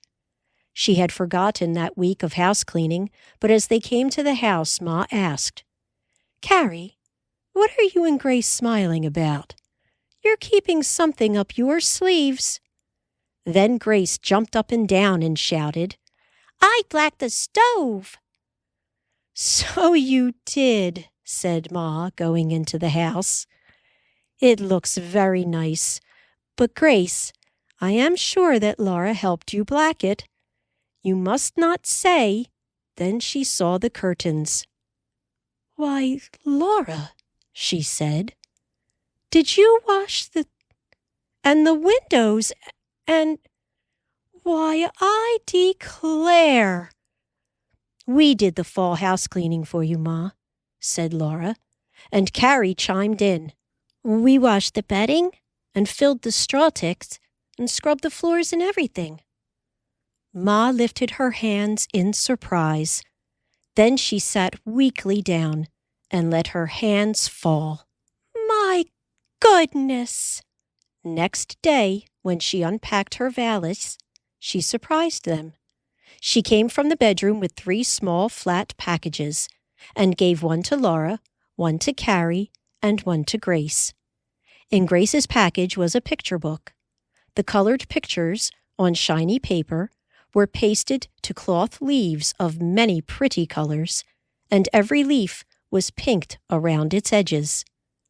In Laura's package was a beautiful small book, too. It was thin and wider than it was tall. On its red cover, embossed in gold, were the words, "Autograph Album." The pages, of different soft colors, were blank. Carrie had another exactly like it, except that the cover of hers was blue and gold. "I found that autograph albums are all the fashion nowadays," said Ma. "All the most fashionable girls in Vinton have them." "What are they exactly?" Laura asked. "You ask a friend to write a verse on one of the blank pages and sign her name to it," Ma explained. "If she has an autograph album, you do the same for her, and you keep the albums to remember each other by." "I won't mind going to school so much now," said Carrie. "I will show my autograph album to all the strange girls, and if they're nice to me, I'll let them write in it." Ma was glad that the autograph albums pleased them both. She said, "Your pa and I wanted our other girls to have something from Vinton, Iowa, where Mary is going to college." Chapter 11. Miss Wilder Teaches School. Early on the first day of school, Laura and Carrie set out. They wore their best sprigged calico dresses, for Ma said they would outgrow them before next summer anyway. They carried their school books under their arms, and Laura carried their tin dinner pail. The coolness of night still lingered in the early sunlight. Under the high blue sky, the green of the prairie was fading to soft brown and mauve. A little wind wandered over it, carrying the fragrance of ripening grasses and the pungent smell of wild sunflowers. All along the road, the yellow blossoms were nodding, and in its grassy middle they struck with soft thumps against the swinging dinner pail. Laura walked in one wheel track, and Carrie in the other. "Oh, I do hope Miss Wilder will be a good teacher," said Carrie. "Do you think so?" "Pa must think so. He's on the school board," Laura pointed out. "Though maybe they hired her because she's the Wilder boy's sister. Oh, Carrie, remember those beautiful brown horses?" "Just because he has those horses doesn't make his sister nice," Carrie argued. "But maybe she is. Anyway, she knows how to teach. She has a certificate," said Laura. She sighed, thinking how hard she must study. She must study to get her own certificate. Main Street was growing longer. Now a new livery stable was on Pa's side of it, across from the bank. A new grain elevator stood tall beyond the far end of the street, across the railroad tracks. "Why are all those lots vacant between the livery stable and Pa's?" Carrie wondered. Laura did not know why. Anyway, she liked the wild prairie grasses there. Pa's new haystacks stood thick around his barn. He would not have to haul hay from the claim to burn this winter. She and Carrie turned west on 2nd Street. Beyond the schoolhouse, new little claim shanties were scattered now. A new flour mill was racketing by the railroad tracks, and across the vacant lots between 2nd Street and 3rd Street could be seen the skeleton of the new church building on 3rd Street. Men were working on it. A great many strangers were in the crowd of pupils gathered near the schoolhouse door. Carrie timidly shrank back, and Laura's knees weakened. But she must be brave for Carrie, so she went on boldly. The palms of her hands grew moist with sweat when so many eyes looked at her. There must have been 20 boys and girls. Taking firm grip on her courage, Laura walked up to them, and Carrie went with her. The boys stood back a little on one side, and the girls on the other. It seemed to Laura that she simply could not walk to the schoolhouse steps. Then suddenly she saw on the steps Mary Power and Minnie Johnson. She knew them. They had been in school last fall, before the blizzards came. Mary Power said, "Hello, Laura Ingalls." Her dark eyes were glad to see Laura, and so was Minnie Johnson's freckled face. Laura felt all right then. She felt she would always be very fond of Mary Power. "We've picked out our seats. We're going to sit together," said Minnie. "But why don't you sit across the aisle from us?" They went into the schoolhouse together. Mary's books and Minnie's were on the back desk next to the wall on the girls' side. Laura laid hers on the desk across the aisle. Those 2 back seats were the very best seats. Carrie, of course, must sit nearer the teacher, with the smaller girls.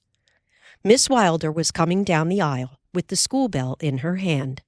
Her hair was dark, and her eyes were gray. She seemed a very pleasant person.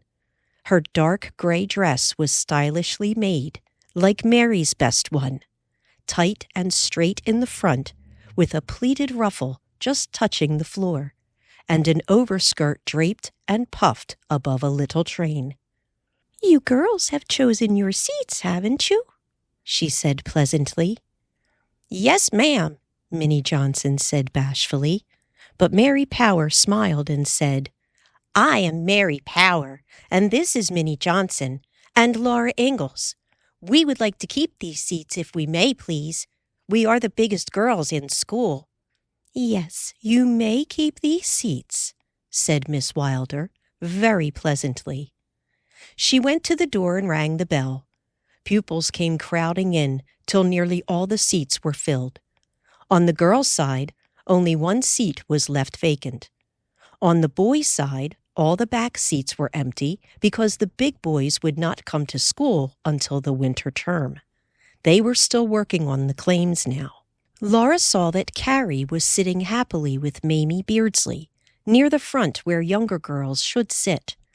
Then suddenly she saw a strange girl hesitating in the aisle.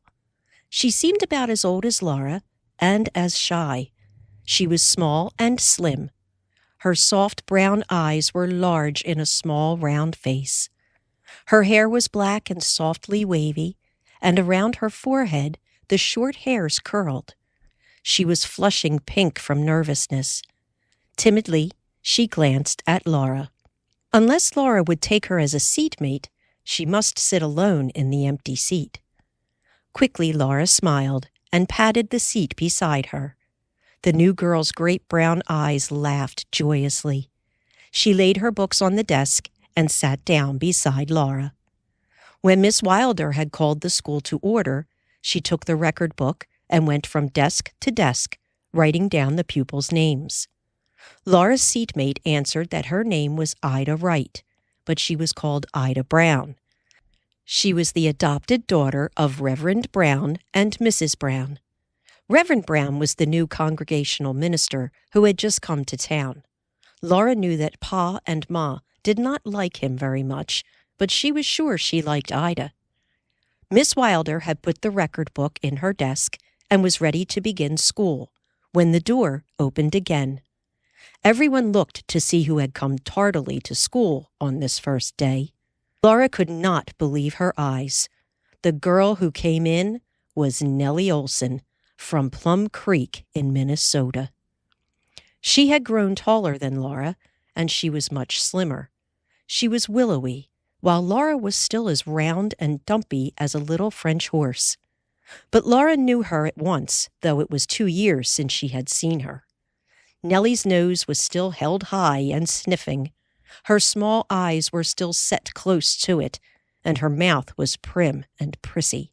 Nellie was the girl who had made fun of Laura and Mary because they were only country girls, while her father was a storekeeper. She had spoken impudently to Ma. She had been mean to Jack, the good and faithful bulldog, who was dead now. She had come late to school, yet she stood looking as if the school were not good enough for her. She wore a fawn-colored dress made with a polonaise. Deep pleated ruffles were around the bottom of the skirt, around her neck, and falling from the edges of the wide sleeves. At her throat was a full jabot of lace. Her fair, straight hair was drawn smoothly back from her sharp face and twisted into a tall French knot.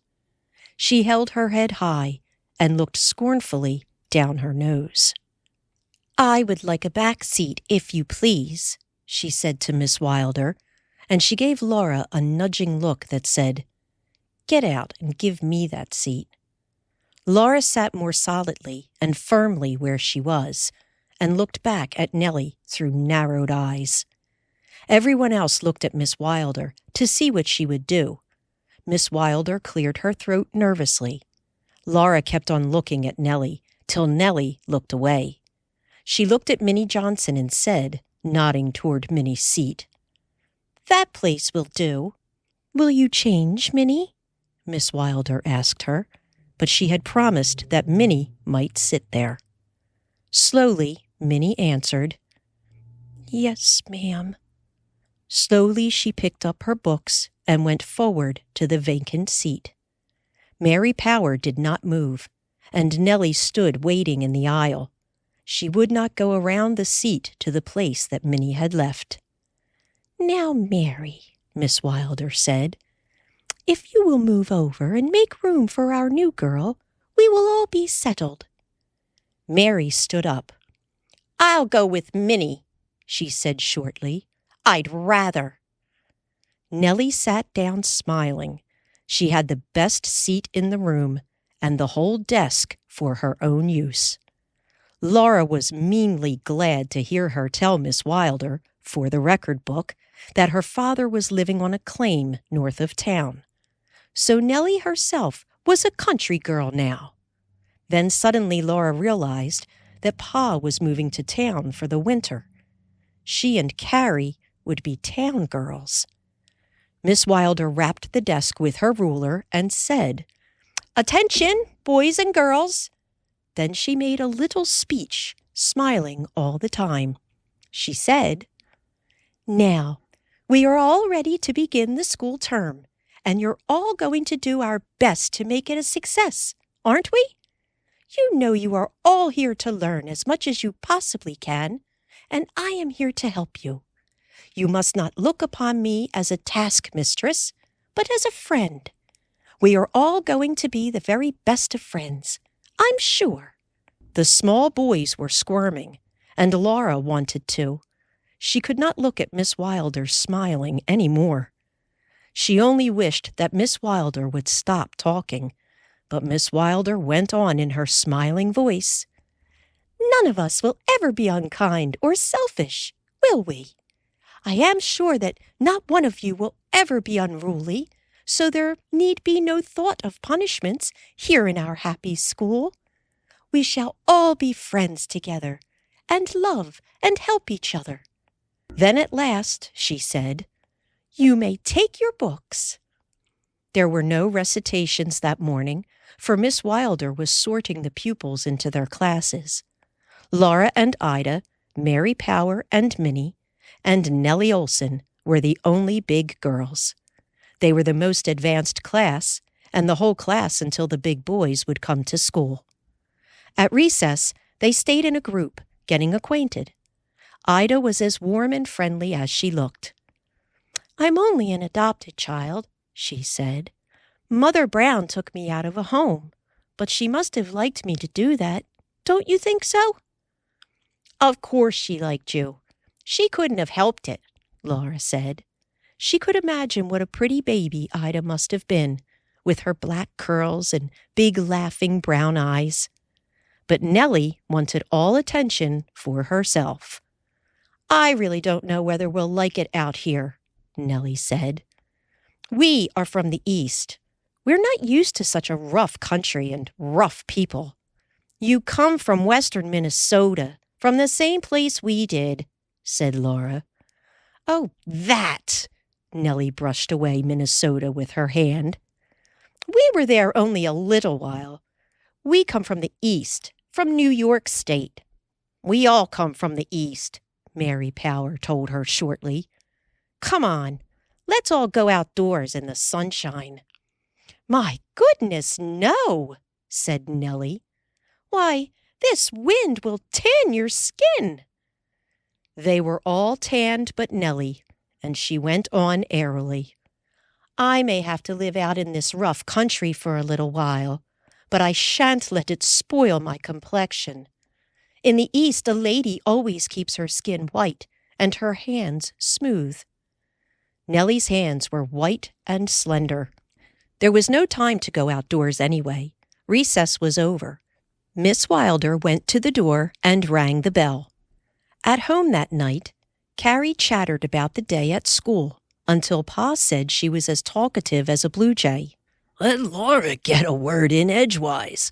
Why are you so quiet, Laura? Anything go wrong?"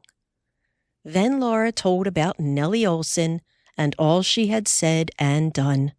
She finished, "Miss Wilder shouldn't have let her take the seat away from Mary Power and Minnie." "Nor should you ever criticize a teacher, Laura," Ma gently reminded her. Laura felt her cheeks grow hot. She knew what a great opportunity it was to go to school. Miss Wilder was there to help her learn, and she should be grateful. She should never impertinently criticize.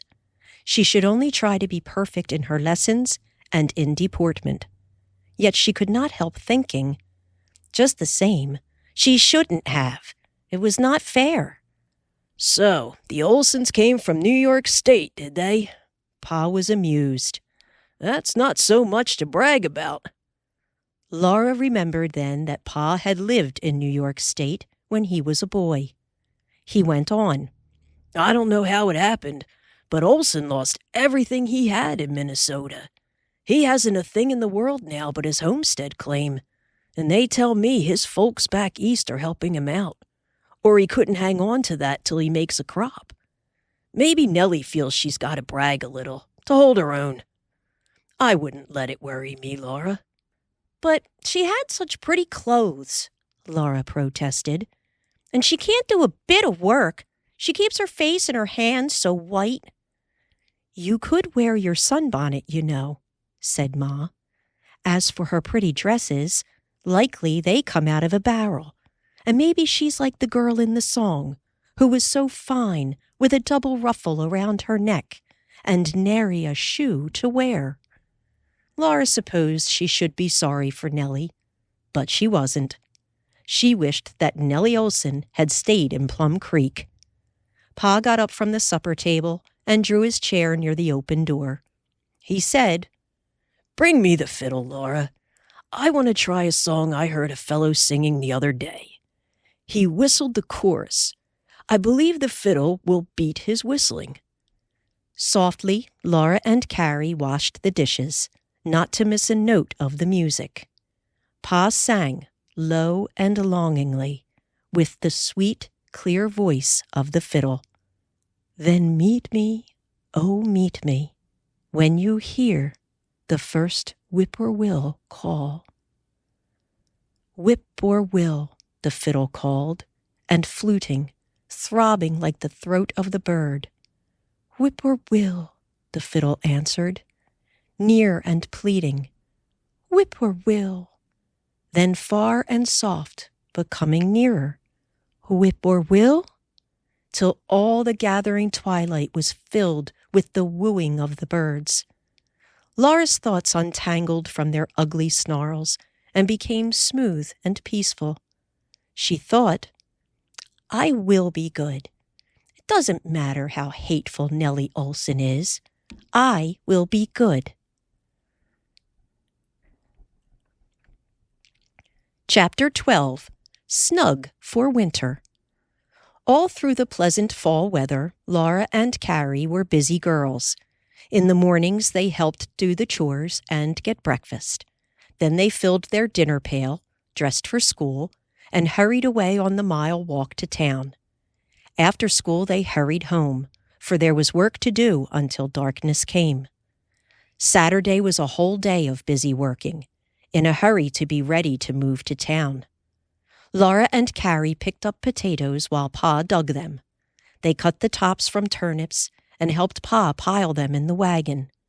They pulled and topped the carrots, too, and the beets and onions. They gathered the tomatoes and the ground cherries.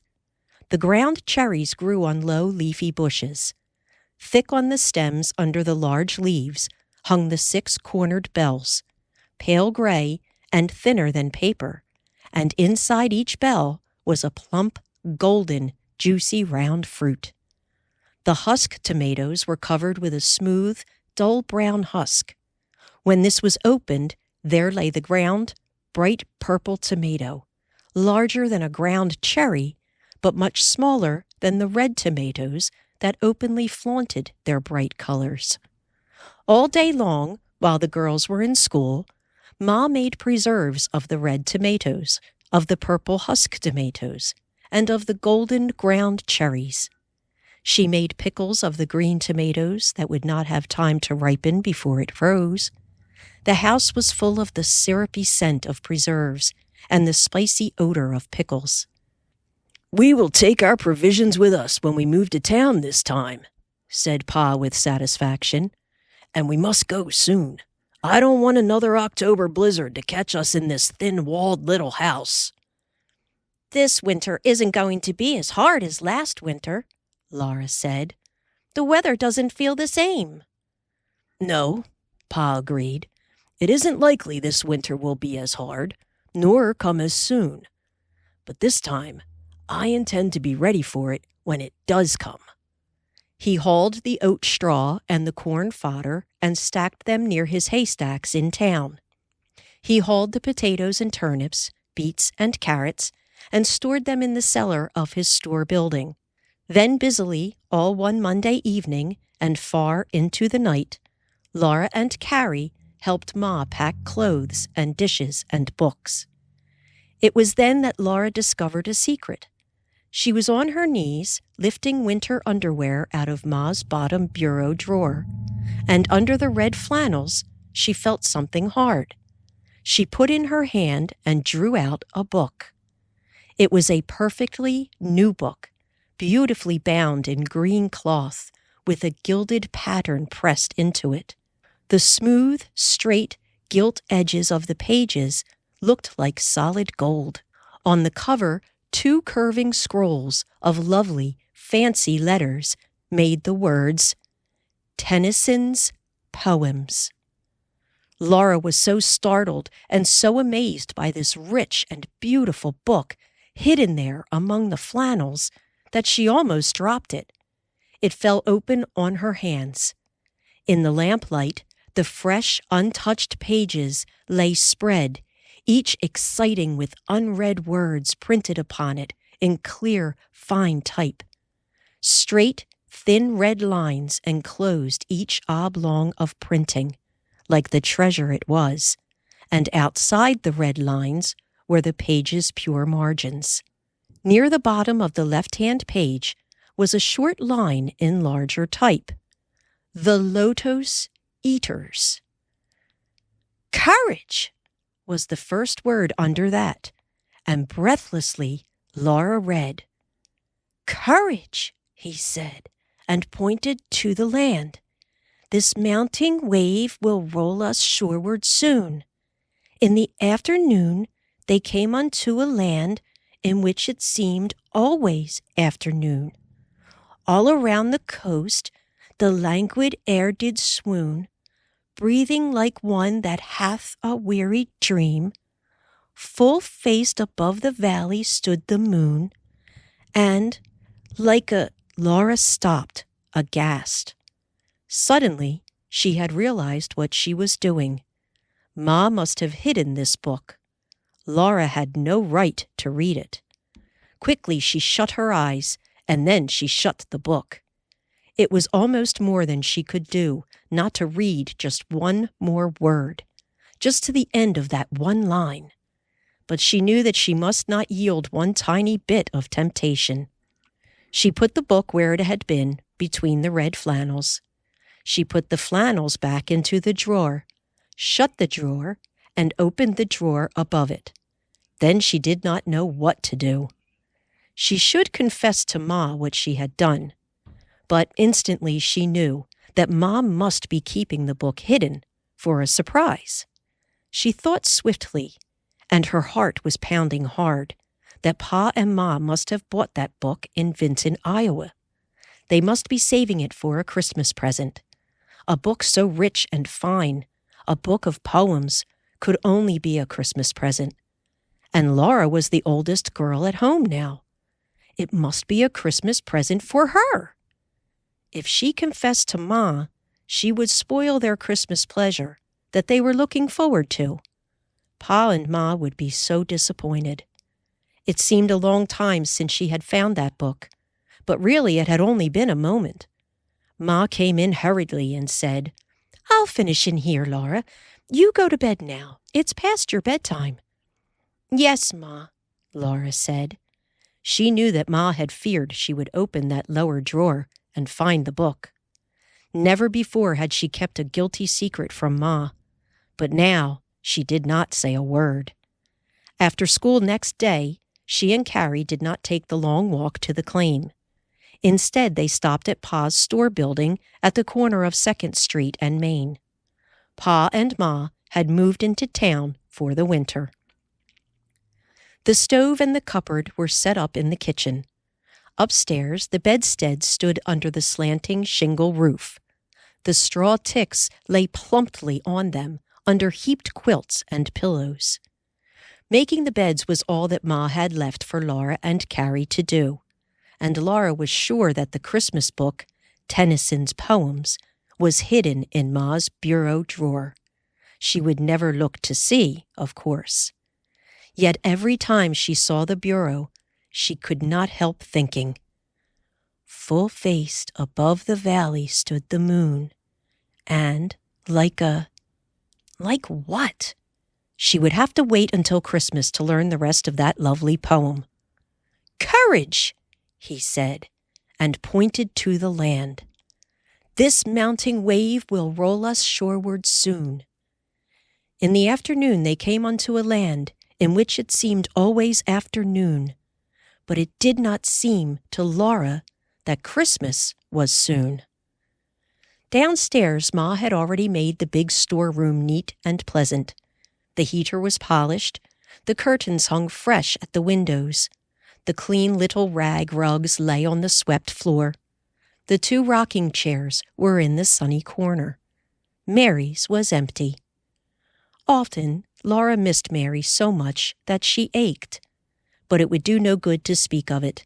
Mary was in college, where she had so wanted to be. A teacher had written Pa that she was well and making rapid progress. Soon she would be able to write a letter. So no one spoke of the emptiness they all felt now. Quietly and cheerfully, they went about getting supper and setting the table, and Ma did not know that she sighed when she said, "Well, we are all settled snug for the winter." "Yes," Pa said. "This time we are well fixed for it." They were not the only ones who were ready. Everyone in the town had been preparing. The lumber yard was stocked with coal. The merchants had stuffed their stores full of goods. There was flour at the mill and wheat in its bins. "We will have coal to burn and something to eat all winter if the trains can't get through," Pa gloated. It was good to feel so safe and prospering, with food enough and fuel enough, so that they need not dread hunger or cold. Laura missed the pleasant long walks to school and back. She had delighted in them. But now there was no hurry in the mornings, since she had no chores to do. Pa did them all, now that he had no farm work, and the shorter walk was better for Carrie. Pa and Ma and Laura were worried about Carrie. She had never been strong, and she was not recovering from the hard winter as she should. They spared her all but the lightest housework, and Ma coaxed her appetite with the best there was to eat. Still, she was thin and pale, small for her age and spindly. Her eyes were too large in her peaked little face. Often in the mornings, though the walk was only a mile and Laura carried her books, Carrie grew tired before they reached the schoolhouse. Sometimes her head ached so badly that she failed in her recitations. Living in town was easier. It would be much better for Carrie.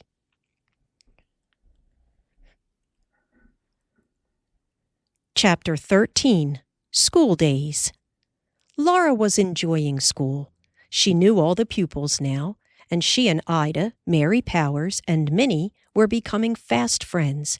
At recess and noon, they were always together.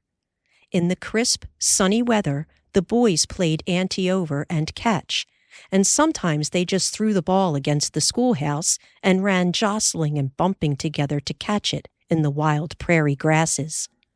Often they coaxed Laura. "Come play with us, Laura. Come on." It was tomboyish to run and play at her age, but she did so love to run and jump and catch the ball and throw it that sometimes she did join in the games. The boys were only little boys. She liked them, and she never complained when the games grew rough now and then. One day she overheard Charlie saying, "She isn't a sissy, even if she is a girl." Hearing that made her feel glad and cozy. When even little boys like a big girl, she knows that everyone likes her. The other girls knew that Laura was not really a tomboy, even when her face was hot from running and jumping, and the hairpins were coming loose in her hair. Ida sometimes played too, and Mary Power and Minnie would look on, applauding. Only Nellie Olson turned up her nose. Nellie would not even go walking, though they asked her politely. It was all too rough, really, she said. "She's afraid of spoiling her New York State complexion," Ida laughed. "I think she stays in the schoolhouse to make friends with Miss Wilder," said Mary Power. She talks to her all the time." "Well, let her. We have a much better time without her," Minnie said. "Miss Wilder used to live in New York State, too. Likely that is what they talk about," Laura remarked. Mary Power gave her a laughing, sidelong glance and squeezed her arm. No one called Nellie teacher's pet, but that was what they were thinking. Laura did not care. She was at the head of the class in all their studies, and she need not be a teacher's pet to stay there. Every evening after supper, she studied till bedtime. It was then that she missed Mary most painfully. They had always gone over their lessons together, but she knew that far away in Iowa, Mary was studying too, and if she were to stay in college and enjoy all its wonderful opportunities of learning, Laura must get a teacher's certificate. All this went through her head in a flash, while she went walking arm in arm with Mary Power and Ida. "You know what I think?" Minnie asked. "No, what?" they all asked her. "I bet that's what Nellie's scheming about," Minnie said, and she nodded at a team that was coming toward them along the wagon tracks ahead. It was the brown Morgan horses. All their slender legs were moving swiftly, their hooves raising little explosions of dust. Their glossy shoulders glistened, their black manes and tails blew shining in the wind. Their ears pricked forward, and their glancing bright eyes saw everything gaily. Dancing little red tassels trimmed their bridles. Sunlight ran glistening on the curve of their arched necks, straight along their smooth sides and curving again on their round haunches. And behind them ran a shining new buggy. Its dashboard glittered. Its spotless black top curved over the seat on gleaming black spokes. Its wheels were red. Laura had never seen such a buggy. "Why didn't you bow, Laura?" Ida asked when it had sped by. "Didn't you see him raise his hat to us?" said Mary Power. Laura had seen only the beautiful horses till the buggy flashed before her eyes. "Oh, I'm sorry, I didn't mean to be impolite," she said. "They're just like poetry, aren't they?" "You don't mean she's setting her cap for him, Minnie," Mary Power said. "Why, he's grown-up man. He's a homesteader." "I've seen her looking at those horses," said Minnie. "I bet she's made up her mind to get a ride behind them. You know that kind of scheming look she has sometimes? And now that he's got such a buggy, he didn't have any buggy last 4th of July, said Laura. It's just come from the East, Minnie told them. He ordered it after he sold his wheat crop. He had a wonderful wheat crop. Minnie always knew such news because her brother Arthur told her. Slowly, Mary Power said, I do believe you are right. I wouldn't put it past her. Laura felt a little guilty. She wouldn't make up to Miss Wilder just to get a ride behind Almanzo Wilder's horses. Yet she had often thought that if Miss Wilder liked her, she might someday take her riding behind them. Miss Wilder had taken a claim on this road, only a quarter of a mile beyond the schoolhouse. She lived there in a little claim shanty. Almanzo often brought her to the schoolhouse in the morning, or stopped after school to take her home. And always, when she saw those horses, Laura hoped that Miss Wilder might, perhaps, sometime, ask her for a ride. Could it be that she was as horrid as Nellie Olson? Now that she had seen that buggy, more than ever Laura wanted such a ride. How could she prevent such thoughts when those horses were so beautiful and the buggy so swift? It's almost time for the bell, Ida said, and they all turned back to the schoolhouse. They must not be late. In the entry they drank from the dipper that floated in the water pail there. Then they went in, tanned and windblown, and hot and dusty. Nellie was neat and ladylike. Her skin was white, and every hair of her head was in its place. She looked down her nose at them and smiled a lofty smile. Laura looked straight back at her, and Nellie gave her a little flounce of her shoulder and chin. "You needn't think you're so much, Laura Ingalls," Nellie said. "Miss Wilder says your father has nothing much to say about this school, even if he is on the school board." "Why," Laura gasped. "I guess he's got as much to say about this school as anybody, and maybe more," Ida said stoutly. "Hasn't he, Laura?" "He certainly has," Laura cried. "Yes," said Mary Power. "He has more because Laura and Carrie are in this school, and the others on the board haven't any children." Laura was furious with rage that Nellie dared to say anything against Pa. On the steps, Miss Wilder was ringing the bell, and its noise clanged in Laura's head. She said, "It's just too bad your folks aren't nothing but country folks, Nellie. If you lived in town, then maybe your father could be on the school board and have something to say about this school." Nellie was going to slap her. Laura saw her hand rising, and she barely had time to think that she must not slap Nellie, and to hope she wouldn't. Then Nellie's hand dropped quickly, and she slid into her seat. Miss Wilder had come in. All the pupils came clattering, and Laura sat down in her own seat. She was still so angry that she could hardly see. Under the desktop, Ida's hand gave her clenched fist a quick little squeeze that meant, "Good for you. You served her right."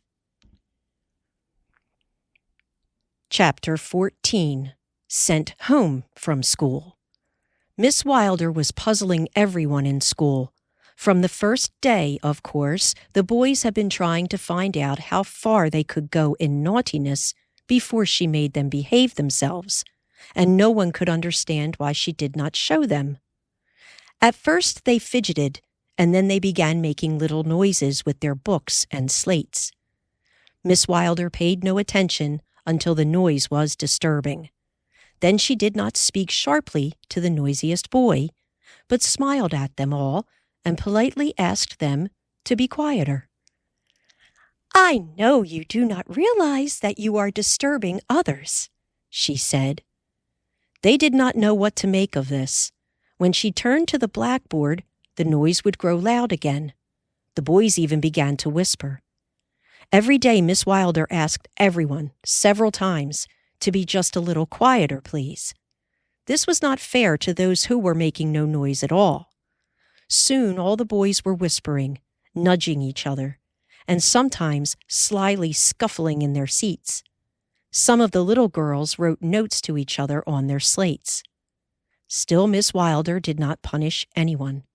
One afternoon, she rapped on her desk to call the whole school to attention and talked to them about how good she was sure they all meant to be. She said she did not believe in punishing children. She meant to rule them by love, not fear. She liked them all, and she was sure that they liked her. Even the big girls were embarrassed by her way of talking. "Birds in their little nests agree," she said, smiling, and Laura and Ida almost squirmed from embarrassment. Besides, that showed that she knew nothing at all about birds. Miss Wilder kept on always smiling, even when her eyes were worried. Only her smiles at Nellie Olson seemed real. She seemed to feel that she could depend on Nellie Olson. "She's almost a hypocrite," Minnie said, low, one day at recess. They were standing at the window, watching the boys play ball. Miss Wilder and Nellie were chatting together by the stove. It was colder at the window, but the other girls would rather be there. "I don't think she really is quite," Mary Power answered. "Do you, Laura?" No, Laura said. "Not exactly. I think she just hasn't got very good judgment, but she does know everything in the books. She is a good scholar." "Yes, she is," Mary Power agreed. "But can a person know what is in books and still have more common sense? I wonder what is going to happen when the big boys come to school, if she can't control these little ones." Minnie's eyes lighted up with excitement, and Ida laughed. Ida would be good and gay and laughing, no matter what happened. But Mary Power was sober, and Laura was worried. She said, "Oh, we must not have trouble in school." She must be able to study and get a teacher's certificate. Now that Laura and Carrie were living in town, they went home at noon for a good hot dinner. Surely the hot food was better for Carrie, though it seemed to make no difference. She was still pale and spindly, and always tired.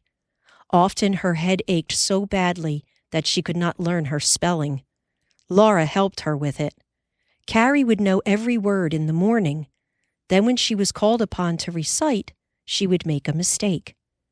Ida and Nellie still brought their dinners to school, and so did Miss Wilder. They ate together, cozily, by the stove.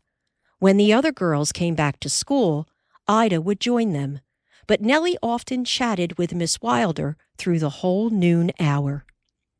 Several times she said to the other girls, with a sly smile, "One of these days I'm going riding behind those Morgan horses in that new buggy. You just wait and see." They did not doubt it. Coming in one day at noon, Laura took Carrie to the stove to take off her wraps in the warmth. Miss Wilder and Nellie were there, talking earnestly together. Laura heard Miss Wilder say indignantly, "School board!" Then they both saw her. "I must ring the bell," Miss Wilder said hurriedly, and she did not look at Laura as she passed by her. Perhaps Miss Wilder had some complaint against the school board, Laura thought, and she had remembered when she saw Laura that Pa was on the board. That afternoon again, Carrie missed 3 words in her spelling lesson. Laura's heart ached. Carrie looked so white and pitiful. She tried so hard, but it was plain to be seen that her head was aching terribly. It would be a little comfort to her, Laura thought, that Mamie Beardsley made some mistakes too. Then Miss Wilder closed her speller and said sadly that she was disappointed and grieved. "Go to your seat, Mamie, and study this same lesson again," she said. "Carrie, you may go to the blackboard. I want to see you write cataract, separate, and exasperate on the board correctly, 50 times each." She said it with a kind of triumph in her voice. Laura tried to control her temper, but she could not. She was furious. It was meant as a punishment for poor little Carrie, to make her stand ashamed before the whole school. It was not fair. Mamie had missed words too. Miss Wilder let Mamie off and punished Carrie. She must see that Carrie did her best and was not strong. She was mean and cruel, and she was not fair. Laura had to sit helpless. Carrie went miserably, but bravely, to the blackboard. She was trembling, and she had to wink back tears, but she would not cry. Laura sat watching her thin hand, slowly writing, one long line of words, and then another. Carrie grew pale and paler, but she kept on writing. Suddenly, her face went gray, and she hung on to the eraser trough. Quickly, Laura raised her hand. Then she jumped up, and when Miss Wilder looked at her, she spoke without waiting for permission. "Please! Carrie's going to faint!" Miss Wilder turned swiftly and saw Carrie. "Carrie, you may sit down," she said. Sweat came out on Carrie's face, and it was not so deathly gray. Laura knew the worst was over. "Sit down on the front seat," Miss Wilder said, and Carrie was able to get to it. Then Miss Wilder turned to Laura. "Since you do not want Carrie to write her misspelled words, Laura, you may go to the board and write them."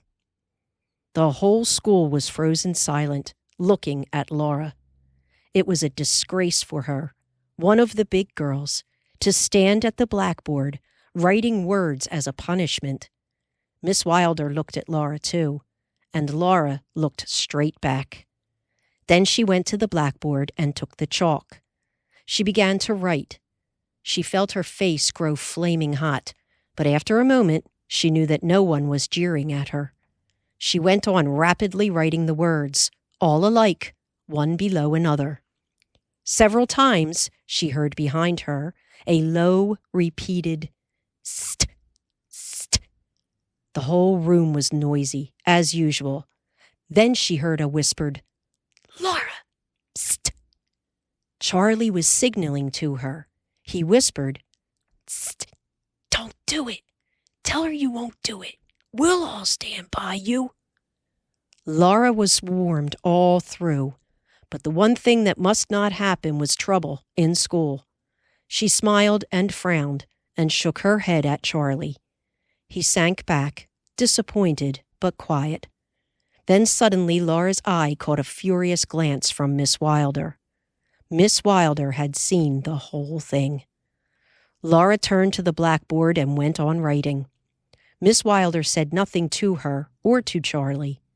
Laura thought resentfully, "She has no right to be mad at me.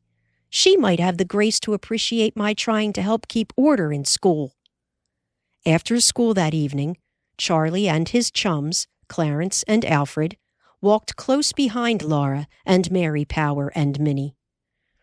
"I'll fix that old Minnie tomorrow," Clarence bragged, loudly, so that Laura would hear him. "I'm going to put a bent pin in her chair." "I'll break her ruler beforehand," Charlie promised him, "so she can't punish you if she catches you." Laura turned around and walked backward. "Please don't do that, boys. Please," she asked them. "Oh, why not? It'll be fun, and she won't do anything to us," Charlie argued. "But where is the fun?" Laura said. "That is no way for you boys to treat a woman, even if you don't like her. I do wish you wouldn't." "Well," Clarence gave in. "Oh, all right. I won't, then." "Then we won't either," Alfred and Charlie agreed. Laura knew they would keep their word, though they didn't want to. Studying her lessons by the lamp that night, Laura looked up to say, "Miss Wilder doesn't like Carrie nor me, and I don't know why." Ma paused in her knitting. "You must imagine it, Laura," she said.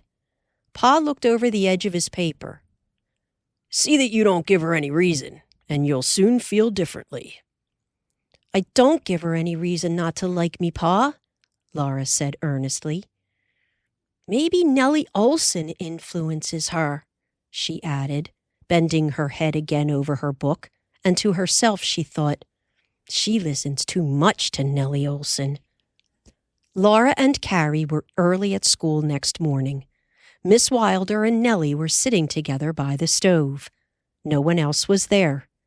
Laura said good morning, and as she went into the warmth of the stove, her skirt brushed against the coal hod and caught on its broken rim.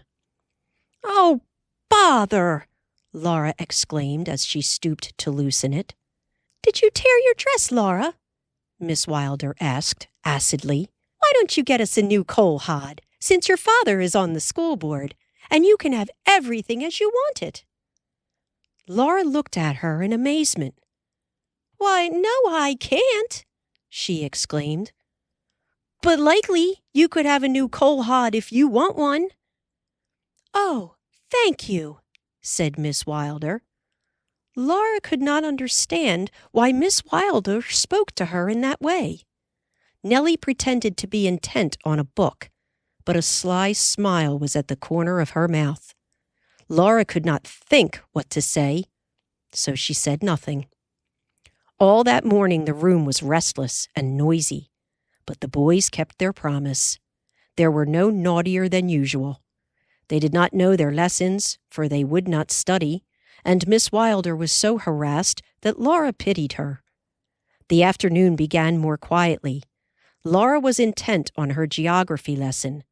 Glancing up while she memorized and thought about the exports of Brazil, she saw Carrie and Mamie Beardsley buried in study. Their heads were together over their spelling book, their eyes were fixed upon it, and their lips silently moved as they spelled the words to themselves. They did not know that they were swaying back and forth, and that their seat was swaying a little with them. The bolts that should fasten the seat to the floor must be loose, Laura thought. The movement of the seat made no sound, so it did not matter. Laura looked at her book again and thought about seaports. Suddenly, she heard Miss Wilder speak sharply. "Carrie and Mamie, you may put away your books and just rock that seat." Laura looked up. Carrie's eyes and mouth were open in surprise. Her peaked little face was white from shock, then red with shame. She and Mamie put away their speller and rocked the seat, meekly and still quietly. "We must have quiet in order to study," Miss Wilder explained sweetly. "Hereafter, anyone who disturbs us may continue that disturbance until he or she is thoroughly tired of making it." Mamie did not mind so much, but Carrie was so ashamed that she wanted to cry. "Go on rocking that seat, girls, till I give you leave to stop," said Miss Wilder, with that queer, triumphant tone in her voice again. She turned to the blackboard, where she was explaining an arithmetic problem to the boys, who paid no attention. Laura tried again to think about Brazil, but she could not. After a moment, Mamie gave a little toss of her head and boldly moved across the aisle into another seat. Carrie went on rocking, but the double seat was too heavy for one little girl to rock from one end. Slowly, its motion stopped. "Keep on rocking, Carrie," Miss Wilder said sweetly. She said nothing to Mamie. Laura's face flushed hot with fury. She did not even try to control her temper. She hated Miss Wilder for her unfairness and her meanness. There sat Mamie, refusing to take her share of the punishment, and Miss Wilder did not say a word to her. Carrie was not strong enough to rock the heavy seat alone. Laura could hardly control herself. She bit her lip hard and sat still. Surely, she thought, Carrie will be excused soon. Carrie was white. She was doing her best to keep the seat rocking, but it was too heavy. Its movement grew less and less. At last, with all her strength, Carrie could hardly move it at all. "Faster, Carrie, faster," Miss Wilder said. "You wanted to rock the seat. Now do it."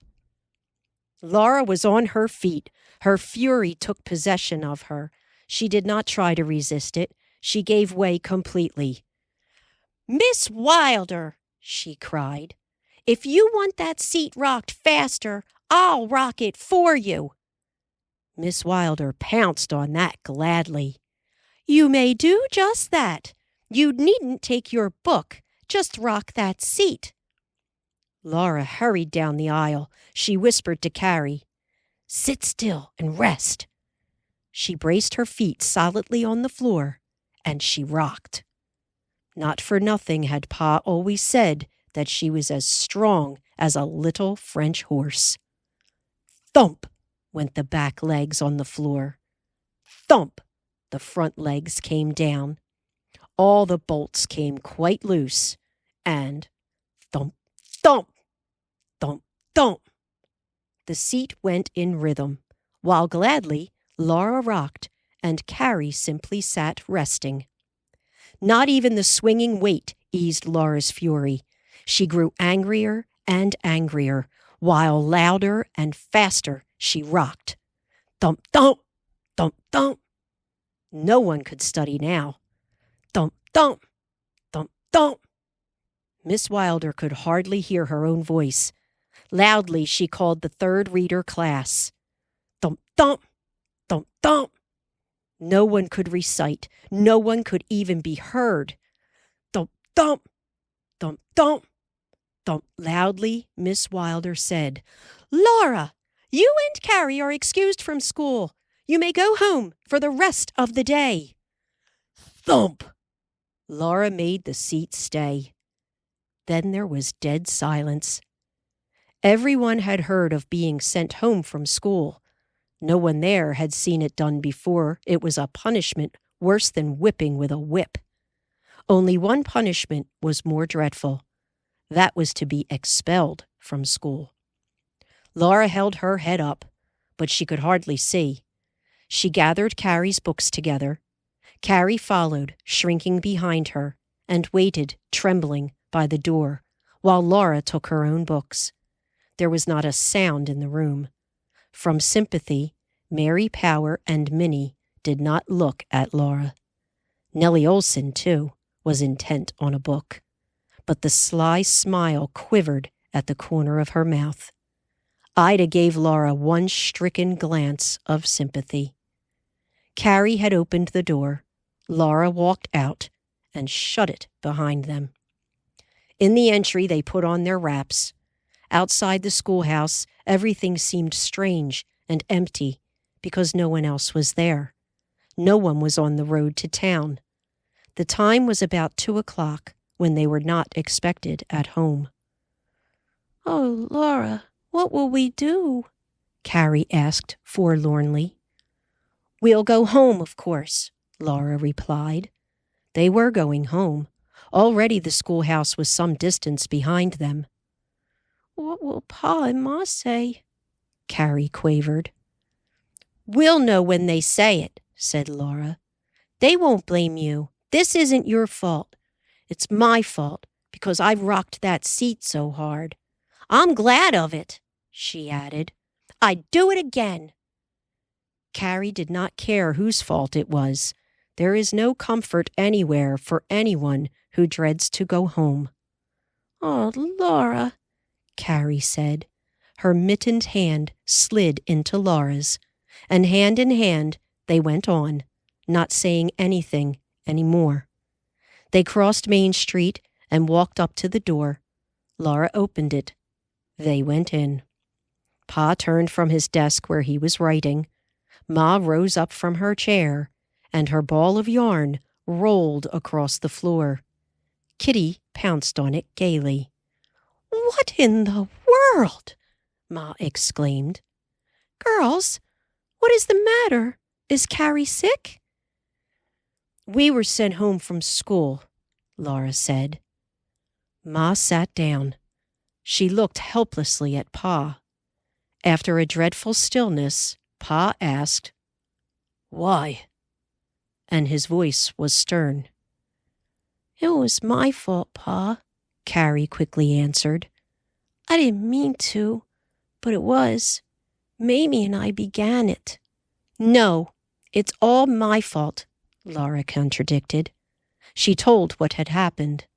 When she had finished, the stillness was dreadful again. Then Pa spoke sternly. "You girls will go back to school tomorrow morning and go on as though none of this happened. Miss Wilder may have been wrong, but she is the teacher. I cannot have my girls making trouble in school." "No, Pa, we won't," they promised. "Now, take off your school dresses and settle down to your books," said Ma. "You can study here the rest of the afternoon. Tomorrow, you'll do as Pa says, and likely it will all blow over."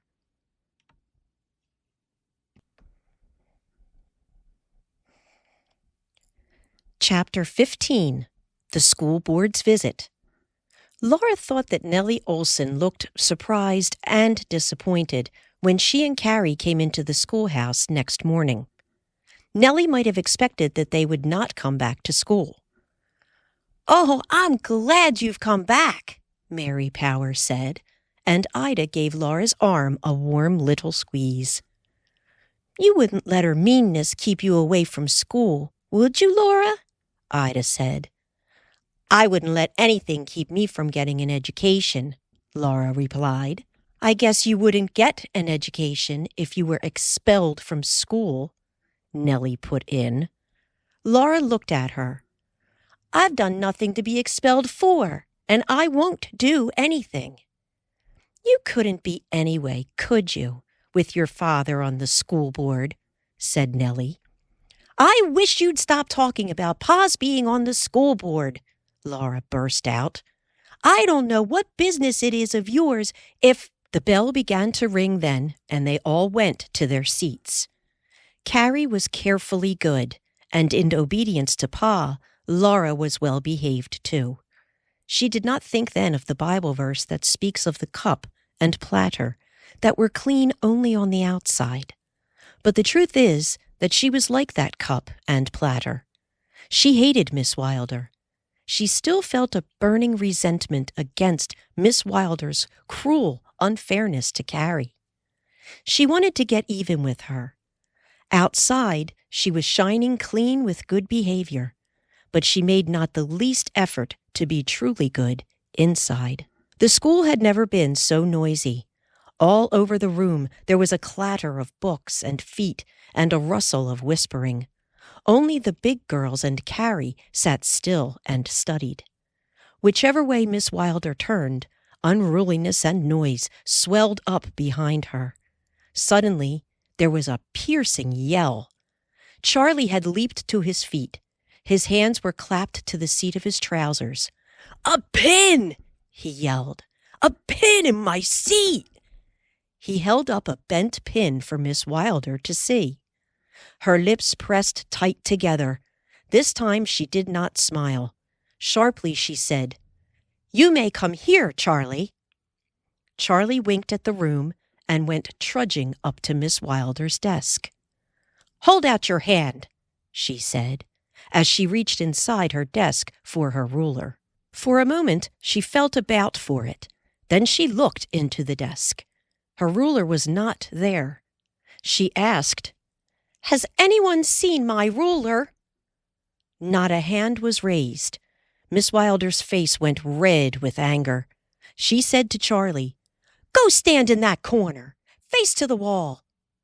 Charlie went to the corner, rubbing his behind as if he still felt the pinprick. Clarence and Alfred laughed aloud. Miss Wilder turned toward them quickly, and even more quickly Charlie looked over his shoulder and made such a face at her that all the boys burst out laughing. Charlie was so quick that she saw only the back of his head when very quickly she turned to see what caused the laughter. 3 or 4 times she turned quickly this way and that, and Charlie turned more quickly, making faces at her. The whole school was roaring.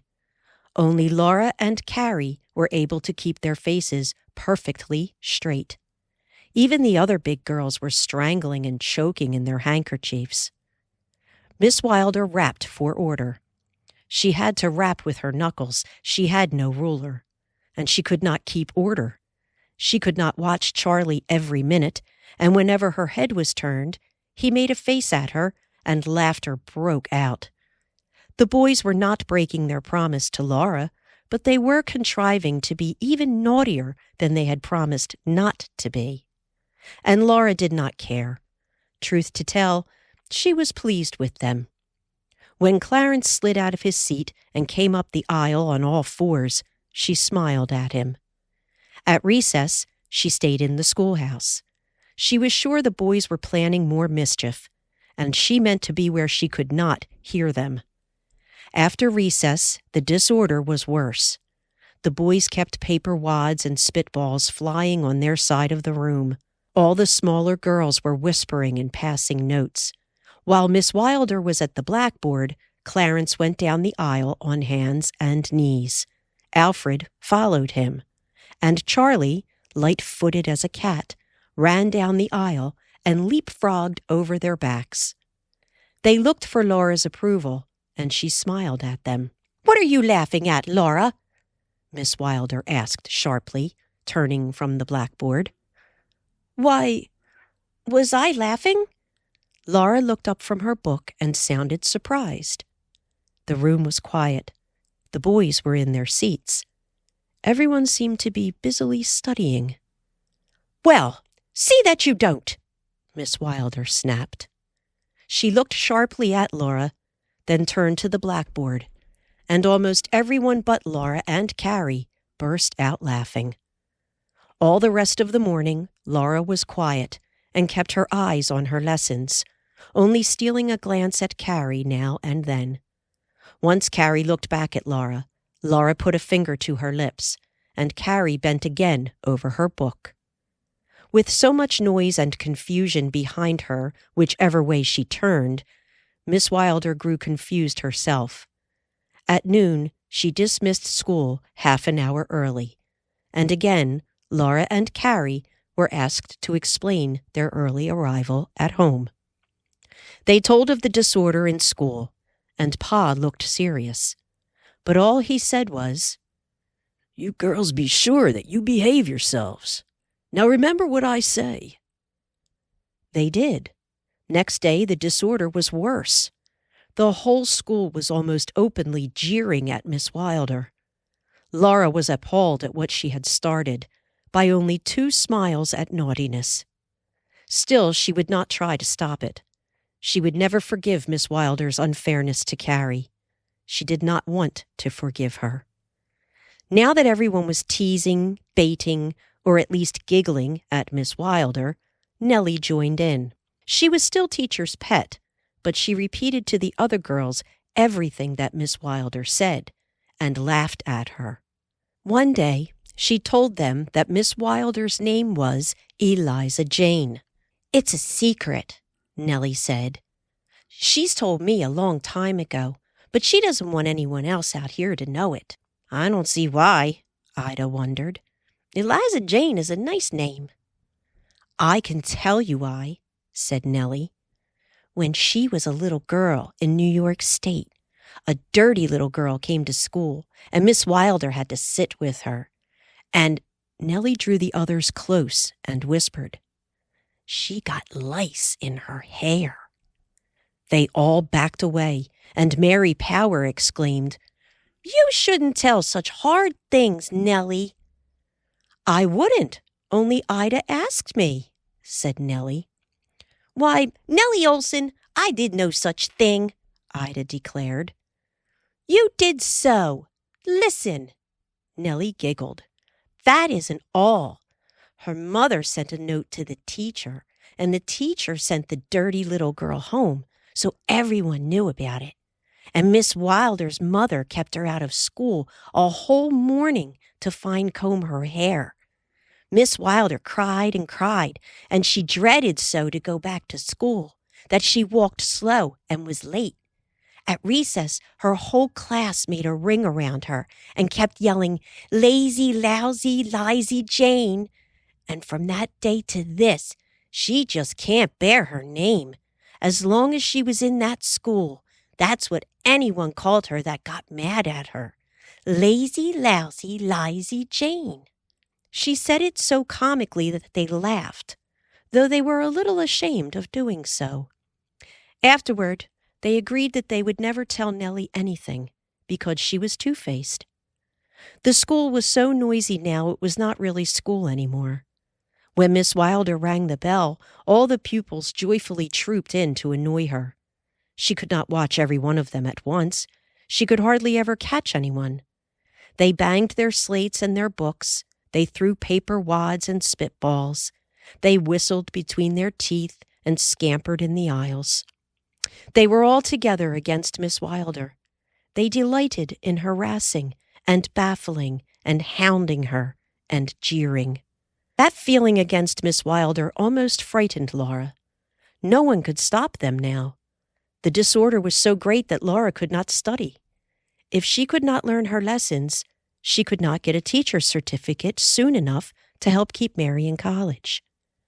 Perhaps Mary must leave college, because Laura had twice smiled at naughtiness. She knew now that she should not have done that. Yet she did not really repent. She did not forgive Miss Wilder.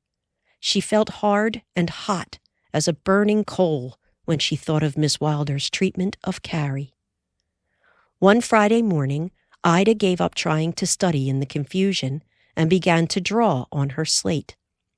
The whole first spelling class was making mistakes on purpose and laughing at them. Miss Wilder sent the class to the board to write the lesson. Then she was caught between the pupils and the board and those in the seats. Ida was busily drawing, swinging her feet and humming a little tune in her throat without knowing it, and Laura kept her fists clamped to her ears and tried to study. When Miss Wilder dismissed school for recess, Ida showed Laura the picture she had drawn. It was a comic picture of Miss Wilder, so well done that it looked exactly like her, only more so. Under it, Ida had written, "We have lots of fun going to school. Laugh and grow fat is the only rule. Everyone laughs until their sides ache again. At lazy, lousy, lizy Jane." "I can't get the verse just right somehow," Ida said. Mary Power and Minnie were admiring the picture and laughing, and Mary Power said, "Why don't you get Laura to help you? She makes good verses." "Oh, will you, Laura, please?" Ida asked. Laura took the slate and the pencil, and while the others waited, she thought of a tune and fitted words to it. She meant only to please Ida, and perhaps, just a little, to show off what she could do. She wrote in the place of the verse that Ida had erased, "Going to school is lots of fun. From laughing we have gained a ton. We laugh until we have a pain. At lazy, lousy, lizy Jane." Ida was delighted, and so were the others. Mary Power said, "I told you Laura could do it." At that moment, Miss Wilder rang the bell. The whole recess had gone, as quickly as that. The boys came in, making all the noise they could, and as Charlie passed by and caught sight of the slate, Ida laughed and let him take it. "Oh, no!" Laura cried in a whisper, but she was too late. Until noon, the boys were slipping that slate from one to another, and Laura feared that Miss Wilder would capture it, with Ida's drawing and her handwriting on it. Laura breathed a great sigh of relief when the slate came slipping back, and Ida quickly cleaned it with her slate rag. When they all went out to the crisp, sunny outdoors to go home for dinner, Laura heard the boys chanting all along the road to Main Street. "Going to school is lots of fun. From laughing we have gained a ton. We laugh until we have a pain. At lazy, lousy, lizy Jane." Laura gasped. She felt sick for a minute. She cried out, "They mustn't! We must stop them!" "Oh, Mary Power, Minnie, come on, hurry!" she called. "Boys! Charlie, Clarence!" "They don't hear you," Minnie said. "We couldn't stop them anyway." Already the boys were separating at Main Street.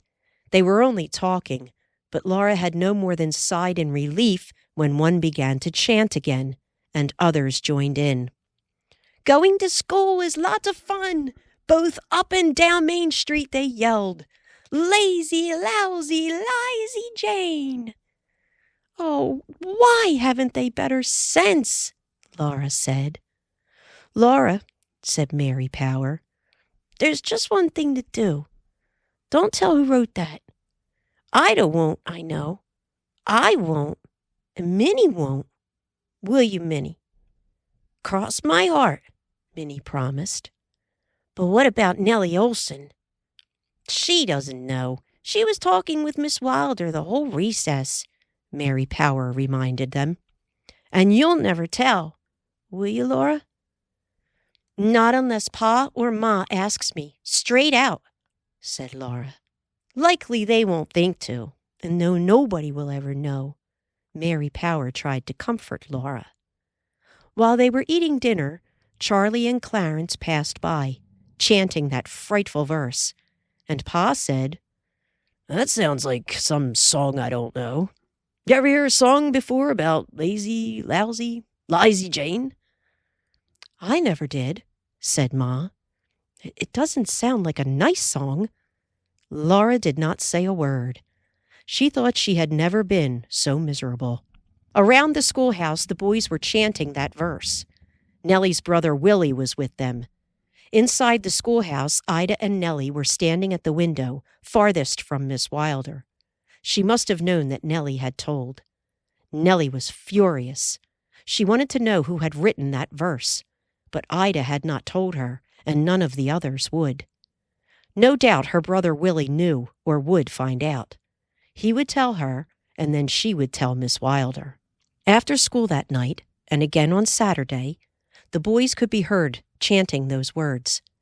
In the bright, clear weather, they were all outdoors. Laura could almost have welcomed a blizzard to shut them in. She had never felt so ashamed, for she had spread Nellie's mean tattle-telling farther than Nellie ever could have. She blamed herself, yet she still blamed Miss Wilder far more. If Miss Wilder had been only decently fair to Carrie, Laura never could have got into such trouble. That afternoon, Mary Power came to visit. Often on Saturday afternoons, she and Laura visited and worked together. They sat in the pleasant, sunny front room. Laura was crocheting a nubia of soft white wool for Mary's Christmas present in college, and Mary Power was knitting a silk necktie for her father's Christmas. Ma rocked and knitted, or sometimes read interesting bits to them from her church paper, The Advance. Grace played about, and Carrie sewed a 9-patch quilt block. Those were such pleasant afternoons. The winter sunshine streamed in. The room was pleasantly warm from the coal heater. Kitty, grown now to a cat, stretched and lazily purred in the sunshine on the rag rug, or curved purring against the front door, asking with a meow to be let out to watch for dogs. Kitty had become famous in town. She was such a pretty cat, such a clean blue and white, with slender body and long tail, that everyone wanted to pet her. But she was a one-family cat. Only the family could touch her. When anyone else stooped to stroke her, she flew snarling and clawing into his face. Usually someone screeched, "Don't touch that cat!" in time to save him. She liked to sit on the front doorstep and look about the town. Boys and sometimes the men would set a new dog on her to see the fun. Kitty sat placidly while the dog growled and barked, but she was always ready. When the dog rushed, she rose in air with a heart-stopping yowl and landed squarely on the dog's back, with all claws sunk into it. The dog went away from there. They went in a streak, Kitty silently riding and the dog yowling. When Kitty thought she was far enough from home, she dropped off, but the dog went on. Then Kitty walked home with proudly upright tail. Only a new dog could be set on Kitty. Nothing could be a greater pleasure than those Saturday afternoons when Mary Power's friendliness was added to the coziness of home, and Kitty might furnish exciting entertainment. Now Laura could not truly enjoy even this. She sat, dreading to hear the boys chanting that verse again, and in her chest was a gloomy weight. I should make a clean breast of it to Pa and Ma, she thought. She felt again a scalding fury against Miss Wilder. She had not meant to do harm when she wrote that verse. She had written it at recess, not in school hours. It was all too difficult to explain. Perhaps, as Ma had said, it would blow over. Least said, soonest mended. Yet at that moment perhaps someone was telling Pa. Mary Power was troubled too. They both made mistakes and had to unravel stitches. Never had they accomplished so little in a Saturday afternoon. Neither of them said a word about school. All the pleasure was gone from school. They were not looking forward to Monday morning. That Monday morning was the worst yet. There was no pretense of study. The boys whistled and cat-called and scuffled in the aisles. All the little girls but Carrie were whispering and giggling and even moving from seat to seat. Miss Wilder's "Quiet, please! Please be quiet!"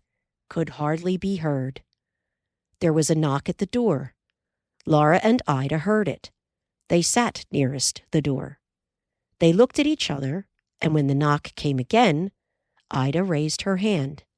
Miss Wilder paid no attention. Suddenly a loud knock sounded on the entry's inner door. Everyone heard that. The door opened, and the noise died away to silence. The room grew deathly still as Pa came in. Behind him came two other men whom Laura did not know. "Good morning, Miss Wilder," said Pa. "School board decided it was time to visit the school." "It's about time that something was done," Miss Wilder returned. She flushed red and then went pale while she answered, "Good morning," to the other two men, and welcomed them, with Pa, to the front of the room. They stood, looking over it. Every pupil was perfectly still, and Laura's heart pounded loud. We heard you've been having a little trouble," the tall, solemn man said gravely but kindly. "Yes, and I'm very glad of this opportunity to tell you gentlemen the facts of the case," Miss Wilder replied angrily. "It is Laura Ingalls who makes all the trouble in this school. She thinks she can run the school because her father is on the school board. Yes, Mr. Ingalls, that is the truth. She brags that she can run this school. She didn't think I would hear of it, but I did." She flashed a glance of angry triumph at Laura. Laura sat dumbfounded. She had never thought that Miss Wilder would tell a lie. "Oh, I am sorry to hear this, Miss Wilder," said Pa. "I am sure that Laura did not intend to make trouble." Laura raised her hand, but Pa slightly shook his head at her. "She encourages the boys to be unruly, too. That is the whole trouble with them," Miss Wilder declared. "Laura Ingalls eggs them on in every kind of mischief and disobedience." Pa looked at Charlie, and his eyes were twinkling. He said, "Young man, I hear you got punished for sitting on a bent pin." "Oh, no, sir," Charlie replied, a picture of innocence. "I was not punished for sitting on it, sir, but for getting up off it." The jolly member of the school board suddenly choked a laugh into a cough. Even the solemn man's mustache twitched. Miss Wilder flushed dark red. Pa was perfectly sober. No one else even felt like smiling. Slowly and weightily, Pa said, "Miss Wilder, we want you to know that the school board stands with you to keep order in this school." He looked sternly over the whole room. "All you scholars must obey Miss Wilder. Behave yourselves and learn your lessons. We want a good school, and we are going to have it." When Pa spoke like that, he meant what he said, and it would happen. The room was still. The stillness continued after the school board had said good day to Miss Wilder and gone. There was no fidgeting, no whispering. Quietly every pupil studied, and class after class recited diligently in the quiet. At home, Laura was quiet too, wondering what Pa would say to her. It was not her place to speak of what had happened until he did. He said nothing about it until the supper dishes were washed and they were all settled for the evening around the lamp. Then, laying down his paper, he looked at Laura and said slowly, "It is time for you to explain what you said to anyone, that you could give Miss Wilder the idea you thought you could run the school because I'm on the school board." "I didn't say such a thing, and I did not think so, Pa," Laura said earnestly. "I know you didn't," said Pa, "but there was something that gave her such an idea. Think what it could have been." Laura tried to think. She was not prepared for this question, for she had been defending herself in her mind and declaring that Miss Wilder had told a lie. She had not looked for the reason why Miss Wilder told it. "Did you speak to anyone about my being on the school board?" Pa prompted her. Nellie Olson had often spoken of that, but Laura had only wished that she wouldn't. Then she remembered the quarrel. When Nellie had almost slapped her, she said, "Nellie Olson told me that Miss Wilder said you haven't much to say about the school, even if you are on the school board. And I said," she had been so angry that it was hard to remember exactly what she had said. "I said that you have as much to say about the school as anybody. Then I said, it's too bad your father doesn't own a place in town. Maybe if you weren't just country folks, your father could be on the school board." "Oh, Laura," Ma said sorrowfully. "That made her angry." "I wanted to," said Laura. "I meant to make her mad. When we lived on Plum Creek, she was always making fun of Mary and me because we were country girls. She can't find out what it feels like herself." Laura, Ma protested in distress. "How can you be so unforgiving? That was years ago." "She was impudent to you, too, and mean to Jack," Laura said, and tears smarted in her eyes. "Never mind," Pa said. "Jack was a good dog, and he's gone to his reward. So Nellie twisted what you said and told it to Miss Wilder, and that's made all this trouble. I see." He took up his paper. "Well, Laura, maybe you have learned a lesson that is worthwhile. Just remember this: a dog that will fetch a bone will carry a bone." For a little while there was silence, and Carrie began again to study her spelling. Then Ma said, "If you will bring me your album, Laura, I would like to write in it." Laura fetched her album from her box upstairs, and Ma sat at the desk and carefully wrote in it with her little pearl-handled pen. She dried the page carefully over the lamp and returned the album to Laura. On the smooth, cream-colored page, in Ma's fine handwriting, Laura read, "If wisdom's ways you wisely seek, 5 things observe with care. To whom you speak, of whom you speak, and how and when and where. Your loving mother, C.L. Ingalls. De Smet, November 15th, 1881. Chapter 16. Name Cards. After all the preparation for winter, it seemed that there would be no winter. The days were clear and sunny. The frozen ground was bare of snow. The fall term of school ended, and Miss Wilder went back to Minnesota.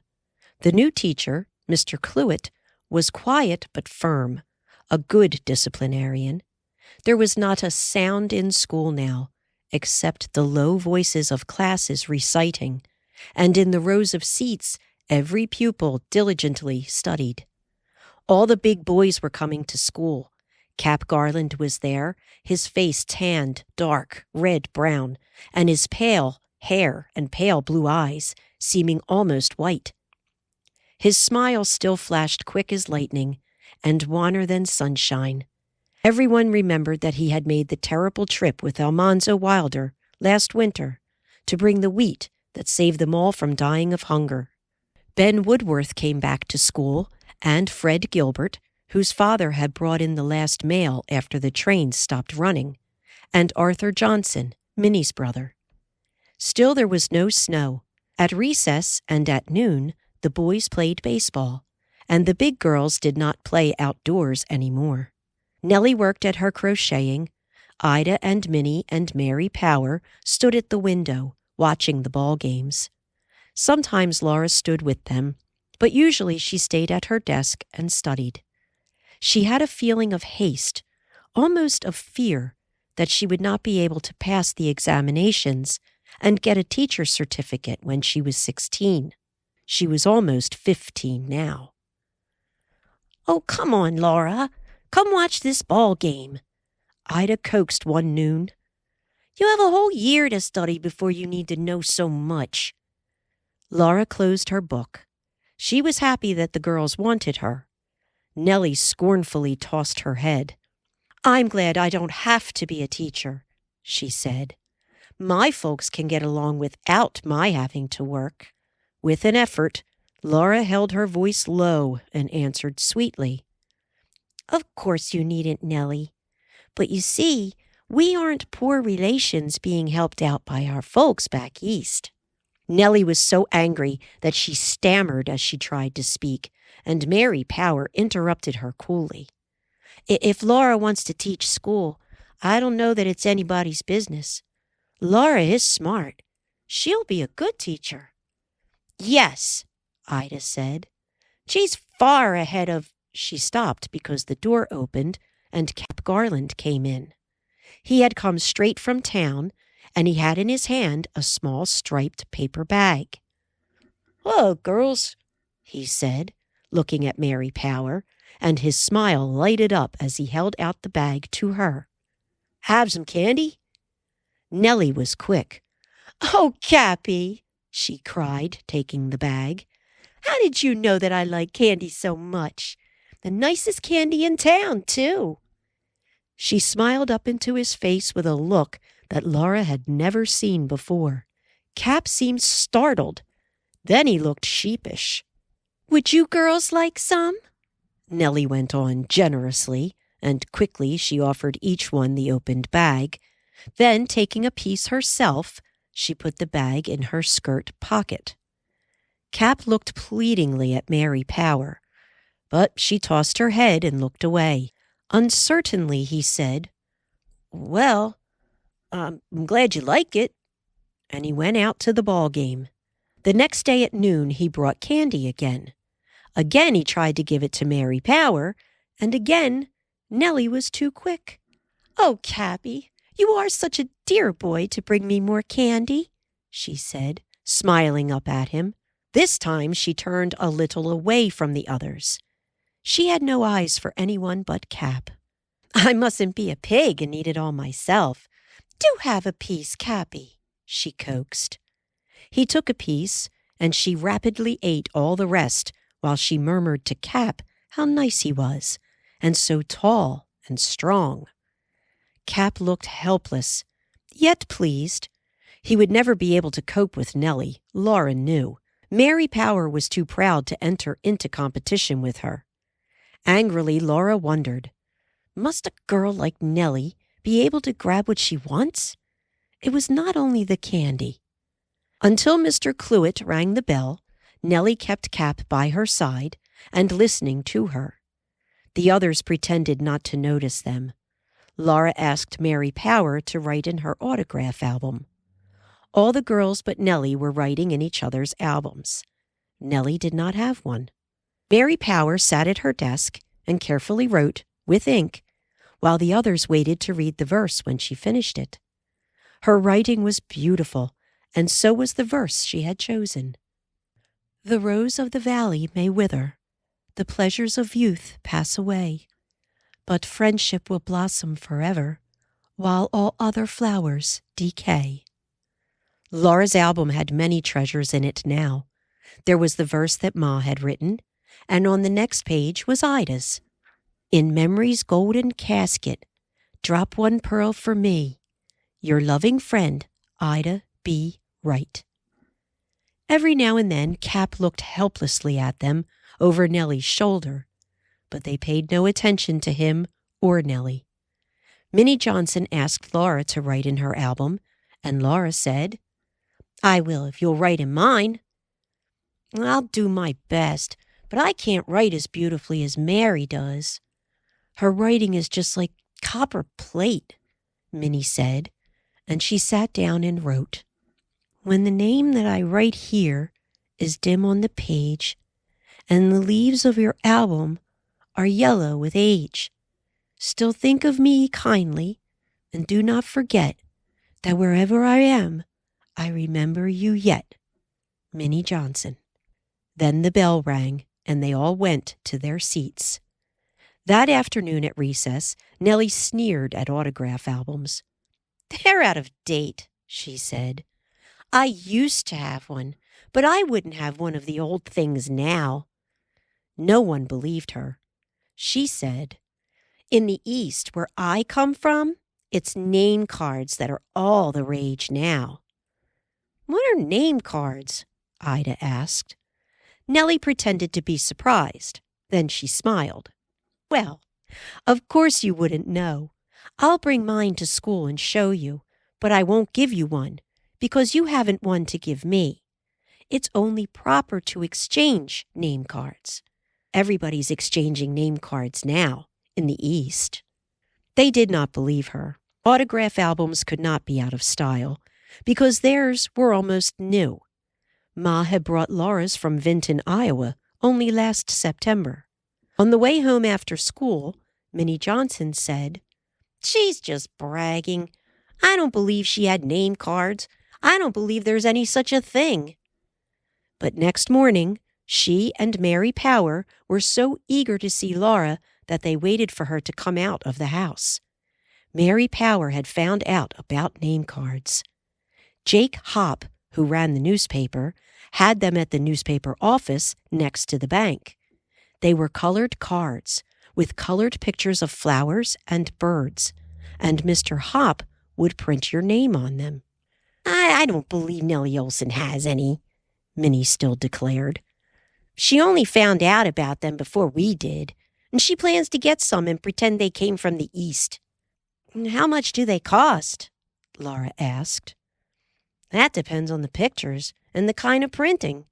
Mary told them I'm getting a dozen with plain printing for 25 cents. Laura said no more. Mary Power's father was the tailor, and he could work all winter. But now there was no carpentering work in town, and would be none till spring. Pa had 5 to feed at home, and Mary to keep in college. It was folly even to think of spending 25 cents for mere pleasure. Nellie had not brought her name cards that morning. Minnie asked her, as soon as they gathered around the stove where she was warming her hands after her long, chilly walk to school. "My goodness, I forgot all about them," she said. "I guess I'll have to tie a string on my finger to remind me." Minnie's look said to Mary Power and Laura, "I told you so." At noon that day, Cap did bring candy again, and as usual, Nellie was nearest the door. She began to coo, "Oh, Cappy!" Just as she was grasping the bag of candy, Laura reached and whisked it from her surprised hand and gave it to Mary Power. Everyone was startled, even Laura. Then Cap's smile lighted his whole face. He glanced gratefully at Laura and looked at Mary. "Thank you," Mary said to him. "We will all enjoy the candy so much."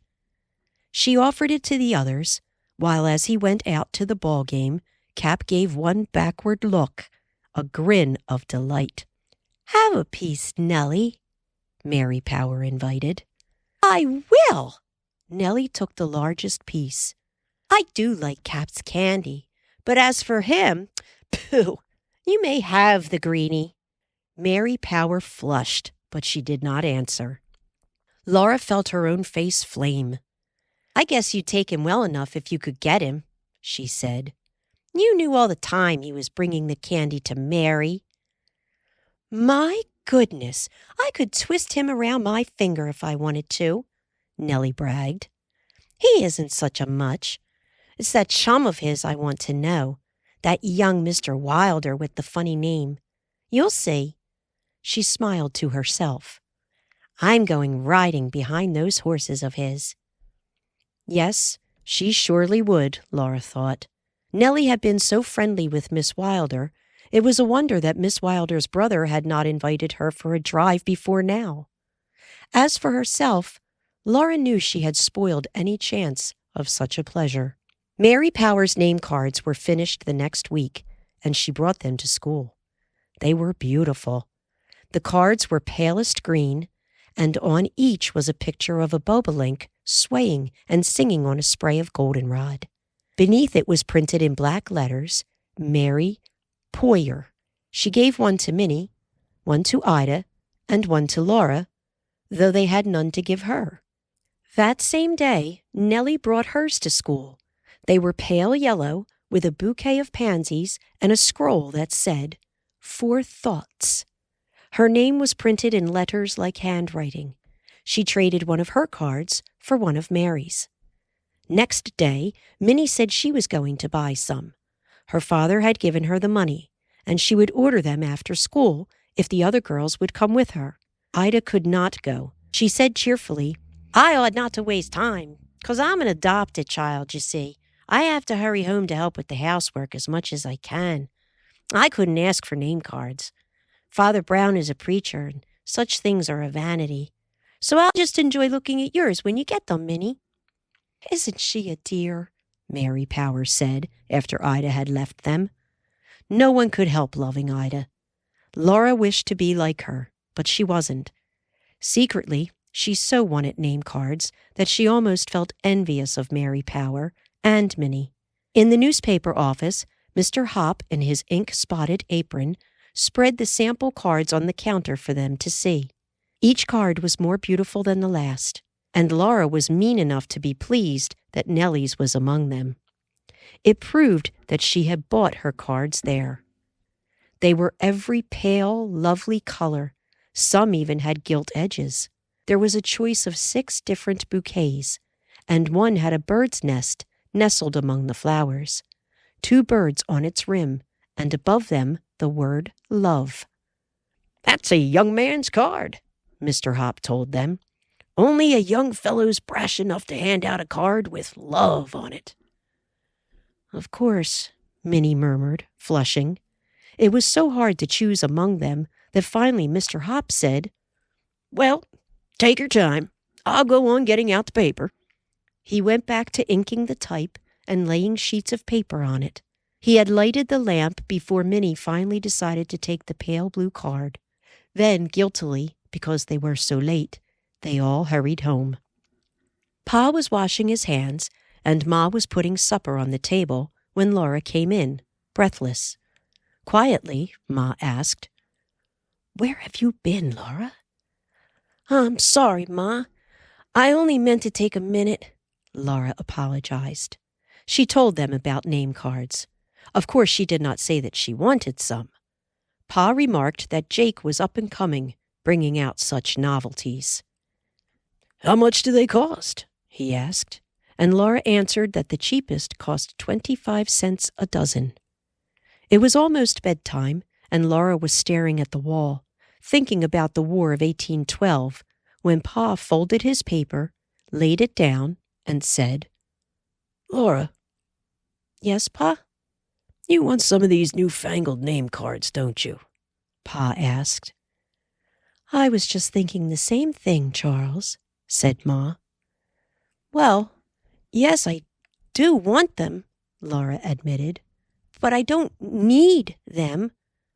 Pa's eyes smiled, twinkling at her, as he took from his pocket some coins and counted out 2 dimes and a nickel. "I guess you can have 'em, half pint," he said. "Here you are." Laura hesitated. "Do you really think I ought to? Can we afford it?" she asked. "Laura," Ma said. She meant, "Are you questioning what your pa does?" Quickly, Laura said, "Oh, Pa, thank you." Then Ma said, "You are a good girl, Laura, and we want you to have the pleasures of other girls of your age. Before school tomorrow morning, if you hurry, you can run up the street and order your name cards." In her lonely bed that night, without Mary, Laura felt ashamed. She was not truly good, like Ma and Mary and Ida Brown.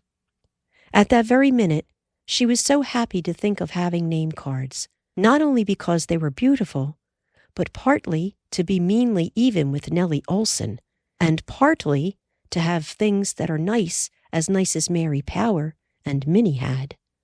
Mr. Hop promised that the cards would be ready on Wednesday at noon, and that day Laura could hardly eat her dinner. Ma excused her from doing the dishes, and she hurried to the newspaper office. There they were, delicate pink cards with a spray of pinker roses and blue cornflowers. Her name was printed in thin, clear type. Laura Elizabeth Ingalls. She had hardly time to admire them, for she must not be late to school. A long block from 2nd Street, she was hurrying along the board sidewalk, when suddenly a shining buggy pulled up beside it. Laura looked up, surprised to see the Brown Morgans. Young Mr. Wilder stood by the buggy, his cap in one hand. He held out his other hand to her and said, "Like a ride to the schoolhouse? You'll get there quicker." He took her hand, helped her into the buggy, and stepped in beside her. Laura was almost speechless with surprise and shyness and the delight of actually riding behind those beautiful horses. They trotted gaily, but very slowly, and their small ears twitched, listening for the word to go faster. I'm Laura Ingalls," Laura said. It was a silly thing to say. Of course he must know who she is. "I know your father, and I've seen you around town for quite a while," he replied. "My sister often spoke of you." "Such beautiful horses! What are their names?" she asked. She knew quite well, but she had to say something. "The near one is Lady, and the other is Prince," he told her. Laura wished he would let them go faster, as fast as they could go, but it would not be polite to ask. She thought of speaking about the weather, but that seemed silly. She could not think of anything to say, and in all this time they had gone only 1 block. "I've been getting my name cards," she heard herself saying. "That's so," he said. "Mine are just plain cards. I bought them out from Minnesota." He took one from his pocket and handed it to her. He was driving with one capable hand, keeping the lines in play between his gloved fingers. The card was plain and white. Printed on it in Old English letters was Almanzo James Wilder. "It's kind of an outlandish name," he said. Laura tried to think of something nice to say about it. She said, It is quite unusual." "It was wished on me," he said grimly. "My folks have got a notion there always has to be an Almanzo in the family, because way back in the time of the Crusades there was a Wilder went to them, and an Arab or somebody saved his life. El Manzoor, the name was. They changed it after a while in England, but I guess there's no way to improve it much." "I think it is a very interesting name," said Laura honestly. She did think so, but she did not know what to do with the card. It seemed rude to give it back to him, but perhaps he did not mean her to keep it. She held it so that he could take it back if he wanted to. The team turned the corner at 2nd Street. In a panic, Laura wondered whether, if he did not take back his card, she should give him one of hers. Nellie had said it was proper to exchange name cards. She held his card a little nearer him, so that he could see it plainly. He went on driving. Do you want your card back?" Laura asked him. "You can keep it if you want to," he replied. "Then do you want one of mine?" She took one out of the package and gave it to him. He looked at it and thanked her. "It's a very pretty card," he said as he put it in his pocket. They were at the schoolhouse. He held the reins while he sprang out of the buggy, took off his cap, and offered his hand to help her down. She did not need help. She barely touched his glove with her mitten tip as she came lightly to the ground. "Thank you for the ride," she said. "Don't mention it," he answered. His hair was not black, as he had thought. It was dark brown, and his eyes were such a dark blue that they did not look pale in his darkly tanned face. He had a steady, dependable, yet light-hearted look. "Hello, Wilder!" Cap Garland greeted him, and he waved in answer as he drove away. Mr. Cluett was ringing the bell, and the boys were trooping in. As Laura slipped into her seat, there was barely time for Ida to squeeze her arm delightedly and whisper, "Oh, I wish you could have seen her face when you came driving up." Mary Power and Minnie were beaming at Laura across the aisle, but Nellie was looking intently away from her.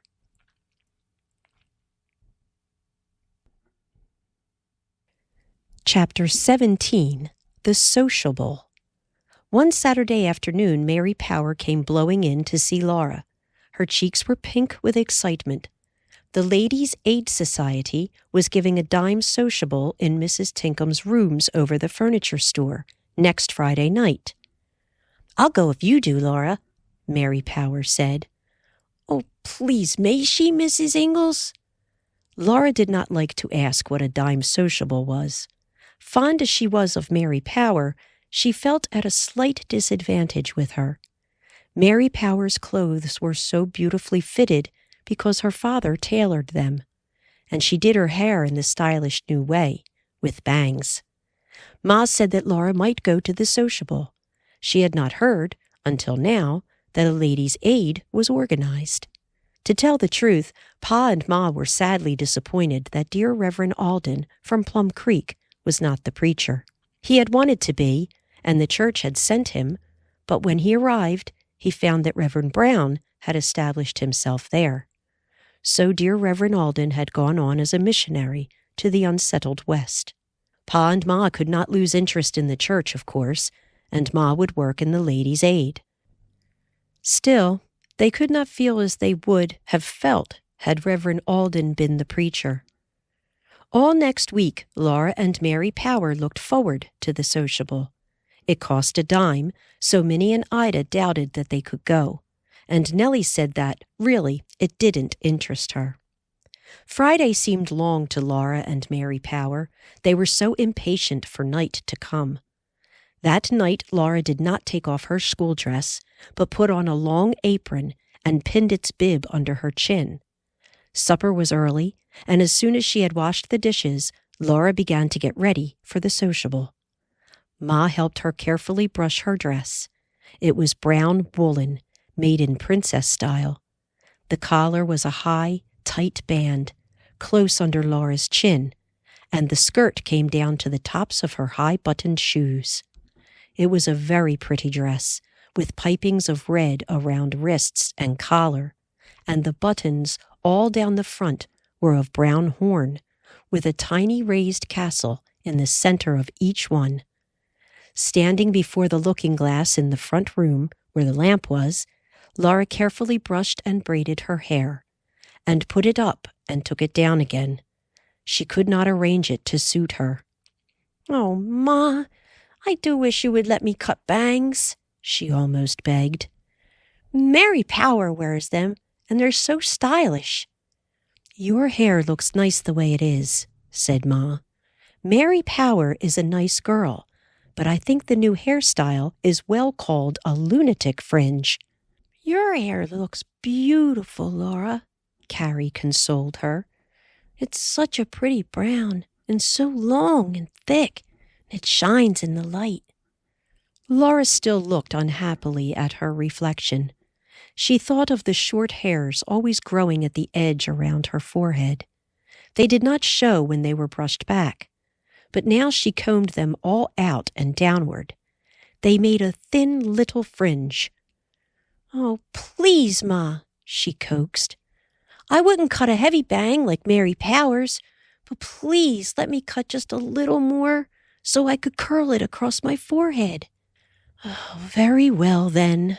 Ma gave her consent.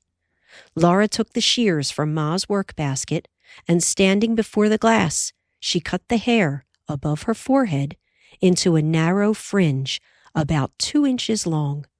She laid her long slate pencil on the heater, and when it was heated, she held it by the cool end and wound wisps of the short hair around the heated end. Holding each wisp tightly around the pencil, she curled all the bangs.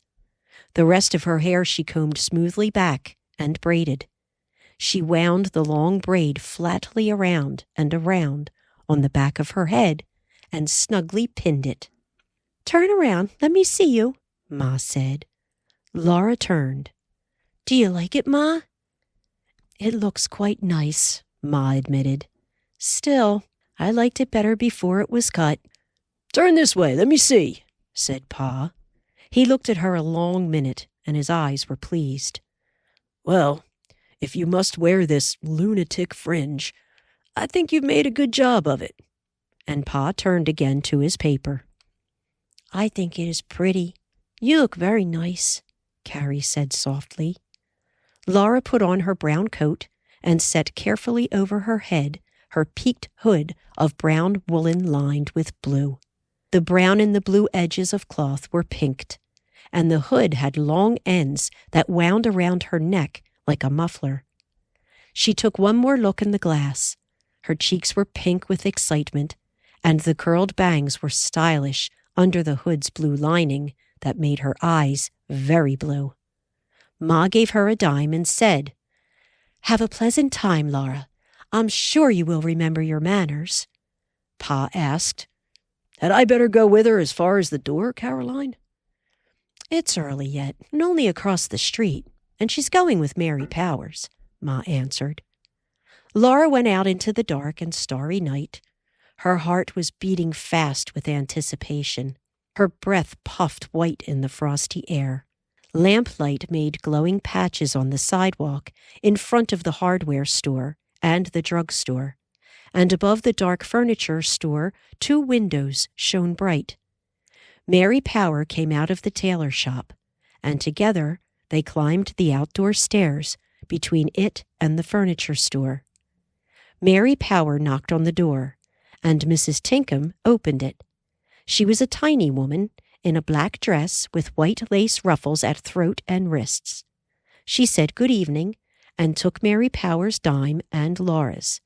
Then she said, "Come this way to leave your wraps." All the week Laura had hardly been able to wait to see what a sociable was, and now she was here. Some people were sitting in a lighted room. She felt embarrassed as she hurriedly followed Mrs. Tinkham past them into a small bedroom. She and Mary Power laid their coats and hoods on the bed. Then quietly they slipped into chairs in the larger room.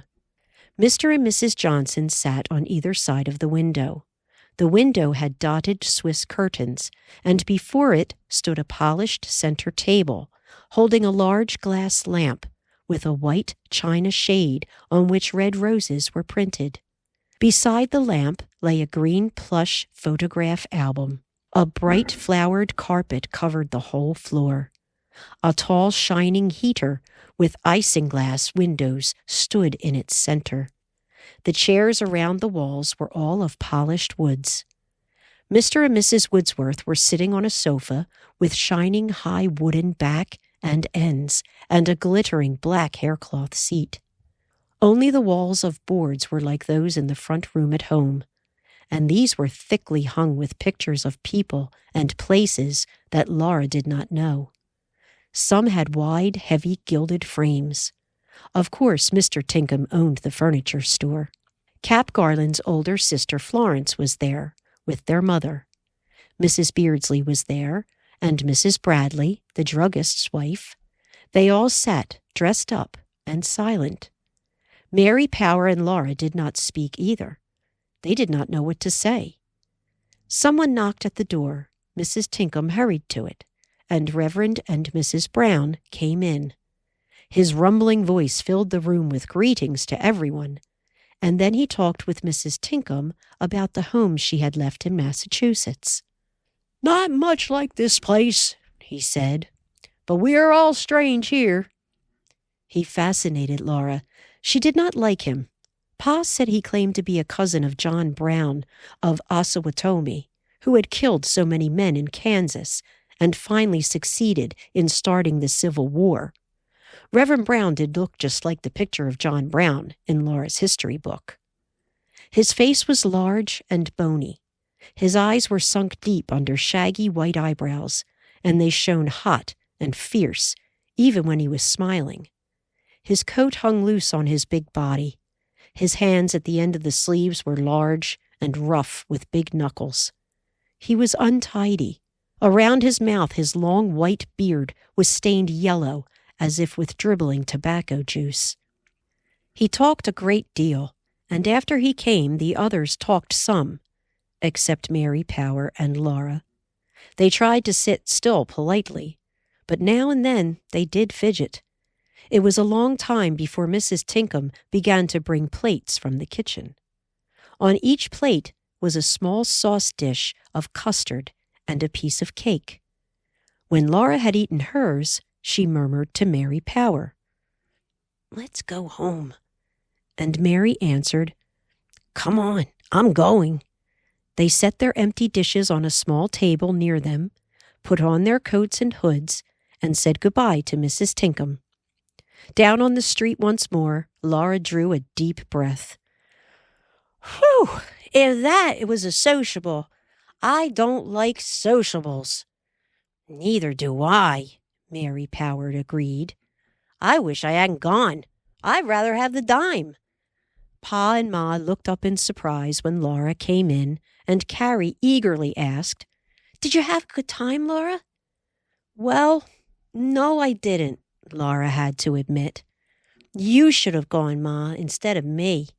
Mary Power and I were the only girls there. We had no one to talk to." "This is only the first sociable," Ma made excuse. "No doubt when folks here are better acquainted, the sociables will be more interesting. I know from reading the Advance that church sociables are greatly enjoyed." Chapter 18. Literaries. Christmas was near, yet there was still no snow. There had not been a single blizzard. In the mornings, the frozen ground was very white with hoarfrost, but it vanished when the sun rose.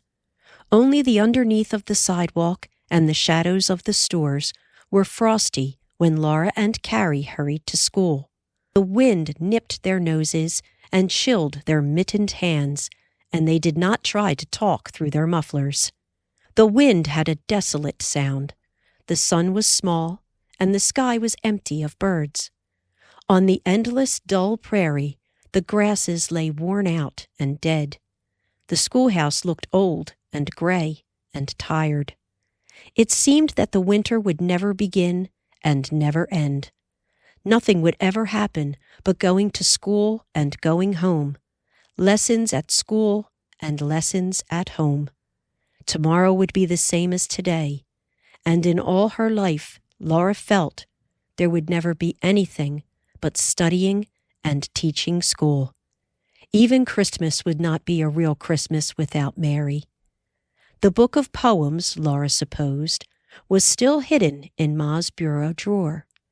Every time Laura passed the bureau at the head of the stairs in Ma's room, she thought of that book and the poem she had not finished reading. "Courage!" he said, and pointed to the land. "This mounting wave will roll us shoreward soon." She had thought the same thought so often that it was stale, and even looking forward to the book for Christmas was no longer exciting. Friday night came again. Laura and Carrie washed the dishes as usual. As usual, they brought their books to the lamp-lit table. Pa was in his chair, reading the paper. Ma was gently rocking, and her knitting needles were clicking as they always did.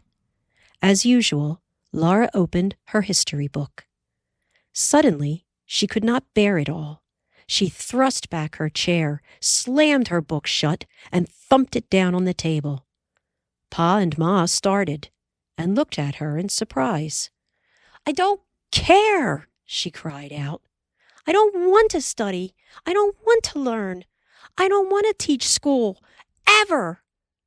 Ma looked as stern as it was possible for her to look. "Laura," she said, "I know you would not swear, but losing your temper and slamming things is as bad as saying the words.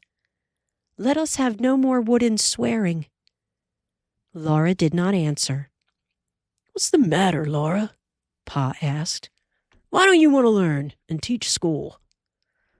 "Oh, I don't know," Laura said in despair. I'm so tired of everything. I want something to happen. I want to go west. I guess I want to just play, and I know I am too old." She almost sobbed, a thing she never did. "Why, Laura!" Ma exclaimed. "Never mind," Pa said soothingly. "You have been studying too hard. That is all." "Yes, put away your books for this one evening," said Ma. "In the last bundle of Youth's Companions, there are still some stories that we've not read.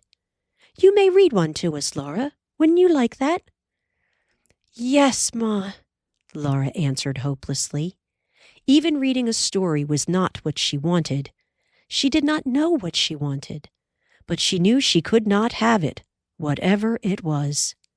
She got the Youth's Companions and pulled her chair to the table again. "You choose the story you want, Carrie," she said.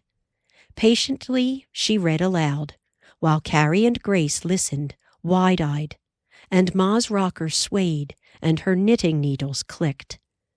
Pa had gone across the street to spend an evening talking with the men around the stove in Fuller's hardware store.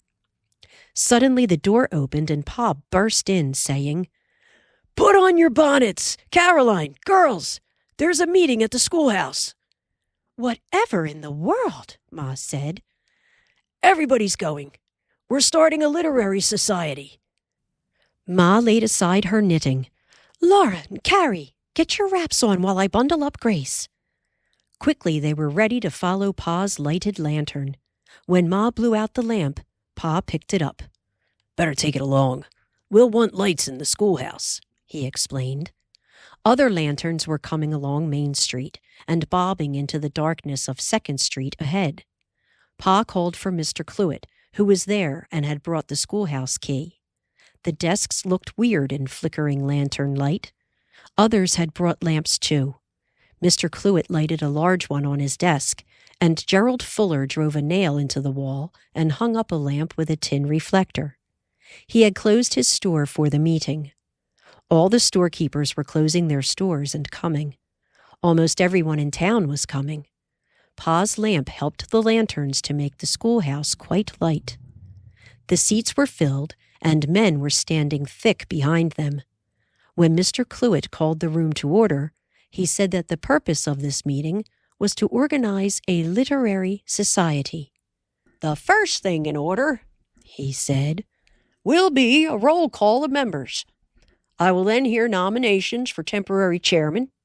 The temporary chairman will take charge, and we will then proceed to nominate and ballot for permanent officers." Everyone was a little taken aback and felt less jolly, but it was an interesting question. Who could be elected president?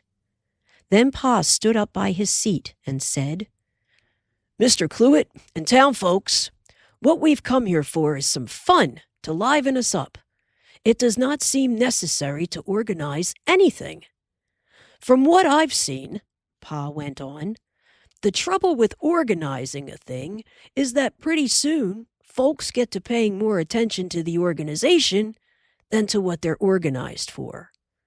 I take it we're pretty well agreed right now on what we want.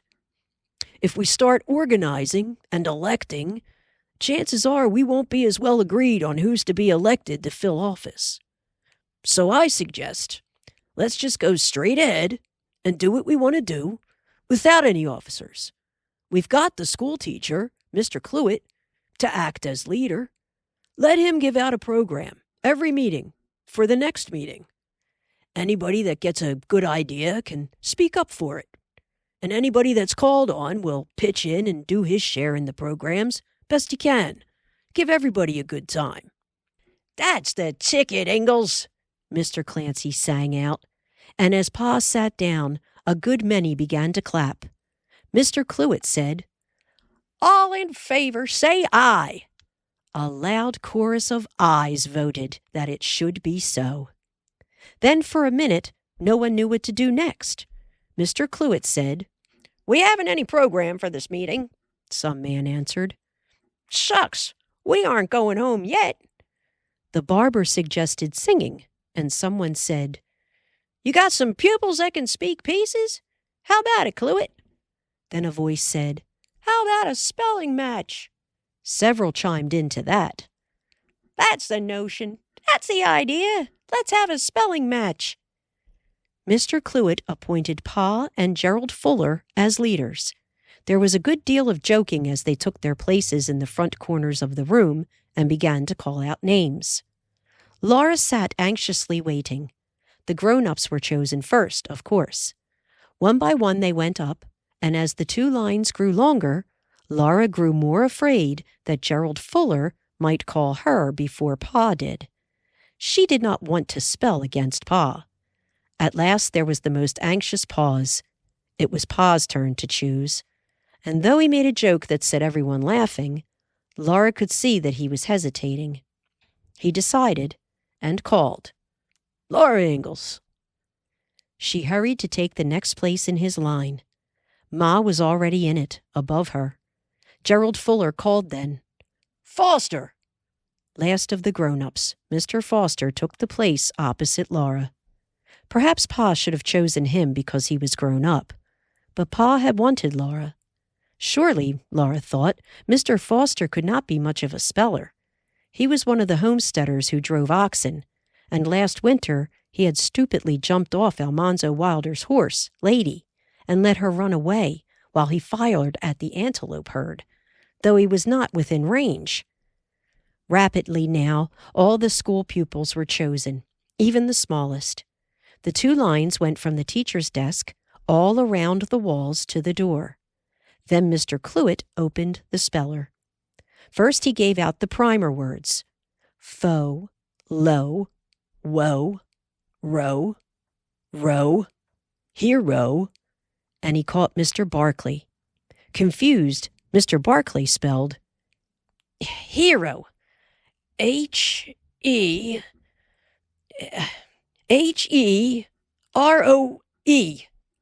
R-O, hero. And the roar of laughter surprised him. He joined in it as he went to his seat, the first one down. The words grew longer. More and more spellers went down. First, Gerald Fuller's side was shorter than Pa's, then Gerald Fuller's again. Everyone grew warm from laughter and excitement. Laura was in her element. She loved to spell. Her toes on a crack in the floor and her hands behind her, she spelled every word that came to her. Down went 4 from the enemy's side and 3 from Pa's. Then the word came to Laura. She took a deep breath and glibly spelled differentiation. D-I-F-F-E-R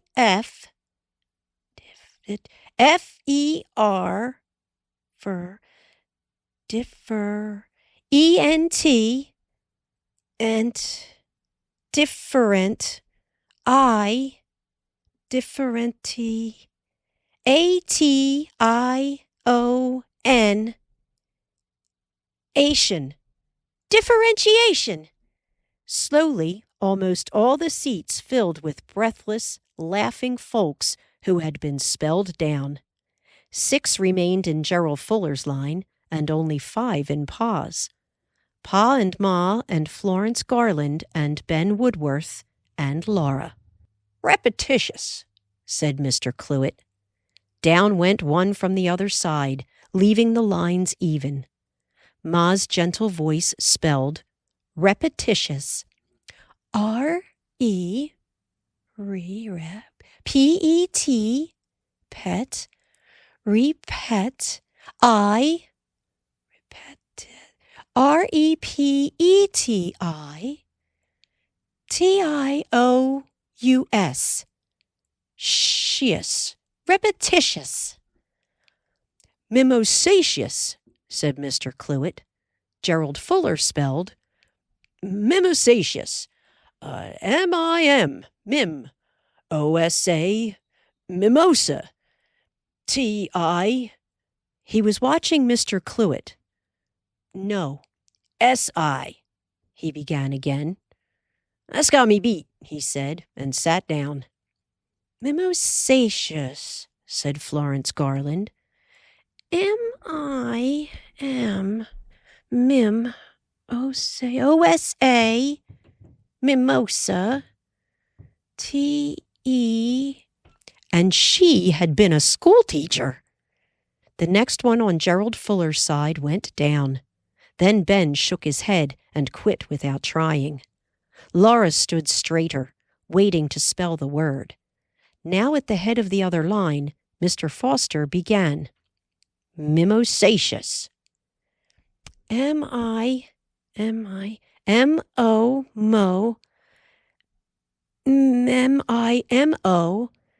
S-A, say, Mimosay, C-E-O-U-S, shus, mimosacious. A great burst of applause rose up, and some man shouted, "Good for you, Foster!" Mr. Foster had taken off his thick jacket, and he stood in his checked shirt, smiling sheepishly. But there was a glint in his eye. No one had guessed that he was a brilliant speller. Fast and hard the words came pelting then, the tricky words from the very back of the spelling book. On the other line, everyone went down but Mr. Foster. Ma went down. Only Pa and Laura were left to down Mr. Foster. Not one of them missed a word. In breathless silence, Pa spelled. Mr. Foster spelled. Laura spelled. Then Mr. Foster again. He was 1 against 2. It seemed that they could not beat him. Then, "Xanthophil," said Mr. Cluett. It was Laura's turn. "Xanthophil," she said. To her surprise, she was suddenly confused. Her eyes shut. She could almost see the word on the speller's last page, but she could not think. It seemed that she stood a long time in a dreadful silence full of watching eyes. "Xanthophil," she said again desperately, and she spelled quickly. X-A-N, Xan, T-H-O, though, Xantho, P-H, wildly she thought, Grecophil, and in a rush she ended.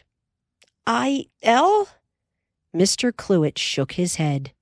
Trembling, Laura sat down. Now there was only Pa left. Mr. Foster cleared his throat. Xanthophil. X-A-N, Z-A-N, T-H-O, though, Xantho, P-H-Y. Laura could not breathe. No one breathed. L, said Mr. Foster. Mr. Cluett waited. Mr. Foster waited too. It seemed that the waiting lasted forever. At last, Mr. Foster said, "Well then, I'm beat." And he sat down. The crowd applauded him anyway for what he had done. He had won respect that night. "Xanthophil," said Pa.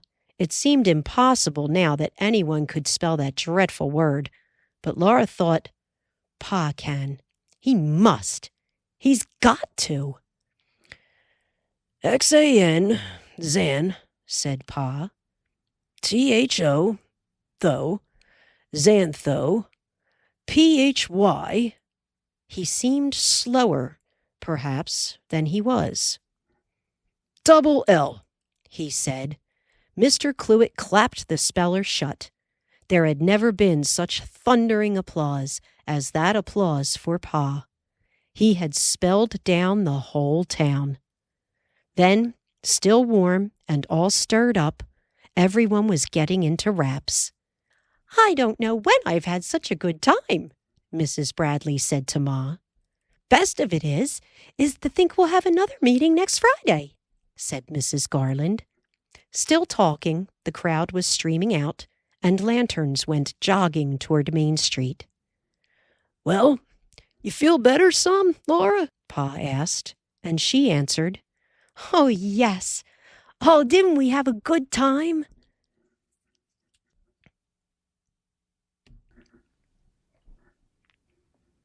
Chapter 19, The Whirl of Gaiety. Now there was always Friday evening to look forward to, and after the second literary, there was such rivalry between the entertainers that there was news almost every day. The second literary was entirely charades, and Pa carried off the honors of the whole evening. Nobody could guess his charade. He played it alone, in his everyday clothes. Walking up the central aisle, he carried 2 small potatoes before him on the blade of his axe. That was all. Then he stood twinkling, teasing the crowd and giving hints. "It has to do with the Bible," he said. "Why, every one of you knows it," he said. "It's something you often consult." He even said, "It's helpful in understanding St. Paul." He teased. "Don't tell me you all give up." Every last one of them had to give up, and Laura was almost bursting with pride and delight when at last Pa told them, "It's commentators on the axe."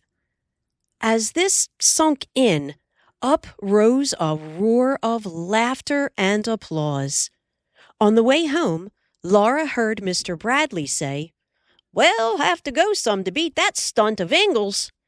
Gerald Fuller, in his English way, called, "I say, there's talent enough for a musical program, what?" For the next literary, there was music. Pa with his fiddle and Gerald Fuller with his accordion made such music that the schoolhouse and the crowd seemed to dissolve in an enchantment. Whenever they stopped, applause roared for more. It seemed impossible ever to have a more marvelous evening, but now the whole town was aroused, and families were driving in from the homestead claims to attend the literaries. The men in town were on their mettle. They planned a superb music evening. They practiced for it, and they borrowed Mrs. Bradley's organ. On that Friday, they wrapped the organ carefully in quilts and horse blankets. They loaded it into Mr. Foster's ox wagon and took it carefully to the schoolhouse. It was a beautiful organ, all shining wood with carpeted pedals and a top climbing up in tapering wooden pinnacles, tiny shelves, and diamond-shaped mirrors. Its music rack was a lace pattern in wood, with red cloth behind it that showed through the holes, and on either side was a round place on which to set a lamp. The teacher's desk was moved away, and that organ set in its place. On the blackboard, Mr. Cluett wrote out the program. There was organ music by itself, organ music with Pa's fiddle, and organ music with the singing of quartets and duets and solos. Mrs. Bradley sang, "Backward, turn backward, O time in thy flight. Make me a child again, just for tonight." Laura could hardly bear the sadness of it.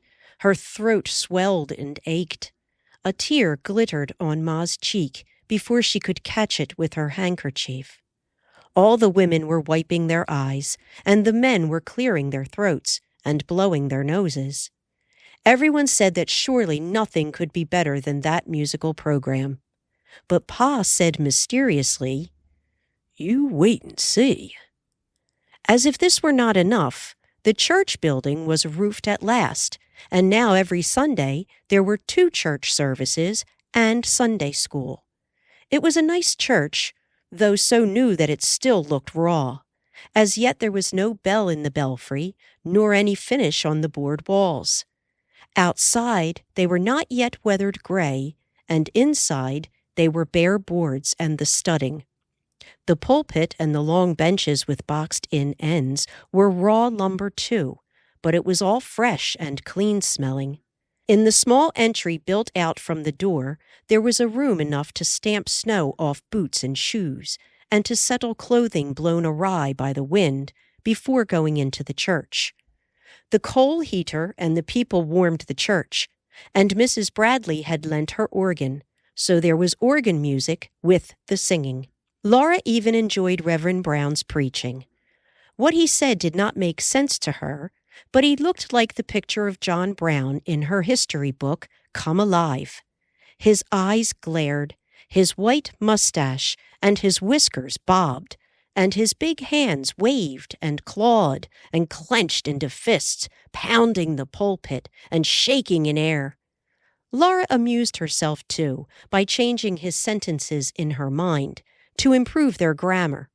She need not remember the sermon, for at home Pa required her and Carrie only to repeat the text correctly. Then, when the sermon was over, there was more singing. Best of all was Hymn 18, when the organ notes rolled out and everybody vigorously sang. We are going forth with our staff in hand, through a desert wild in a stranger land. But our faith is bright, and our hope is strong, and the good old way is our pilgrim song. Then, all together, letting out their voices in chorus louder than the swelling organs sang,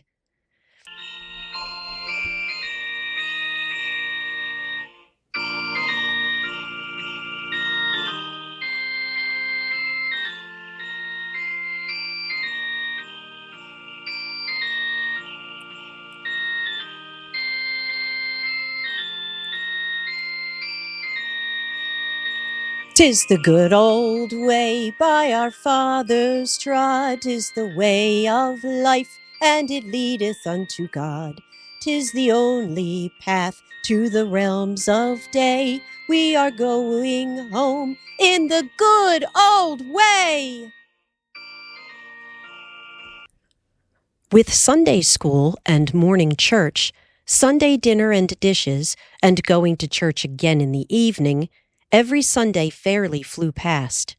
There was school again on Monday, and the rising excitement of waiting for the Friday literary. Saturday was not long enough for talking it all over, then Sunday came again. As if all this were not more than enough, the Ladies' Aid planned a great celebration of Thanksgiving to help pay for the church. It was to be a New England supper. Laura rushed home from school to help Ma peel and slice and stew down the biggest pumpkin that Pa had raised last summer. She carefully picked over and washed a whole quart of small, white navy beans, too. Ma was going to make a mammoth pumpkin pie and the largest milk pan full of baked beans to take to the New England supper. There was no school on Thanksgiving Day. There was no Thanksgiving dinner either. It was a queer, blank day, full of anxious watching of the pie and the beans and of waiting for the evening. In the afternoon, they all took turns bathing in the washtub in the kitchen by daylight. It was so strange to bathe by daylight, and on a Thursday. Then Laura carefully brushed her school dress and brushed and combed and braided her hair and curled her bangs afresh. Ma dressed in her second best, and Pa trimmed his whiskers and put on his Sunday clothes. At lamplighting time, when they were all hungry for supper, Ma wrapped the great pan of beans in brown wrapping paper and a shawl to keep the beans hot, while Laura bundled Grace into her wraps and hurried into her own coat and hood. Pa carried the beans. Ma bore in both hands the great pumpkin pie, baked in her large, square bread-baking tin. Laura and Carrie carried between them a basket full of Ma's dishes, and Grace held on to Laura's other hand. As soon as they passed the side of Fuller's store, they could see, across the vacant lots behind it, the church blazing with light. Wagons and teams and saddle ponies were already gathering around it, and people were going into its dimly lighted entry. All the bracket lamps on the inside walls of the church were lighted. Their glass bowls were full of kerosene, and their light shone dazzling bright from the tin reflectors behind their clear glass chimneys. All the benches had been set back against the walls, and two long, white-covered tables stretched glittering down the middle of the room. "Oh, look!" Carrie cried out. Laura stood stock still for an instant. Even Pa and Ma almost halted, though they were too grown up to show surprise. A grown-up person must never let feelings be shown by voice or manner. So Laura only looked, and gently hushed Grace, though she was as excited and overwhelmed as Carrie was.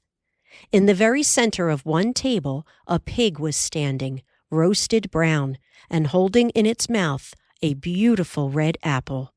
Above all the delicious scents that came from those tables rose the delicious smell of roast pork. In all their lives, Laura and Carrie had never seen so much food. Those tables were loaded. There were heaped dishes of mashed potatoes and of mashed turnips and of mashed yellow squash, all dribbling melted butter down their sides from little hollows in their peaks. There were large bowls of dried corn, soaked soft again and cooked with cream. There were plates piled high with golden squares of cornbread and slices of white bread and of brown, nutty-tasting graham bread. There were cucumber pickles and beet pickles and green tomato pickles, and glass bowls on tall glass stems were full of red tomato preserves and wild choke cherry jelly. On each table was a long, wide, deep pan of chicken pie, with steam rising through the slits in its flaky crust. Most marvelous of all was the pig. It stood so lifelike, propped up by short sticks, above a great pan filled with baked apples. It smelled so good. Better than any smell of any other food was that rich, oily, brown smell of roasted pork that Laura had not smelled for so long. Already people were sitting at the tables, filling and refilling their plates, passing dishes to each other, eating and talking. Already the rich, pale meat, steaming hot inside its rim of crackling brown fat, was being sliced away from one side of the pig. "How much pork you got there?" Laura heard a man ask as he passed back his plate for more, and the man who was carving answered while he cut a thick slice. "I can't say exactly, but it weighed a good 40 pounds dressed." There was not a vacant place at the table. Up and down behind the chairs, Mrs. Tinkham and Mrs. Bradley were hurrying, reaching between shoulders to refill cups with tea or coffee. Other ladies were clearing away used plates and replacing them with clean ones. As soon as anyone finished eating and left his place, it was taken, though the supper cost 50 cents. The church was almost full of people, and more were coming in. This was all new to Laura. She felt lost and did not know what to do, until she saw Ida busily washing dishes at a table in a corner. Ma had begun to help wait on table, so Laura went to help Ida. "Did you bring an apron?" Ida asked. "Then pin this towel on so I can't splash your dress." Being a minister's daughter, Ida was used to church work. Her sleeves were rolled up, her dress was covered by a big apron, and she laughed and chattered while she washed dishes at a great rate, and Laura as swiftly wiped them. "Oh, this supper's a great success," Ida rejoiced. "Did you ever think we'd get such a crowd?" "No," Laura answered. She whispered, "Will anything be left for us to eat?" "Oh, yes," Ida answered confidently, and she went on, low. "Mother Brown always sees to that. She's keeping back a couple of the best pies and a layer cake." Laura did not care so much for the fruit pies and the cake, but she did hope that some of the pork might be left when her turn came to go to the table. Some was left when Pa got places for Carrie and Grace and himself. Laura glimpsed them, eating happily, while she went on wiping dishes. As fast as she wiped plates and cups, they were whisked away to the tables, while even faster, it seemed, more dirty ones were piled around the dishpan. "We really need help here," Ida said cheerfully. No one had expected such a crowd. Ma was fairly flying about, and so were most of the other ladies. Faithfully, Laura kept on wiping dishes. She would not leave Ida to cope with them alone, though she grew hungrier and hungrier, and had less and less hope of getting anything to eat. It was a long time before the tables began to be deserted. At last, only the members of the Ladies' Aid and Ida and Laura were still hungry. Then plates and cups, knives and forks and spoons were washed and wiped again, one table was set again, and they could sit down. A pile of bones lay where the pig had been, but Laura was happy to see that plenty of meat remained on them, and some chicken pie was left in the pan. Quietly, Mrs. Brown brought out the kept-back layer cake and the pies. For a little while, Laura and Ida rested and ate, while the women complimented each other's cooking and said what a success the supper had been. There was a clamor of talking all along the crowded benches by the walls, and in the corners and around the stove the men stood talking. Then the tables were finally cleared. Laura and Ida washed and wiped dishes again, and the women sorted them out and packed them into baskets with whatever food was left. It was a compliment to Ma's cooking that not a bite of the pumpkin pie nor a spoonful of the beans remained. Ida washed the baking pan and the milk pan, Laura wiped them, and Ma crowded them into her basket. Mrs. Bradley was playing the organ, and Pa and some others were singing, but Grace was asleep, and it was time to go home. "I know you are tired, Caroline," said Pa as he carried Grace homeward, while Ma carried the lantern to light the way, and Laura and Carrie followed, lugging the basket of dishes. "But your Aid Society sociable was a great success." "And I am tired," Ma replied. A little edge to her gentle voice startled Laura. "And it wasn't a sociable. It was a New England supper." Pa said no more. The clock was striking 11 when he unlocked the door, and next day was another school day, and tomorrow night was the Friday literary. It was to be a debate. Resolved that Lincoln was a greater man than Washington. Laura was eager to hear it, for Lawyer Barnes was leading the affirmative, and his arguments would be good. "They will be educational," she said to Ma while they were hurriedly getting ready to go. She was really carrying on an argument with herself, for she knew that she should be studying. She had missed 2 whole evenings of study in that 1 week. Still, there would be a few days at Christmas, between the school terms, when she could make up for lost time. The Christmas box had gone to Mary.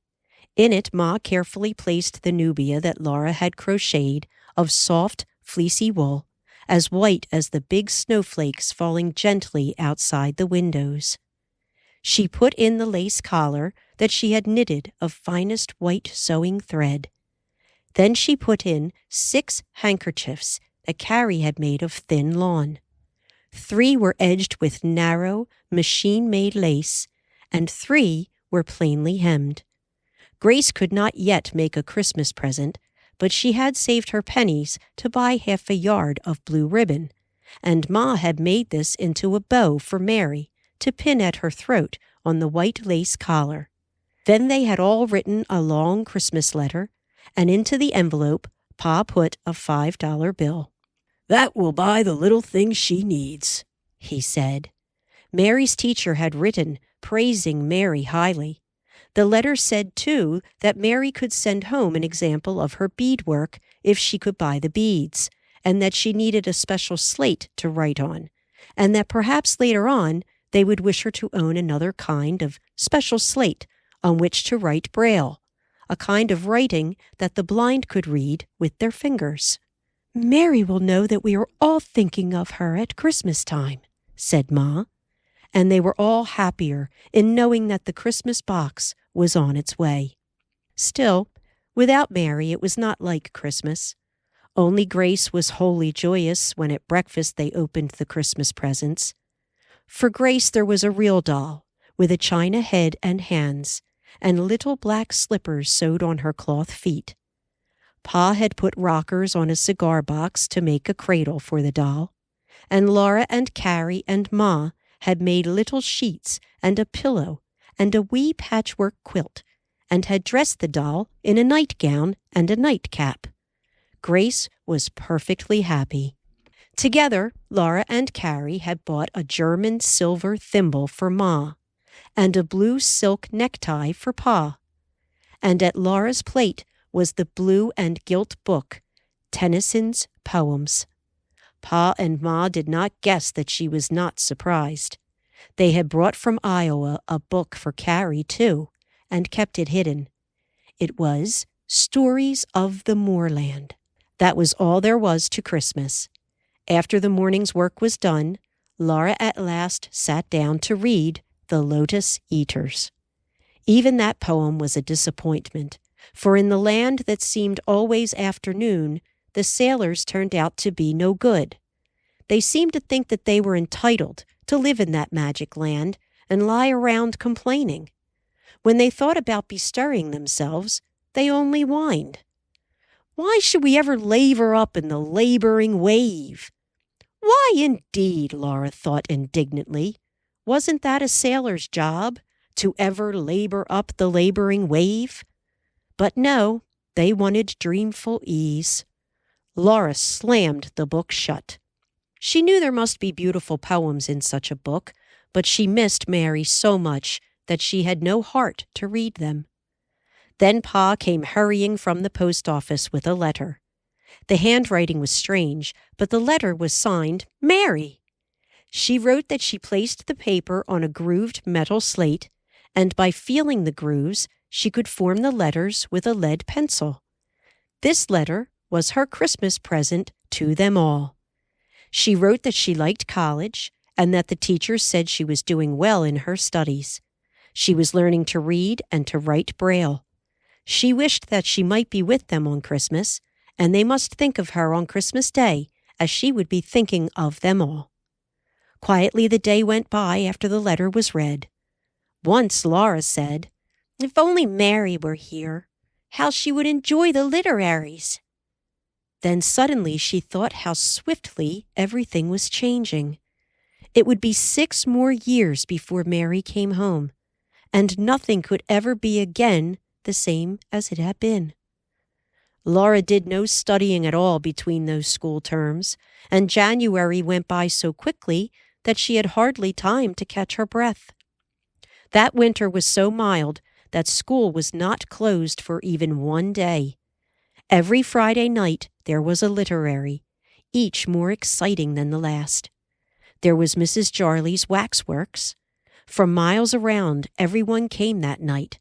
Horses and wagons and saddle ponies were tied to all the hitching posts. The brown Morgans stood covered with neatly buckled blankets, and Almanzo Wilder stood with cap garland in the crowded schoolhouse. A curtain of white sheets hid the teacher's platform. When this curtain was drawn aside, a great gasp went up, for all along the wall and across each end of the platform was a row of wax figures, life-size. At least, they looked as if they were made of wax. Their faces were white as wax, except for painted-on black eyebrows and red lips. Draped in folds of white cloth, each figure stood as motionless as a graven image. After some moments of gazing on those waxen figures, Mrs. Jarley stepped from behind the drawn-back curtain. No one knew who she was. She wore a sweeping black gown and a scoop bonnet, and in her hand she held the teacher's long pointer. In a deep voice she said, "George Washington, I command thee, live and move." And with the pointer she touched one of the figures. The figure moved. In short, stiff jerks, one arm lifted and raised from the folds of white cloth a wax-like hand gripping a hatchet.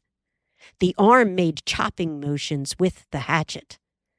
Mrs. Jarley called each figure by its name, touched it with the pointer, and each one moved jerkily. Daniel Boone raised and lowered a gun. Queen Elizabeth put on and took off a tall gilt crown. Sir Walter Raleigh's stiff hand moved a pipe to and from his motionless lips. One by one, all those figures were set in motion.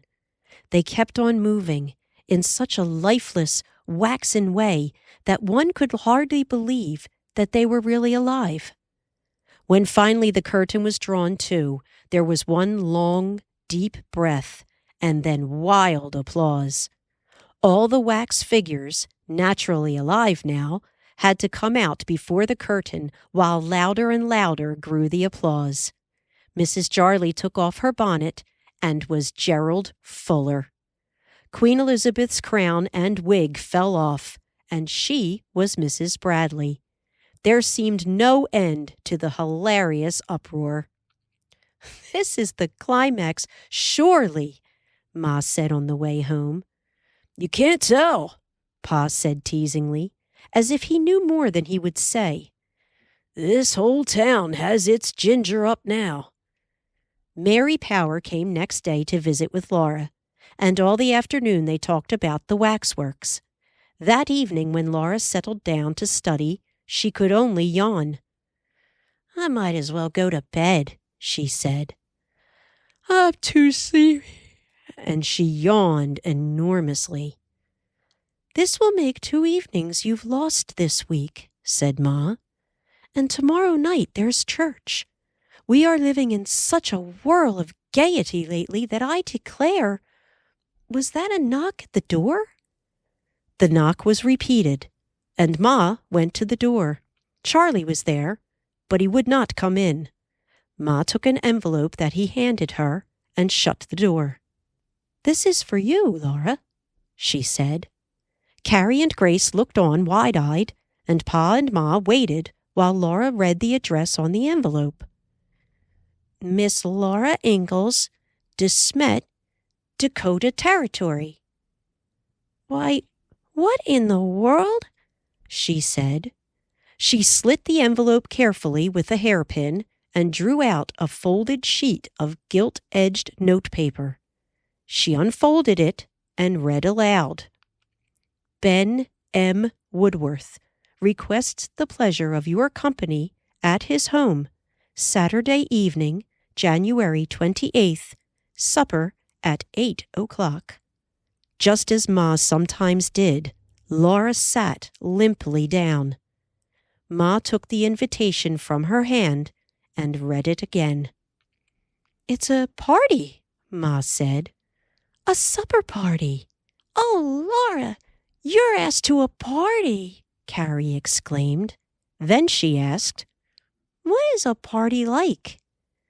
"I don't know," Laura said. "Oh, Ma, what will I do? I never went to a party. How must I behave at a party?" "You have been taught how to behave wherever you are, Laura," Ma replied. "You need only behave properly, as you know how to do." No doubt this was true, but it was no comfort to Laura.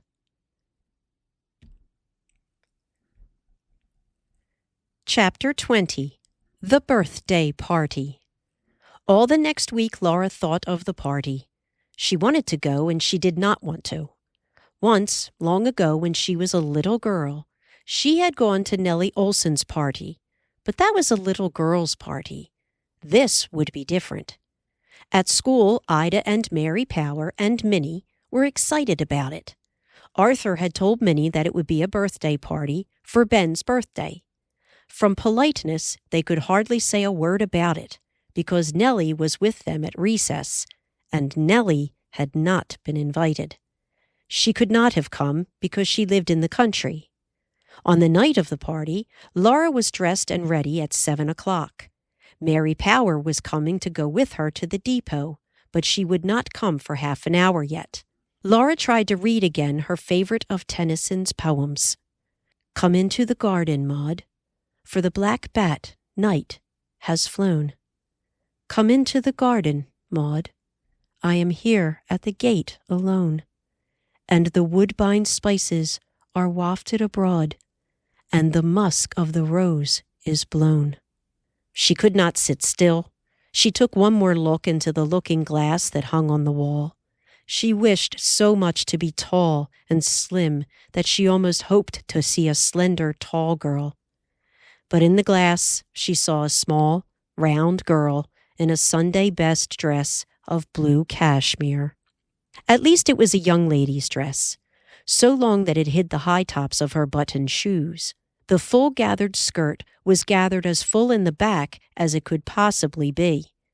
Over it fitted the tight basque that came down in points in front and in back, and buttoned snugly with little green buttons straight up the front. A band of blue and gold and green plaid went all around the skirt, just above the hem, and narrow strips of plaid edged the pointed bottom of the basque and went around the wrists of the tight, long sleeves. The upstanding collar was of the plaid, with a frill of white lace inside it, and Ma had lent Laura her pearl shell pin to fasten the collar together under her chin. Laura could not find one fault with the dress, but oh, how she wished she were tall and willowy like Nellie Olson. Her waist was as round as a young tree. Her arms were slender but round too, and her very small hands were rather plump and capable-looking. They were not thin and languid like Nellie's hands. Even the face in the glass was all curves. The chin was a soft curve, and the red mouth had a short, curving upper lip. The nose was almost right, but the least bit of a saucy tilt kept it from being Grecian. The eyes, Laura thought, were too far apart, and they were a softer blue than Pa's. They were wide open and anxious. They did not sparkle at all. Straight across the forehead was the line of curled bangs. At least her hair was thick and very long, though it was not golden. It was drawn back smooth from the bangs to the heavy mat of the coiled braid that covered the whole back of her head. Its weight made her feel really grown up. She turned her head slowly to see the lamplight run glistening on its brown smoothness. Then suddenly she realized that she was behaving as if she were vain of her hair. She went to the window. Mary Power was not yet in sight. Laura so dreaded the party that she felt she simply could not go. "Sit down and wait quietly, Laura," Ma gently admonished her. Just then, Laura caught sight of Mary Power, and feverishly she got into her coat and put on her hood. She and Mary Power said hardly anything as they walked together up Main Street to its end, then followed the railroad track to the depot where the Woodworths lived. The upstairs windows were brightly lighted, and a lamp burned in the telegraph office downstairs, where Ben's older brother Jim was still working. He was the telegraph operator. The electric telegraph's chattering sounded sharp in the frosty night. "I guess we go into the waiting room," Mary Power said. "Do we knock, or just go right in?" "I don't know," Laura confessed. Oddly, she felt a little better because Mary Power was uncertain too. Still, her throat was thick, and her wrists were fluttering. The waiting room was a public place, but its door was shut, and this was a party. Mary Power hesitated, then knocked. She did not knock loudly, but the sound made them both start. No one came. Boldly, Laura said, "Let's go right in." As she spoke, she took hold of the door handle, and suddenly Ben Woodworth opened the door. Laura was so upset that she could not answer his "Good evening." He was wearing his Sunday suit and stiff white collar. His hair was damp and carefully combed. He added, "Mother's upstairs." They followed him across the waiting room and up the stairs to where his mother was waiting in a little hall at their head. She was as small as Laura and plumper, and she was daintiness itself, in a soft, thin gray dress with snowy white ruffles at throat and wrists. but she was so friendly that Laura felt comfortable at once. In her bedroom, they took off their wraps. The room was as dainty as Mrs. Woodworth. They hesitated to lay their coats on the dainty bed, with its knitted white coverlet and ruffled pillow shams. Thin ruffled white muslin curtains were draped back at the windows, and on a little stand table a knitted lace doily lay under the lamp. White knitted lace to match was spread on the bureau top, and white lace was draped across the top of the mirror frame. Mary Power and Laura looked into the mirror, and with their fingers they fluffed up their bangs, slightly flattened by their hoods. Then in the friendliest way, Mrs. Woodworth said, "If you've finished your primping, come into the sitting room." Ida and Minnie, Arthur and Cap and Ben were already there. Mrs. Woodworth said, smiling, "Now, when Jim comes up from work, our party will be complete." She sat down and began to talk pleasantly. The sitting room was pleasant with shaded lamplight and cozy with warmth from the heater. Dark red cloth curtains were draped at the windows, and the chairs were not set against the wall, but gathered about the stove, where the coals glowed through the isinglass of the stove's door. Besides the plush photograph album on the center table's marble top, there were several other books standing on its lower shelf. Laura longed to look into them, but it would not be polite to be so inattentive to Mrs. Woodworth. After a few moments, Mrs. Woodworth excused herself and went into the kitchen. Then a stillness settled on everyone. Laura felt that she should say something, but she could think of nothing to say. Her feet seemed too big, and she did not know what to do with her hands. Through a doorway she saw a long table covered with a white cloth. China and silver sparkled on it, in the light of a lamp that hung suspended on long gilt chains from the ceiling. Glittering glass pendants hung down all around the edge of the lamp's milk-white shade. It was all so pretty, but Laura could not forget her feet. She tried to draw them farther back beneath her skirts. She looked at the other girls and knew that she must say something, for no one else could. Yet it was more than she could do to break that silence. Her heart sank as she thought that, after all, a party was as uncomfortable as a sociable. Then footsteps came springing up the stairs, and Jim came breezing in. He looked around at them all and gravely asked, "Are you playing Quaker meeting?" They all laughed. After that they were able to talk. Through all the time they heard small clinks of china from the other room, where Mrs. Woodworth was moving about the table. Jim was so much at ease that he called out, "Supper ready, Mother?" "Yes, it is," Mrs. Woodworth said from the doorway. "Won't you all come into the dining room?" It seemed that the Woodworths used that room only for eating in. 8 places were set at the table, and on each of the plates was a soup plate full of steaming oyster soup. Ben's place was at the head of the table, Jim's at the foot. Mrs. Woodworth told each of the others where to sit, and said that she would wait on them all. Now Laura's feet were under the table. Her hands had something to do, and it was all so bright and gay that she was no longer bashful. In the very center of the table was a silver caster holding cut glass bottles of vinegar, mustard, and pepper sauce, and tall salt and pepper shakers. The plate at each place was of white china with a wreath of tiny, many-colored flowers around the edge. Beside each plate, a white napkin stood up, folded in such a way that it partly opened out like a large flower. Most marvelous of all, in front of each plate was an orange. Not only that, for these oranges, too, had been made into flowers. The orange's peel had been cut down from the top in little pointed sections, and each section was curled inward and down, like a flower's red gold petals. Held within these petals, the flesh of the orange curved up, covered with its thin, white skin.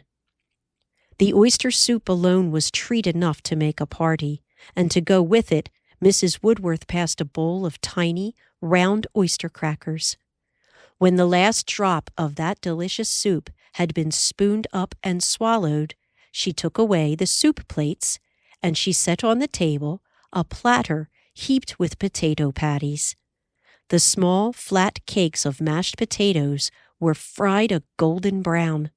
She brought then a platter full of hot, creamy, brown codfish balls, and then a plate of tiny, hot biscuits.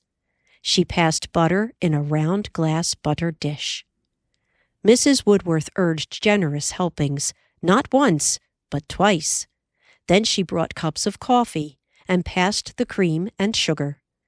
After all this, she cleared the table again and brought in a white, frosted birthday cake. She set it before Ben and placed a stack of small plates beside it. Ben stood up to cut the cake. He put a slice on each small plate, and Mrs. Woodworth set one at each place. They waited then until Ben had cut his own slice of cake. Laura was wondering about the orange before her. If those oranges were so meant to be eaten, she did not know when nor how. They were so pretty, it was a pity to spoil them.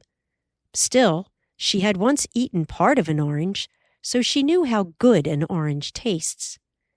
Everyone took a bite of cake, but no one touched an orange. Laura thought that perhaps the oranges were to be taken home. Perhaps she could take home an orange, to divide with Pa and Ma and Carrie and Grace. Then everyone saw Ben take his orange. He held it carefully over his plate, stripped off the petaled peeling, and broke the orange into its sections. He took a bite from one section, then he took a bite of cake. Laura took up her orange, and so did everyone else. Carefully, they peeled them, divided them into sections, and ate them with the slices of cake. All the peelings were neat on the plates when supper was finished. Laura remembered to wipe her lips daintily with her napkin and to fold it, and so did the other girls. "Now we'll go downstairs and play games," Ben said.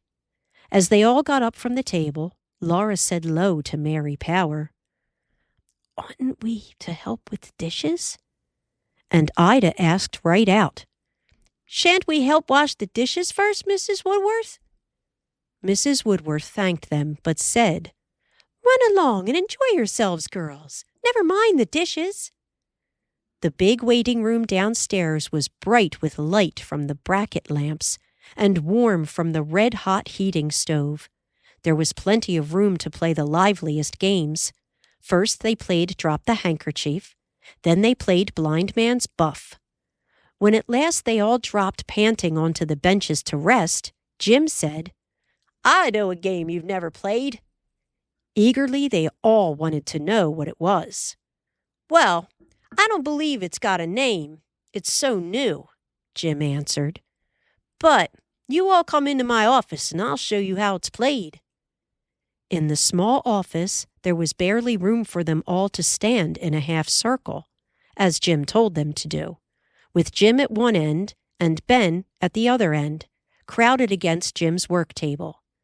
Jim told them all to join hands. "Now, stand still," he told them. They all stood still, wondering what next. Suddenly, a burning tingle flashed through Laura. All the clasped hands jerked. The girls screamed. The boys yelled. Laura was frightfully startled. She made no sound and did not move. All the others began excitedly to ask, "What was that? What was that? What did you do, Jim? Jim, how did you do that?" Cap said, "I know it was your electricity, Jim, but how did you do it?" Jim only laughed and asked, "Didn't you feel anything, Laura?" "Oh, yes, I felt it," Laura answered. "Then why didn't you yell?" Jim wanted to know. "What was the use?" Laura asked him, and Jim could not tell her that. "But what was it?" she demanded with all the others, and Jim would answer only, "Nobody knows." Pa, too, had said that nobody knows what electricity is. Benjamin Franklin had discovered that it is lightning, but nobody knows what lightning is. Now it worked the electric telegraph, and still nobody knew what it was. They all felt queer looking at the little brass machine on the table that could send its clicking messages so far and fast. Jim made one click on it. "That's heard in St. Paul," he said. "Right now?" Minnie asked, and Jim said, "Right now." They were standing silent when Pa opened the door and walked in. "Is the party over?" he asked. "I came to see my girl home." The big clock was striking 10. No one had noticed how late it was.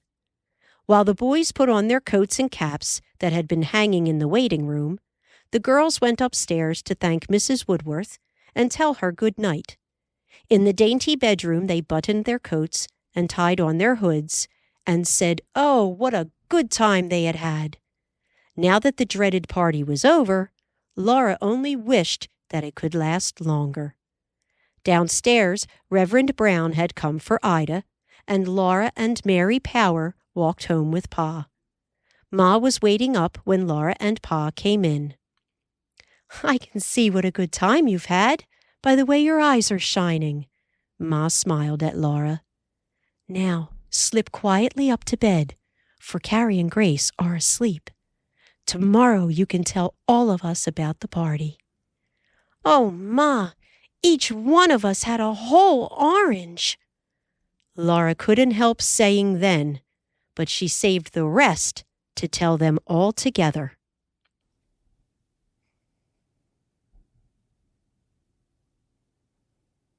Chapter 21, The Madcap Days. After the party, Laura hardly cared about studying. The party had made such a jolly friendliness among the big girls and boys that now at recess and noon on stormy days, they gathered around the stove, talking and joking. The pleasant days between snowstorms were even livelier. Then they all played at snowballing each other outdoors. This was not ladylike, but it was such fun. They came in panting and laughing, stamping snow from their shoes and shaking it from coats and hoods in the entry, and they went to their seats warm and glowing and full of fresh air. Laura was having such a good time that she almost forgot about improving her opportunity in school. She stayed at the head of all her classes, but her grades were no longer 100. She made mistakes in arithmetic, sometimes even in history. Once her arithmetic grade went down to 93. Still, she thought she could make up lost time by studying hard next summer, though she knew by heart the true words, lost between sunrise and sunset. 1 golden hour, set with 60 diamond minutes. No reward is offered, for it is gone forever. The little boys brought their Christmas present sleds to school. Sometimes the big boys borrowed them and took the girls sled riding. The boys pulled the sleds, for there were no hills to slide down, and this winter no blizzards were made big, hard snowdrifts. Then Cap and Ben made a hand bobsled, big enough for all 4 girls to crowd into. The 4 boys pulled it. At recess, they raced at great speed, far out on the Prairie road and back. At noon, they had time to go even farther. At last, Nellie Olson could not bear standing alone at the window and watching this. She had always disdained to play outdoors in the cold. That might roughen her delicate complexion and chap her hands. But one day at noon, she declared that she would go for a sled ride. The sled was not large enough for 5, but the boys would not agree to let any one of the other girls stay behind. They coaxed all 5 girls into the sled. The girls' feet stuck out from the sides. Their skirts had to be gathered in till their woolen stockings showed above their high shoe tops. Away they went, out on the snowy road.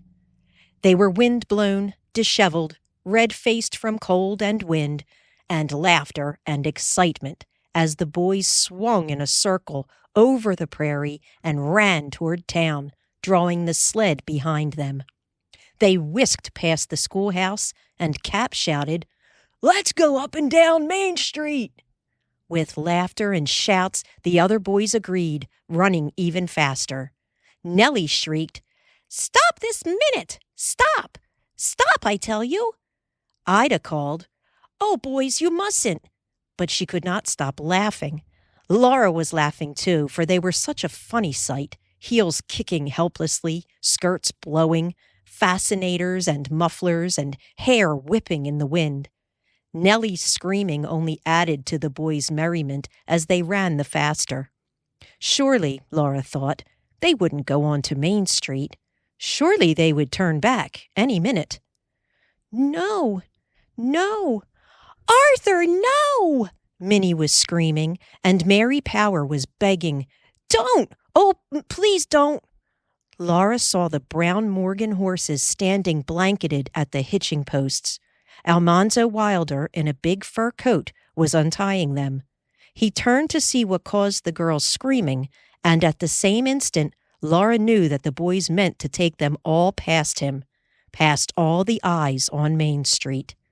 This was not funny at all. The other girls were making such a commotion that Laura had to speak low to be heard. "Cap," she said, "please make them stop. Mary doesn't want to go on Main Street." Cap began to turn at once. The other boys pulled against him, but Cap said, "Come on," and swung the sled. They were on their way back to the schoolhouse, and the bell was ringing. At the schoolhouse door, they scrambled out of the sled good-naturedly, all but Nellie. Nellie was furious. "You boys think you're smart," she raged. You ignorant Westerners!"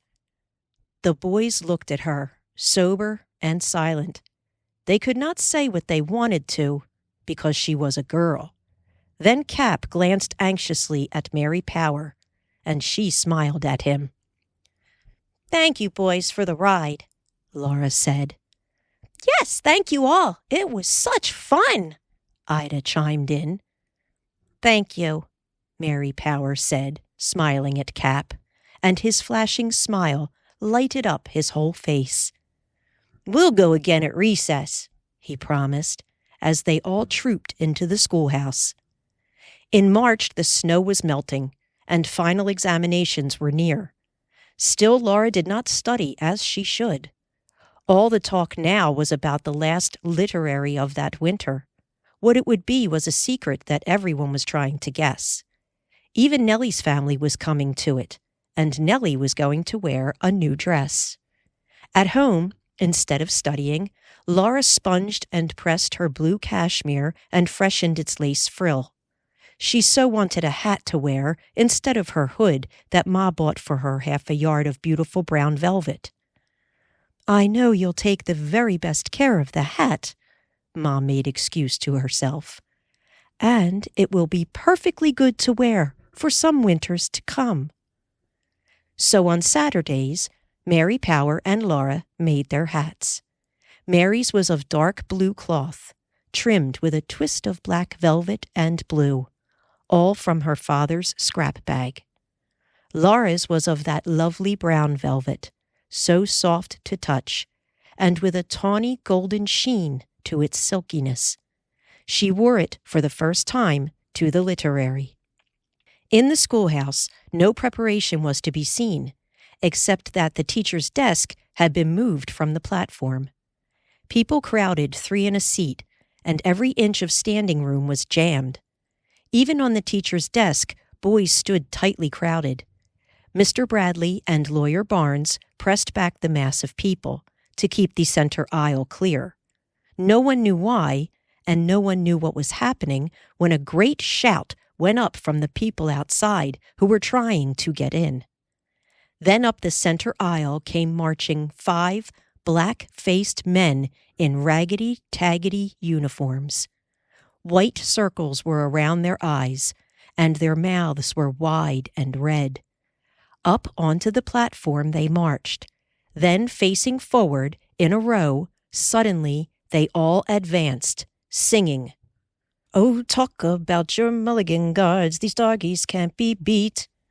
Backward, forward, and backward and forward they marched, back and forth, back and forth. "Oh, talk about your mulligan guards, these darkies can't be beat. We march in time and cut a shine, just yatch these darkies' feet." The man in the middle was clog dancing. Back against the wall stood the 4 raggedy black-faced men. One played a Jew's harp, one played a mouth organ, one kept the time with rattling bones, and one man clapped with hands and feet. The cheering started, it couldn't be stopped. Feet could not be kept still. The whole crowd was carried away by the pounding music, the grinning white-eyed faces, the wild dancing. There was no time to think. When the dancing stopped, the jokes began. The white circled eyes rolled, the big red mouths blabbed questions and answers that were the funniest ever heard. Then there was music again, and even wilder dancing. When the 5 darkies suddenly raced down the aisle and were gone, everyone was weak from excitement and laughing. It did not seem possible that the whole evening had gone. The famous minstrel shows in New York surely could not be better than that minstrel show had been. Then a question ran through the whole jostling crowd. Who were they? In their ragtag clothing and with their blackened faces, it had been hard to know who they were. Laura was sure that the clog dancer was Gerald Fuller, for she had once seen him dance a jig on the sidewalk in front of his hardware store. And as she remembered the black hands that had held the long, flat, white bones between their fingers and kept them rattling out the tunes, she would have been certain that that darky was Pa, if the darky had had whiskers. "Pa couldn't have cut off his whiskers, could he?" she asked Ma. And in horror, Ma answered, "Mercy, no!" Then she added, "I hope not." "Pa must have been one of the darkies," Carrie said, "because he did not come with us." "Yes, I know he was practicing to be in the minstrel show," said Ma, walking faster. "Well, but none of the darkies had whiskers, Ma," Carrie reminded her. "My goodness," Ma said. "Oh, my goodness." She had been so carried away that she had not thought of that. "He couldn't have," she said, and she asked Laura, "Do you suppose he would?" "I don't know," Laura answered. She really thought that, for such an evening, Pa would have sacrificed even his whiskers, but she did not know what he had done. They hurried home. Pa was not there. It seemed a much longer time than it was before he came in, cheerfully asking, "Well, how was the minstrel show?" His long brown whiskers were as they had always been. "What did you do with your whiskers?" Laura cried. Pa pretended to be surprised and puzzled, asking, "Why? What's wrong with my whiskers?" "Charles, you'll be the death of me," Ma said, helplessly laughing. But looking closely, Laura saw the smallest white smudge in the laughing wrinkles at the corner of his eye, and she found a very little black grease in his whiskers. "I know! You blackened them and smoothed them down behind that high coat collar," she accused him, and he could not deny it. He had been the darky who rattled the bones. Such an evening came once in a lifetime, Ma said, and they all sat up late, talking about it. There would be no more literaries that winter, for spring was coming soon. "We'll move back to the claim as soon as school lets out," Pa said. "How will all of you like that?" "I must be looking over my garden seeds," Ma said thoughtfully. "I'll be glad to go. Grace and I'll pick violets again," said Carrie. "Won't you be glad, Grace?" But Grace was almost asleep on Ma's lap in the rocking chair. She only opened one eye and murmured, "Violets." "How about you, Laura?" Pa asked. "I've been thinking that by now you might want to stay in town." I might, Laura admitted. I do like living in town better than I ever thought I would. But everyone will be moving out to hold down claims all summer, and we'll come back to town next winter, won't we? Yes, I really think we will, said Pa. We might as well, long as I can't rent this building, and it is safer for you girls going to school. Though we might as well have stayed on the claim this winter. Well, that's the way it goes. Get all ready for a hard winter, and there's not so much as one blizzard. He said it so comically that they all burst out laughing at the joke on them. After that, there was moving to think about, and in the warming air scented with damp earth, Laura felt less than ever like studying. She knew she could pass the examinations, even if her grades were not as high as they should be. When her conscience pricked her, she thought rebelliously that she wouldn't see Ida and Mary Power and Minnie and the boys again all summer long. She promised herself that she would study really hard next summer. In the examinations, she did not make one perfect grade. Her history grade was only 99, and in arithmetic, she earned only 92 plus. That was her record, and she could never change it now. Then suddenly she knew that there must be no more self-indulgence. There were only 10 months left before she would be 16 years old. Summer was before her, with blue skies and great blowing white clouds, the violets blooming in the buffalo wallow, and the wild roses spangling the prairie grasses. But she must stay in the house and study. She must. If she did not, perhaps next spring she could not get a teacher's certificate, and Mary might have to leave college.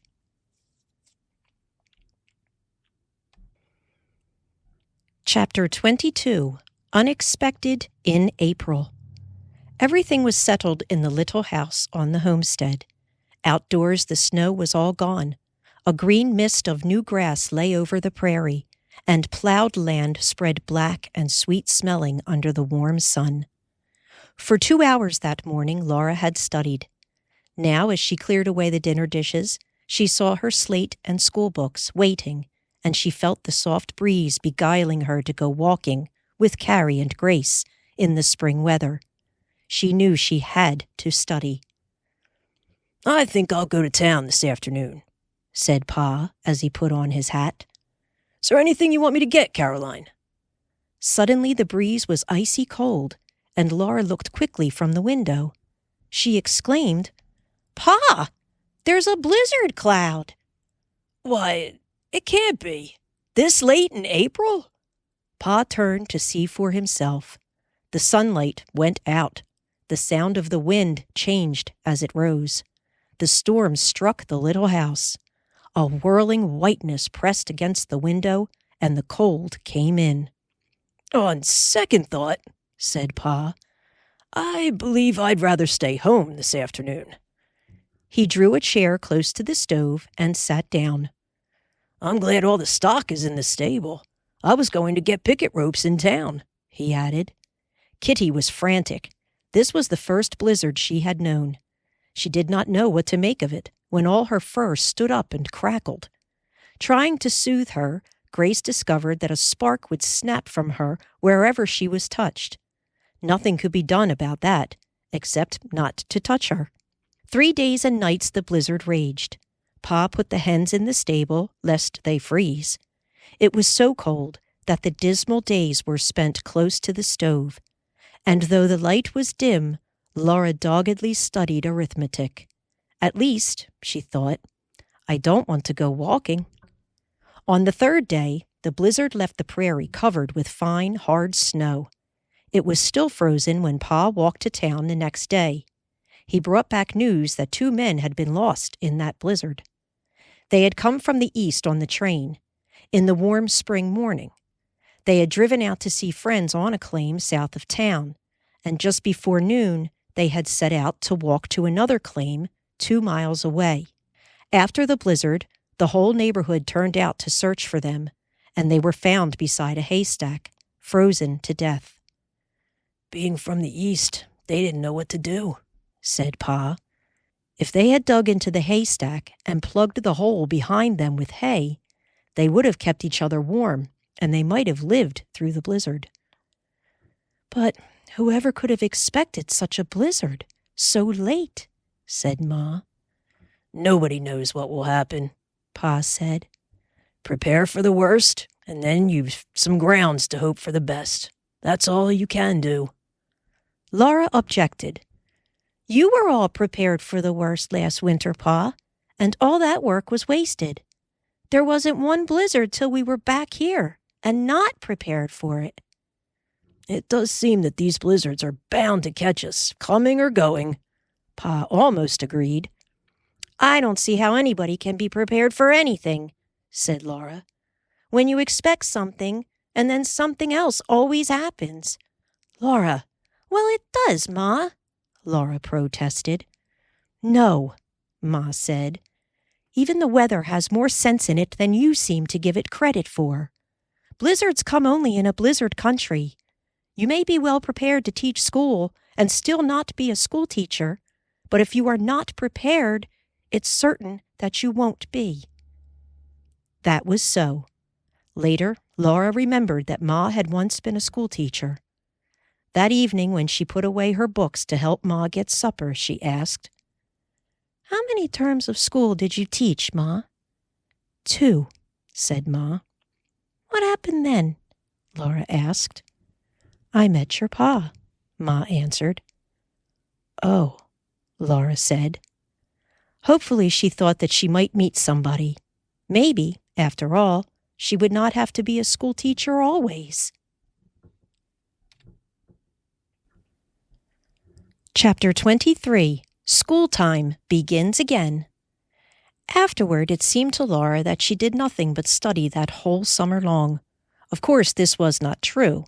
She brought water from the well in the mornings. She milked and moved the picket pins and taught the new calf to drink. She worked in the garden and in the house, and in haying time, she trod down the great loads of hay that Pa drove away to town. But the long, hot, sticky hours with school books and slate seemed to overshadow all else. She did not go to town even on 4th of July. Carrie went with Pa and Ma, but Laura stayed at home to take care of Grace and study the Constitution. Letters came often from Mary, and every week a long letter went to her in return. Even Grace was able to write little letters, as Ma taught her, and these were always sent to Mary with the others. The hens were laying now. Ma saved the best eggs for setting, and 24 chicks hatched. The smaller pullet eggs Ma used in cooking, and for one Sunday dinner, with the first green peas and new potatoes, they ate fried chicken. The other cockerels Ma let grow up. They would be larger to eat later on. The gophers came again, and Kitty grew fat in the cornfield.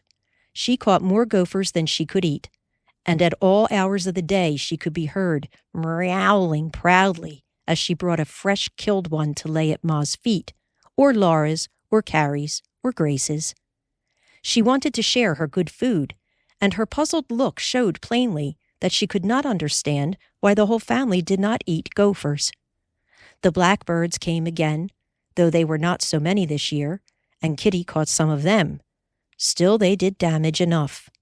Again the mellow fall weather came, and Laura and Carrie walked to school. There were more people in town now, and in all the country around. The school was so crowded that all the seats were filled, and in some of the front seats 3 of the smaller pupils sat. There was a new teacher, Mr. Owen, a son of the Mr. Owen whose bay horses had almost won the 4th of July race. Laura liked and respected him very much. He was not very old, but he was serious and industrious and enterprising. From the first day, he ruled with a firm hand. Every pupil was obedient and respectful. Every lesson was thoroughly learned. On the 3rd day of school, Mr. Owen whipped Willie Olson.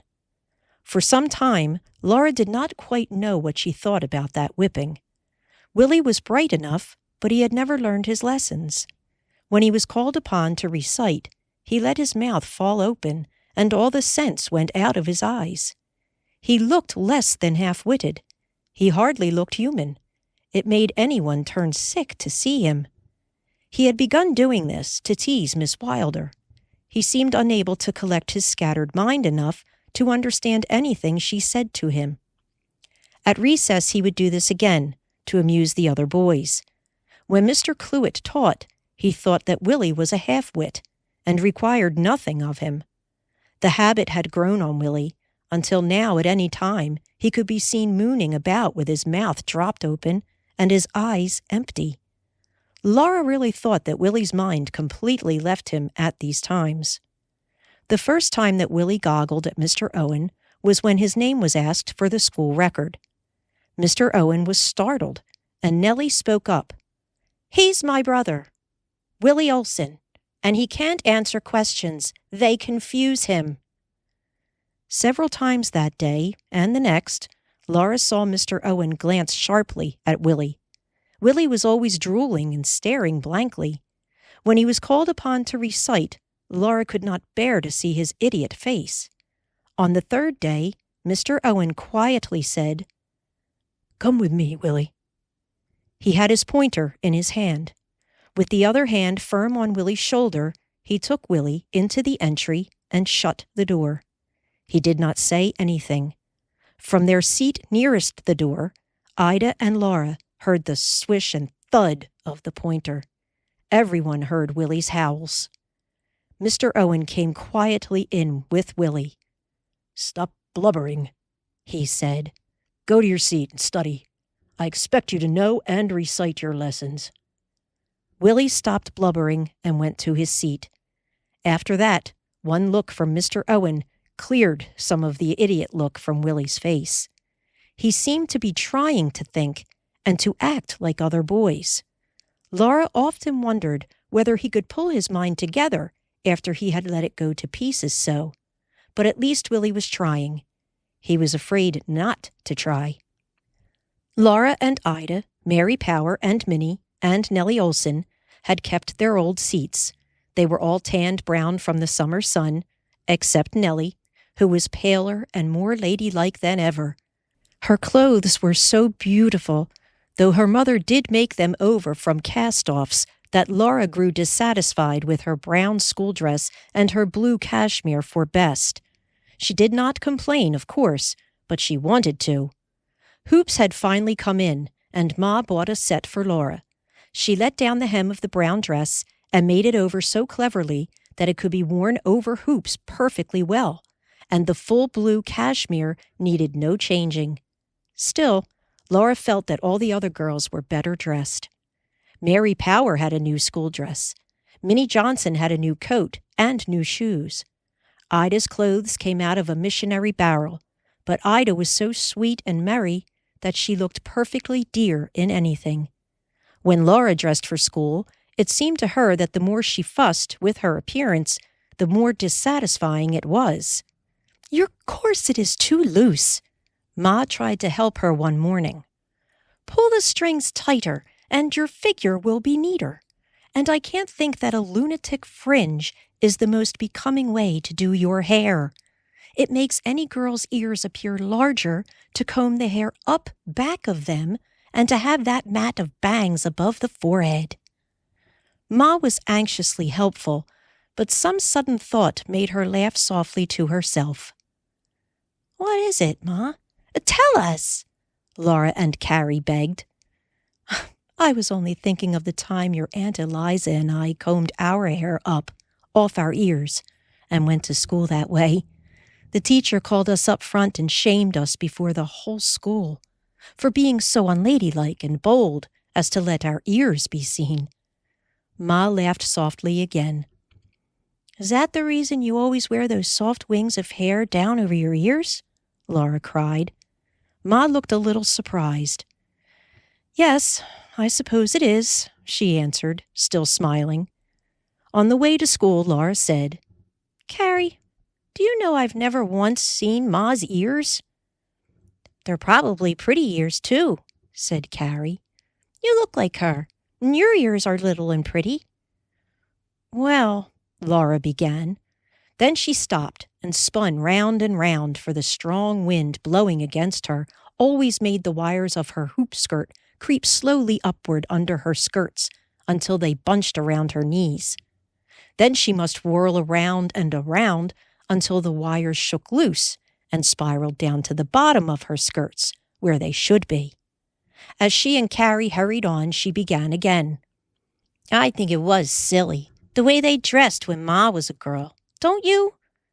Drat this wind, she exclaimed as the hoops began creeping upward again. Quietly, Carrie stood by while Laura whirled. I'm glad I'm not old enough to have to wear hoops, she said. They'd make me dizzy. They are rather a nuisance, Laura admitted. But they are stylish, and when you're my age, you'll want to be in style. Living in town was so exciting that fall that Pa said there was no need of literaries. There was church every Sunday, prayer meeting every Wednesday night. The Ladies' Aid planned 2 sociables, and there was a talk of a Christmas tree. Laura hoped there would be one, for Grace had never seen a Christmas tree. In November there was to be a week of revival meetings at the church, and Mr. Owen, with the school board's approval, was planning a school exhibition. School would go on without interruption until the school exhibition just before Christmas. So the big boys did not wait until winter, but came to school in November. More smaller pupils had to be crowded 3 in a seat to make room for them. This school needs a larger building, Mr. Owen said to Laura and Ida one day at recess. I'm hoping that the town can afford to build one next summer. There really is a need for a graded school even. I am counting a great deal upon the showing we make at the school exhibition to acquaint the people with the school and its needs. After that, he told Laura and Ida that their part in the exhibition would be to recite the whole of American history from memory. Oh, do you think we can do it, Laura? Ida gasped when he had left them. Oh, yes, Laura answered. You know we like history. I'm glad you've got the longer part anyway, said Ida. I've only got to remember from John Quincy Adams to Rutherford B. Hayes, but you've got all that about the discoveries and the map and the battles and the Western Reserve and the Constitution. My, I don't know how you ever can. It's longer, but we've studied it more and reviewed it oftener, said Laura. She was glad to have that part. She thought it was more interesting. The other girls were talking eagerly about the revival meetings. Everyone in town and from all the nearby country would go to them. Laura did not know why, for she had never been to a revival meeting, but when she said that she should stay at home and study, Nellie exclaimed in horror, Why, people who don't go to revival meetings are atheists. The others did not say a word in Laura's defense, and Ida's brown eyes pleaded anxiously when she said, You are coming, aren't you, Laura? The revival meetings would last a whole week, and besides the daily lessons, there was the school exhibition to prepare for. Monday night, Laura hurried home from school to study till supper time. She thought about history while she washed the dishes, and then snatched a little time with her books while Pa and Ma were dressing. Hurry, Laura, or we'll be late. It's church time now, said Ma. Standing before the glass, Laura hurriedly set her darling brown velvet hat evenly on her bangs and fluffed them out. Ma waited by the door with Carrie and Grace. Pa shut the stove's draft and turned down the lamp wick. Are you all ready? He asked. Then he blew out the lamp. By his lantern light, they all went out, and he locked the door. Not a window on Main Street was lighted. Behind Fuller's Hardware, the last lanterns were bobbing across the vacant lots toward the brightly colored church, and wagons, buggies, and blanketed horses stood thick in the shadows around it. The church was crowded and hot from the dazzling lamps and the coal heater. Graybeards sat close around the pulpit. Families were in the middle seats, and young men and boys filled the back seats. Laura saw everyone she knew, and many strangers, as Pa led the way up the aisle, looking for a vacant place. He stopped at next to the front seat, and Ma with Grace, then Carrie and Laura, edged past knees and sat down. Reverend Brown rose from his chair behind the pulpit and gave out a hymn, number 154. Mrs. Brown played the organ, and everyone stood up and sang. There are 99 that safely lay in the shelter of the fold, but one was out on the hills away far off from the gates of gold. Away on the mountains wild and bare, away from the tender shepherd's care, away from the tender shepherd's care. If a revival meeting could be nothing but singing, Laura would have loved it, though she felt that she should be studying, not wasting time in enjoyment. Her voice rose clear and true as Pa's, as they sang, "Rejoice, for the Lord brings back his own." Then the long prayer began. Laura bent her head and closed her eyes, while Reverend Brown's harsh voice sing-songed on and on. It was a great relief to stand up at last and sing again. This was a hymn with a dancing swing and a throbbing beat.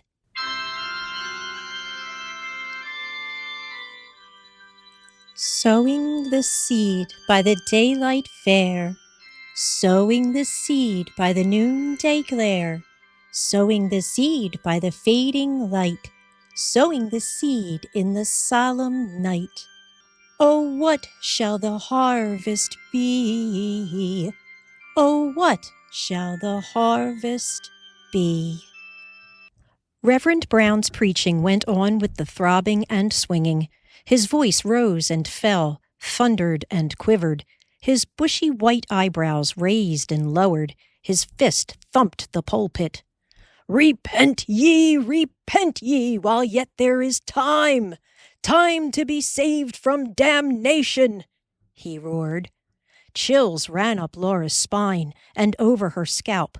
She seemed to feel something rising from all those people, something dark and frightening that grew and grew under that thrashing voice. The words no longer made sense. They were not sentences, they were only dreadful words. For one horrible instant, Laura imagined that Reverend Brown was the devil. His eyes had fires in them. Come forward and be saved! Come to salvation! Repent, ye sinners! Stand up and sing! O lost lambs, flee from the wrath! Pull for the shore! His hands lifted them all to their feet. His loud voice sang, Pull for the shore, sailor! Pull for the shore! Come! His voice roared through the storm of singing, and someone, a young man, came stumbling up the aisle. Heed not the stormy winds, though loudly they roar. Bless you, my sinning brother. Down on your knees, and God bless you. Are there any more? Any more? Reverend Brown was shouting, and his voice roared again into the song. Pull for the shore! The first words of that hymn had made Laura want to laugh. She remembered the tall, thin man and the pudgy little one, so solemnly singing it, and all the storekeepers popping from the torn screen doors. Now she felt that all the noise and excitement was not touching her. She looked at Pa and Ma. They were quietly standing and quietly singing, while the dark, wild thing that she had felt was roaring all around them like a blizzard. Another young man, and then an older woman, went forward and knelt. Then church was over, yet somehow not over. People were pressing forward to crowd around those three and wrestle for their souls. In a low voice, Pa said to Ma, "Come, let's go." He carried Grace down the aisle toward the door. Ma followed with Carrie, and behind her Laura followed close. In the back seats, all the young men and boys stood watching the people passing by. Laura's dread of strangers came over her, and the open door ahead seemed a refuge from their eyes. She did not notice a touch on her coat sleeve until she heard a voice saying, "May I see you home?" It was Almanzo Wilder. Laura was so surprised that she could not say a word. She could not even nod or shake her head. She could not think. His hand stayed on her arm, and he walked beside her through the door. He protected her from being jostled into the crowded entry. Pa had just lighted his lantern. He lowered the chimney and looked up. Just as Ma turned back and asked, "Where's Laura?" They both saw Laura with Almanzo Wilder beside her, and Ma stood petrified. "Come on, Caroline," said Pa. Ma followed him, and after one wide-eyed stare, Carrie did too. The ground was white with snow, and it was cold, but there was no wind, and stars shone brightly in the sky. Laura could not think of a word to say. She wished that Mr. Wilder would say something. A faint scent of cigar smoke came from his thick cloth overcoat. It was pleasant, but not as homelike as the scent of Pa's pipe. It was a more dashing scent. It made her think of Cap and this young man daring that dangerous trip to bring back the wheat. All this time she was trying to think of something to say. To her complete surprise, she heard her own voice. "Anyway, there's no blizzard." "No, this is a nice winter. Not much like the hard winter," said he. Again there was silence, except for the crunch of their feet on the snow-covered path.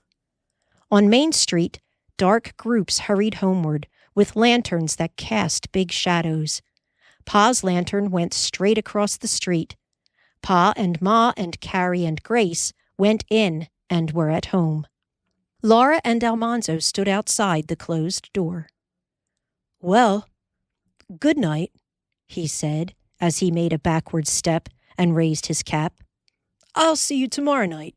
"Good night," Laura answered, as she quickly opened the door.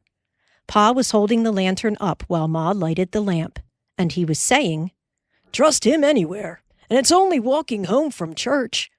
"But she's only 15, said Ma. Then the door was shut. Laura was inside the warm room. The lamp was lighted, and everything was right. "Well, what did you think of the revival meeting?" Pa asked, and Laura answered, "It isn't much like Reverend Alden's quiet sermons. I like his better." "So do I," said Pa. Then Ma said it was past bedtime.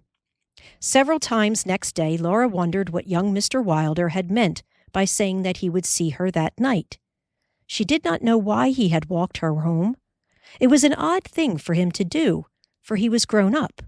He had been a homesteader for a few years, so he must be at least 23 years old, and he was Pa's friend more than hers. That night in church she did not mind the sermon at all. She only wished she need not be there, when so many people, all together, grew so excited. She was glad when Pa said again, "Let's go." Almanzo Wilder stood in the line of young men near the door, and Laura was embarrassed. She saw now that several young men were taking young ladies home. She felt her cheeks flushing, and she did not know where to look. Again he asked, "May I see you home?" And this time she answered politely, "Yes." She had thought what she would have said last night, so now she spoke about Minnesota. She had come from Plum Creek, and he had come from Spring Valley. But before that, he had lived in New York State, near Malone. Laura thought she kept the conversation going quite well, until they reached the door where she could say, "Good night." Every night that week he saw her home from the revival meeting. She still could not understand why. But the week soon ended, so that again she could spend the evenings in study, and she forgot to wonder about Almanzo in her dread of the school exhibition.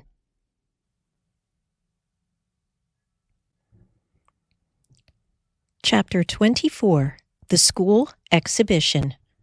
The room was warm, and the lamp burned clear and bright, but Laura's chilly fingers could hardly button her blue cashmere basque, as it seemed to her that the looking-glass was dim.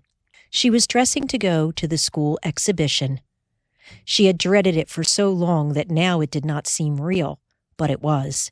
Somehow she had to get through it. Carrie was frightened too.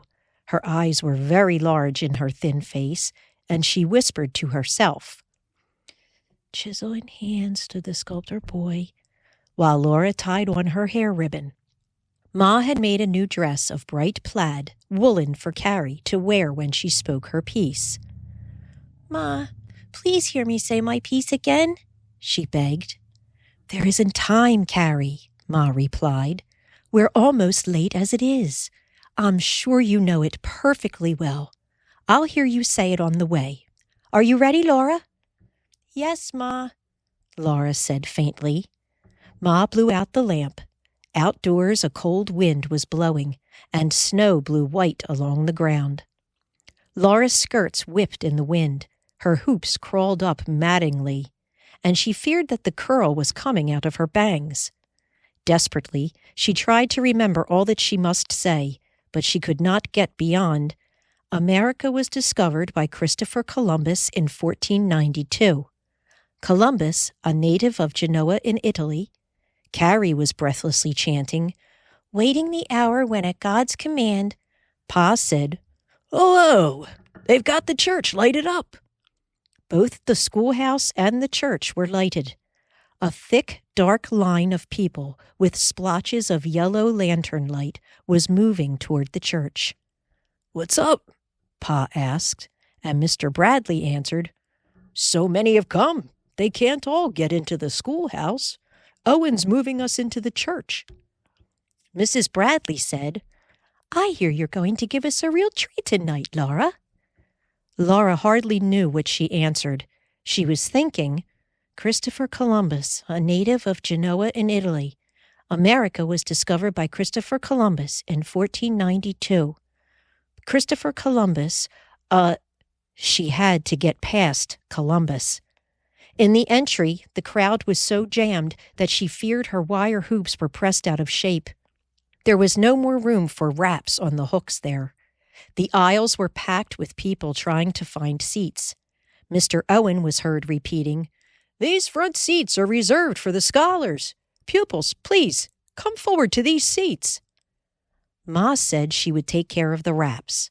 She helped Carrie out of her coat and hood, while Laura took off her coat and hat and nervously felt her bangs. "Now, Carrie, you have only to do as well as you have been doing," Ma said as she straightened Carrie's full plaid skirt. "You know your piece perfectly." "Yes, Ma," Carrie whispered. Laura could not speak. Dumbly, she guided Carrie up the aisle. On the way, Carrie pressed back against her and looked up pleadingly. "Do I look all right?" she whispered. Laura looked at Carrie's round, scared eyes. One wisp of fair hair straggled above them. Laura smoothed it back. Then Carrie's hair was perfectly sleek from the middle parting to the two stiff braids hanging down her back. "There, now you look just right," Laura said. "Your new plaid dress is beautiful." Her voice did not seem to be hers. It was so serene. Carrie's face lighted up, and she went wriggling past Mr. Owen to her classmates in the front seat. Mr. Owen said to Laura, "The pictures of the presidents are being put up on the wall here, just as they were in the schoolhouse. My pointer is on the pulpit. When you come to George Washington, take up the pointer and point to each president as you begin to speak about him. That will help you remember the proper order." "Yes, sir," Laura said. But now she knew that Mr. Owen was worrying too. She, of all persons, must not fail, because hers was the principal part in the exhibition. "Did he tell you about the pointer?" Ida whispered as Laura sat down beside her. Ida looked like a dim copy of her usual happy self. Laura nodded, and they watched Cap and Ben, who were tacking up the pictures of the presidents on the board wall between the studding. The pulpit had been moved back against the wall to leave the platform clear. They could see the long school pointer lying on it. "I know you can do your part, but I'm scared," Ida quavered. "You won't be when the time comes," Laura encouraged her. "Why, we are always good in history. It's easier than the mental arithmetic we've got to do." "I'm glad you have the beginning part anyway," Ida said. "I couldn't do that. I just couldn't." Laura had been glad to have that part because it was more interesting. Now there was only a jumble in her head. She kept trying to remember all that history, though she knew it was too late now, but she must remember it. She dared not fail. "Please, come to order," Mr. Owen said. The school exhibition began. Nellie Olson, Mary Power, and Minnie, Laura and Ida, and Cap and Ben, and Arthur filed up onto the platform. Arthur was wearing new shoes, and one of them squeaked. In a row, they all faced the church, full of watching eyes. It was all a blur to Laura. Rapidly, Mr. Owen began to ask questions. Laura was not frightened. It did not seem real that she was standing in the dazzle of light, wearing her blue cashmere and reciting geography. It would be shameful to fail to answer, or to make a mistake, before all those people, and Pa and Ma. But she was not frightened. It was all like a dream of being half asleep, and all the time she was thinking. America was discovered by Christopher Columbus. She did not make one mistake in geography. There was applause when that was over. Then came grammar. This was harder because there was no blackboard. It is easy enough to parse every word in a long, complex, compound sentence full of adverbial phrases when you see the sentence written on the slate or blackboard. It is not so easy to keep the whole sentence in mind and not omit a word, nor so much as a comma. Still, only Nellie and Arthur made mistakes. Mental arithmetic was even harder. Laura disliked arithmetic. Her heart beat desperately when her turn came, and she was sure she would fail. She stood amazed, hearing her voice going glibly through problems in short division. Divide 347,264 by 16. 16 into 34 goes twice. Put down 2 and carry 2. 16 into 27 goes once. Put down 1 and carry 11. 16 into 112 goes 7 times. Put down 7 and carry naught. 16 into 6 does not go. Put down naught. 16 into 64 goes 4 times. Put down 4. 347,264 divided by 16 equals 21,704. She need not multiply back to make sure the answer was right. She knew it was right because Mr. Owen set another problem. At last he said, "Class dismissed." Through a great noise of applause, they all turned and filed back to their seat. Now the younger pupils would speak their pieces. Then Laura's turn would come. While one after another the girls and boys were called to the platform and recited. Laura and Ida sat still and stiff with dread. All the history that Laura knew raced madly through her mind. America was discovered. The Congress of the Confederated Colonies in Philadelphia assembled. There is only one word in this petition which I disapprove, and that is the word Congress. Mr. Benjamin Harrison rose and said, "There is but one word in this paper, Mr. President, which I approve, and that is the word Congress." And George III may profit by their example. "If this be treason, gentlemen, make the most of it. Give me liberty or give me death. We hold these truths to be self-evident. Their feet left bloody tracks upon the snow." Suddenly Laura heard Mr. Owen say, "Carrie Ingalls."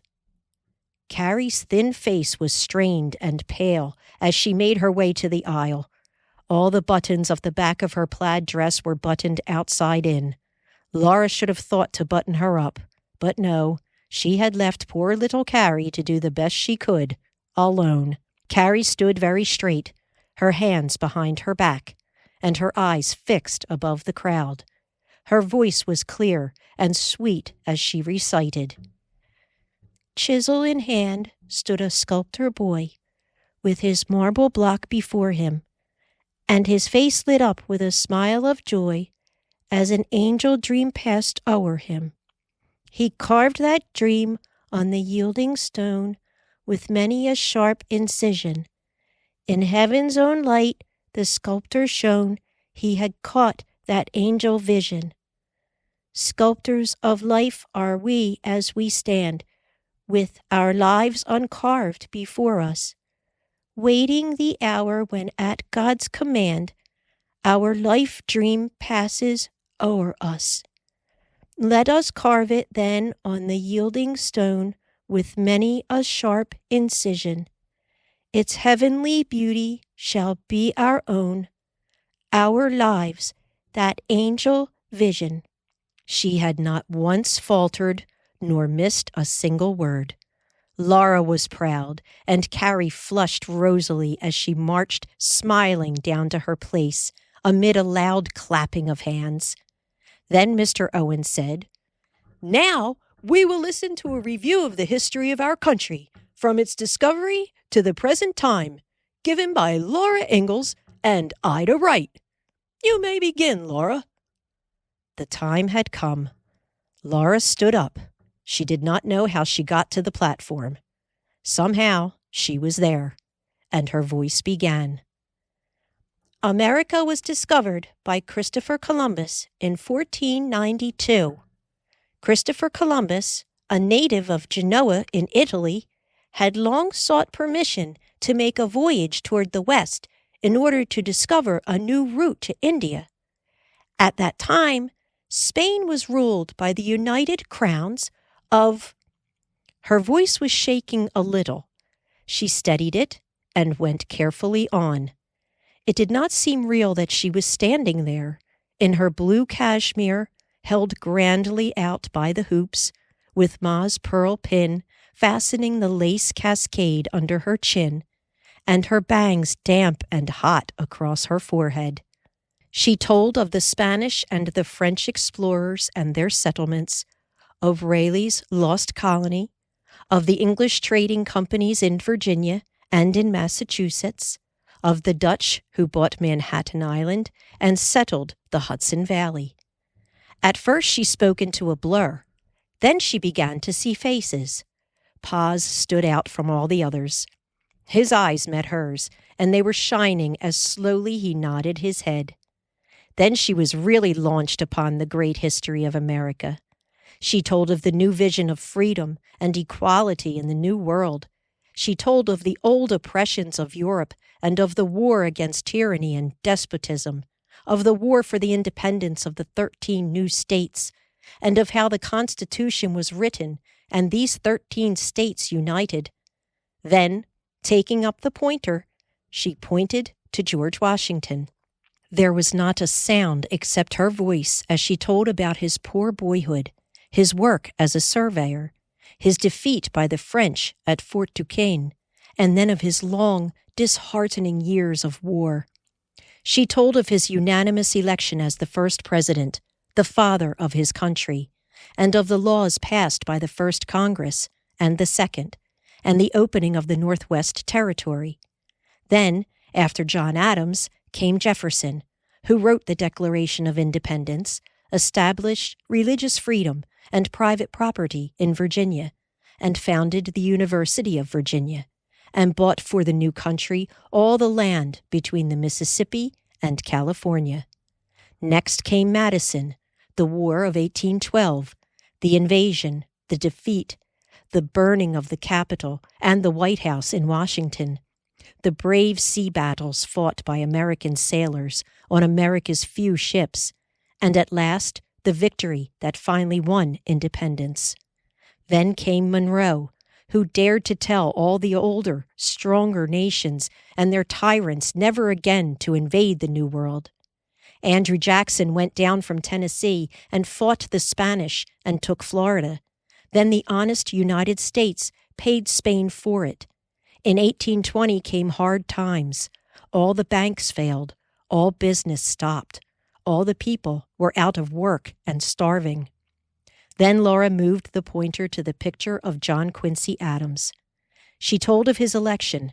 She told of the Mexicans who had fought a war of independence too, and won it, so that now they could trade where they pleased. So down from the Missouri went the Santa Fe traders, across 1,000 miles of desert to trade with Mexico. Then the first wagon wheels rolled into Kansas. Laura had finished. The rest was Ida's part. She laid down the pointer and bowed in the stillness. A loud crash of applause almost made her jump out of her skin. The noise grew louder and louder until she felt as if she must push against it to reach her seat. It did not stop even when at last she reached her place beside Ida and weakly sat down. It went on until Mr. Owen stopped it. Laura was trembling all over. She wanted to say an encouraging word to Ida, but she could not. She could only sit and rest and be thankful that the ordeal was past. Ida did very well. She did not make one mistake. Laura was glad to hear the loud applause for Ida, too. After Mr. Owen had dismissed the audience, getting out of the church was slow work. Everyone stood between the seats and in the aisles, talking about the exhibition. Laura could see that Mr. Owen was pleased. "Well, little half-pint, you did a fine job," Pa said when Laura and Carrie had pushed through the crowd to him and Ma. "You did too, Carrie." "Yes," said Ma. "I am proud of you both." "I did remember every word," Carrie agreed happily. "But oh, am I glad it's over." "So am I," said Laura, struggling into her coat. Just then she felt a hand on the coat collar, helping her, and she heard a voice say, "Good evening, Mr. Ingalls." She looked up into the face of Almanzo Wilder. He did not say anything, and neither did she, until they were out of the church and following Pa's lantern along the snowy path. The wind had died down. The air was very cold and still, and there was moonlight on the snow. Then Almanzo said, "I guess I ought to have asked you if I may see you home." "Yes," Laura said. "But anyway, you are." "It was such a tussle getting out of that crowd," he explained. He was silent a minute and then asked, "May I see you home?" Laura could not help laughing, and he joined in. "Yes," Laura said. She wondered again why he was doing this, when he was so much older than she. Mr. Boast, or any friend of Pa's, might see her safely home if Pa was not there to do it, but now Pa was there. She thought he had a pleasant laugh. He seemed to enjoy everything. Probably his brown horses were tied on Main Street, so he was going that way anyway. "Are your horses tied on Main Street?" she asked him. "No," he answered. "I left them blanketed on the south side of the church, out of the wind." Then he said, "I'm making a cutter." Something in the way he said it gave Laura a wild hope. She thought how wonderful it would be to go sleigh riding behind those swift horses. Of course he could not mean to ask her. Still, she felt almost dizzy. "If this snow holds, there ought to be some good sleighing," he said. "Looks like we're going to get another mild winter." "Yes, it does, doesn't it?" Laura answered. She was sure now that he would not ask her to go sleighing. "It takes some little time to build just right," he said. "And then I'm going to paint it, 2 coats. It won't be ready to take out till sometime after Christmas. Do you like to go sleighing?" Laura felt as if she were smothering. "I don't know," she replied. "I never went." Then boldly she burst out, "But I'm sure I would like to." "Well," he said, "I'll come around sometime, January, and maybe you'd like to go for a little spin and see how you like it. Some Saturday, say? Would that suit you?" "Yes. Oh, yes," Laura exclaimed. "Thank you." "All right. Then I'll be around in a couple of weeks if this weather holds," he said. They had come to the door, and he took off his cap and said good night. Laura fairly danced into the house. "Oh, Pa! Ma, what do you think? Mr. Wilder's making a cutter, and he's going to take me sleigh riding." Pa and Ma glanced at each other, and it was a sober glance. Laura quickly said, "If I may go, may I?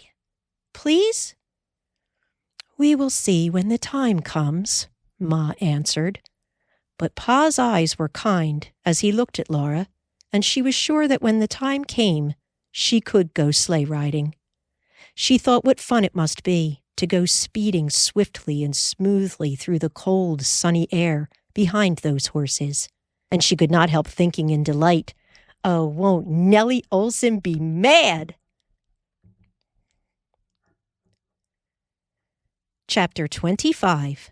Unexpected in December. Next day was blank and limp. They would not try again to have Christmas without Mary. The only presents hidden away were for Carrie and Grace, and though Christmas was not until tomorrow, they had opened that morning the small Christmas box from Mary. There would be a whole week without school. Laura knew that she should improve the time in study, but she could not settle down to her books. "It's no fun studying at home when Mary isn't here to study with," she said. Dinner was over and the house all in order, but it seemed empty without Mary in her rocking chair. Laura stood looking around the room as though searching for something she had lost. Ma laid down her church paper. "I declare, I can't get used to her being gone either," she said. "This piece by a missionary is interesting, but I have read aloud to Mary for so long that I can't properly read to myself." "I wish she hadn't gone," Laura burst out, but Ma said she must not feel so. "She is doing so well in her studies, and it is wonderful that she is learning so many things, running a sewing machine, playing the organ, and doing such pretty beadwork." They both looked toward the small vase made of tiny beads, blue and white, strung on fine wire, that Mary had made and sent home to them all for Christmas. It stood on the desk near Laura. She went to it and stood fingering the bead fringe around it as Ma talked on. "I am a little worried about how we're going to find the money for the new summer clothes she needs. And we must manage to send her a little spending money. She should have a braille slate of her own, too. They are expensive." "I'll be 16 2 months from now," Laura said hopefully. "Maybe I can get a certificate next summer."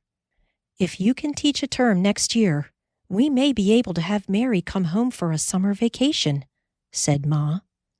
"She's been away so long, she ought to come home for a little while, and it would cost only the railroad fare. But we must not count our chickens before they are hatched." "I'd better be studying anyway," Laura sighed. She was ashamed of her moping idleness, when Mary had the patience to do such perfect work with tiny beads that she could not see. Ma took up her paper again, and Laura bent over her books, but she could not rouse herself from her listlessness. From the window, Carrie announced, "Mr. Boast is coming, and there's another man with him. That's him now at the door." "That is he," said Ma. Laura opened the door, and Mr. Boast came in, saying, "How do you do, everyone? This is Mr. Brewster." Mr. Brewster's boots, his thick jacket, and his hands showed that he was a homesteader. He did not have much to say. "How do you do?" said Ma, as she placed chairs for them both. "Mr. Ingalls is over town somewhere. How is Mrs. Boast? I am disappointed that she did not come with you." "I didn't plan to come," said Mr. Boast. "We just stepped in to speak to this young lady." And his black eyes flashed a look at Laura. She was very much startled. She sat very straight, as Ma had taught her, with her hands folded in her lap and her shoes drawn back beneath her skirts. But her breath caught. She could not think what Mr. Boast meant. He went on. "Lou Brewster here is looking for a teacher for the new school they're starting in their district. He came into the school exhibition last night.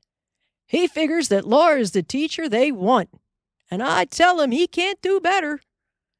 Laura's heart seemed to leap and fall back and go on falling. "I'm not old enough yet," she said. "Now, Laura," Mr. Boast said to her earnestly, "there's no need to tell your age unless someone asks you. The question is, will you teach this school if the county superintendent gives you a certificate?" Laura was speechless. She looked at Ma, and Ma asked, "Where is the school, Mr. Brewster?" 12 miles south of here," Mr. Brewster replied. Laura's heart sank even further. So far from home, among strangers, she would have to depend entirely upon herself, with no help at all. She could not come home until the school term was over. 12 miles and back was too far to travel. Mr. Brewster went on. "It's a small neighborhood. The country around there isn't settled up yet. We can't afford more than a 2-month school, and all we can pay is $20 a month and board." "I'm sure that seems a reasonable sum," said Ma. It would be $40, Laura thought. $40! She had not realized that she could earn so much money. "Mr. Ingalls would rely on your advice, I know, Mr. Boast," Ma added. "Lou Brewster and I knew each other back east," said Mr. Boast. "It's a good chance for Laura if she'll take it." Laura was so excited that she could hardly speak. "Why, yes," she managed to stammer. "I would be glad to teach the school if I could." "Then we must hurry along," said Mr. Boast as he and Mr. Brewster stood up.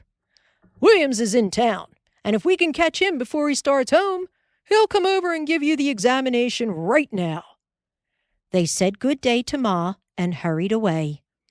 "Oh, Ma," Laura gasped, "do you think I can pass?" "I believe you can, Laura," Ma said.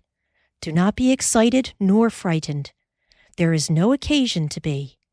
Just pretend that it is a school examination and you will be all right." It was only a moment before Carrie exclaimed, "That's him now." "This is he," Ma said almost sharply. "That's he coming. It don't sound right, Ma." "Doesn't sound right," said Ma. "Right, straight across from Fuller's Hardware," cried Carrie. The knock came at the door. Ma opened it. A large man with a pleasant face and friendly manner told her that he was Williams, the county superintendent. "So, you're the young lady that wants a certificate," he said to Laura. "There's not much need to give you an examination. I heard you last night. You answered all the questions. But I see your slate and pencil on the table, so we might as well go over some of it." They sat together at the table. Laura worked examples in arithmetic. She spelled. She answered questions in geography. She read Mark Antony's oration on the death of Caesar. She felt quite at home with Mr. Williams while she diagrammed sentences on her slate and rapidly parsed them. "Scaling yonder peak, I saw an eagle, wheeling near its brow." I is the personal pronoun, first person singular, here used as the subject of the verb saw, past tense of the transitive verb to see. Saw takes as its object the common generic noun eagle, modified by the singular article Anne. Scaling yonder peak is a participial phrase, adjunct of the pronoun I, hence adjectival. Wheeling is the present participle of the intransitive verb to wheel, here used as adjunct to the noun eagle, hence adjectival. Near its brow is a prepositional phrase, adjunct of the present participle of the verb to wheel, hence adverbial. After only a few such sentences, Mr. Williams was satisfied. "There is no need to examine you in history," he said. "I heard your review of history last night. I will cut your grades a little, for I must not give you more than a third-grade certificate until next year. May I have the use of pen and ink?" he asked Ma. "They are here at the desk," Ma showed him. He sat at Pa's desk and spread a blank certificate on it. For moments there was no sound but the faint scratch of his sleeve on the paper as he wrote. He wiped the pen point on the wiper, corked the ink bottle again, and stood up. "There you are, Miss Ingalls," he said. "Brewster asked me to tell you that the school opens next Monday. He will come for you Saturday or Sunday, depending on the looks of the weather. You know it is 12 miles south of town?" "Yes, sir. Mr. Brewster said so," Laura replied. "Well, I wish you good luck," he said cordially. "Thank you, sir," Laura answered. When he had said good day to Ma and gone, they read the certificate. Department of Education, Dakota, County of Kingsbury. Teacher's Certificate. This is to certify that Miss Laura Ingalls has been examined by me and found competent to give instruction in reading, orthography, writing, arithmetic, geography, English grammar, and history, and having exhibited satisfactory testimonials of good moral character, is authorized by this third-grade certificate to teach those branches in any common school in the country for the term of 12 months, dated this 24th day of December, 1882.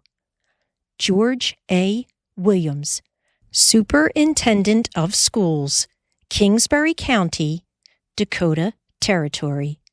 Result of examination: reading 62, writing 75, history 98, English grammar 81, arithmetic 80, geography 85. Laura stood still in the middle of the room, holding that certificate, when Pa came in. "What is it, Laura?" he asked. "You look as if you expect that paper to bite you." "Pa," Laura said, "I am a schoolteacher." "What?" said Pa. "Caroline, what is this?" "Read it." Laura gave him the certificate and sat down. "And he didn't ask me how old I am." When Pa had read the certificate and Ma had told him about the school, he said, "I'll be jiggered." He sat down and slowly read the certificate again. "That's fine," he said. "That's pretty fine for a 15-year-old. He meant to speak heartily, but his voice had a hollow sound, for now Laura was going away. She could not think what it would be to teach school 12 miles away from home, alone among strangers. She did not want to think of it. She did not want to go. The less she thought of it, the better, for she must go, and she must meet whatever happened as it came. "Now Mary can have everything she needs, and she can come home this next summer," she said. "Oh, Pa, do you think I can teach school?" "I do, Laura," said Pa. "I am sure of it."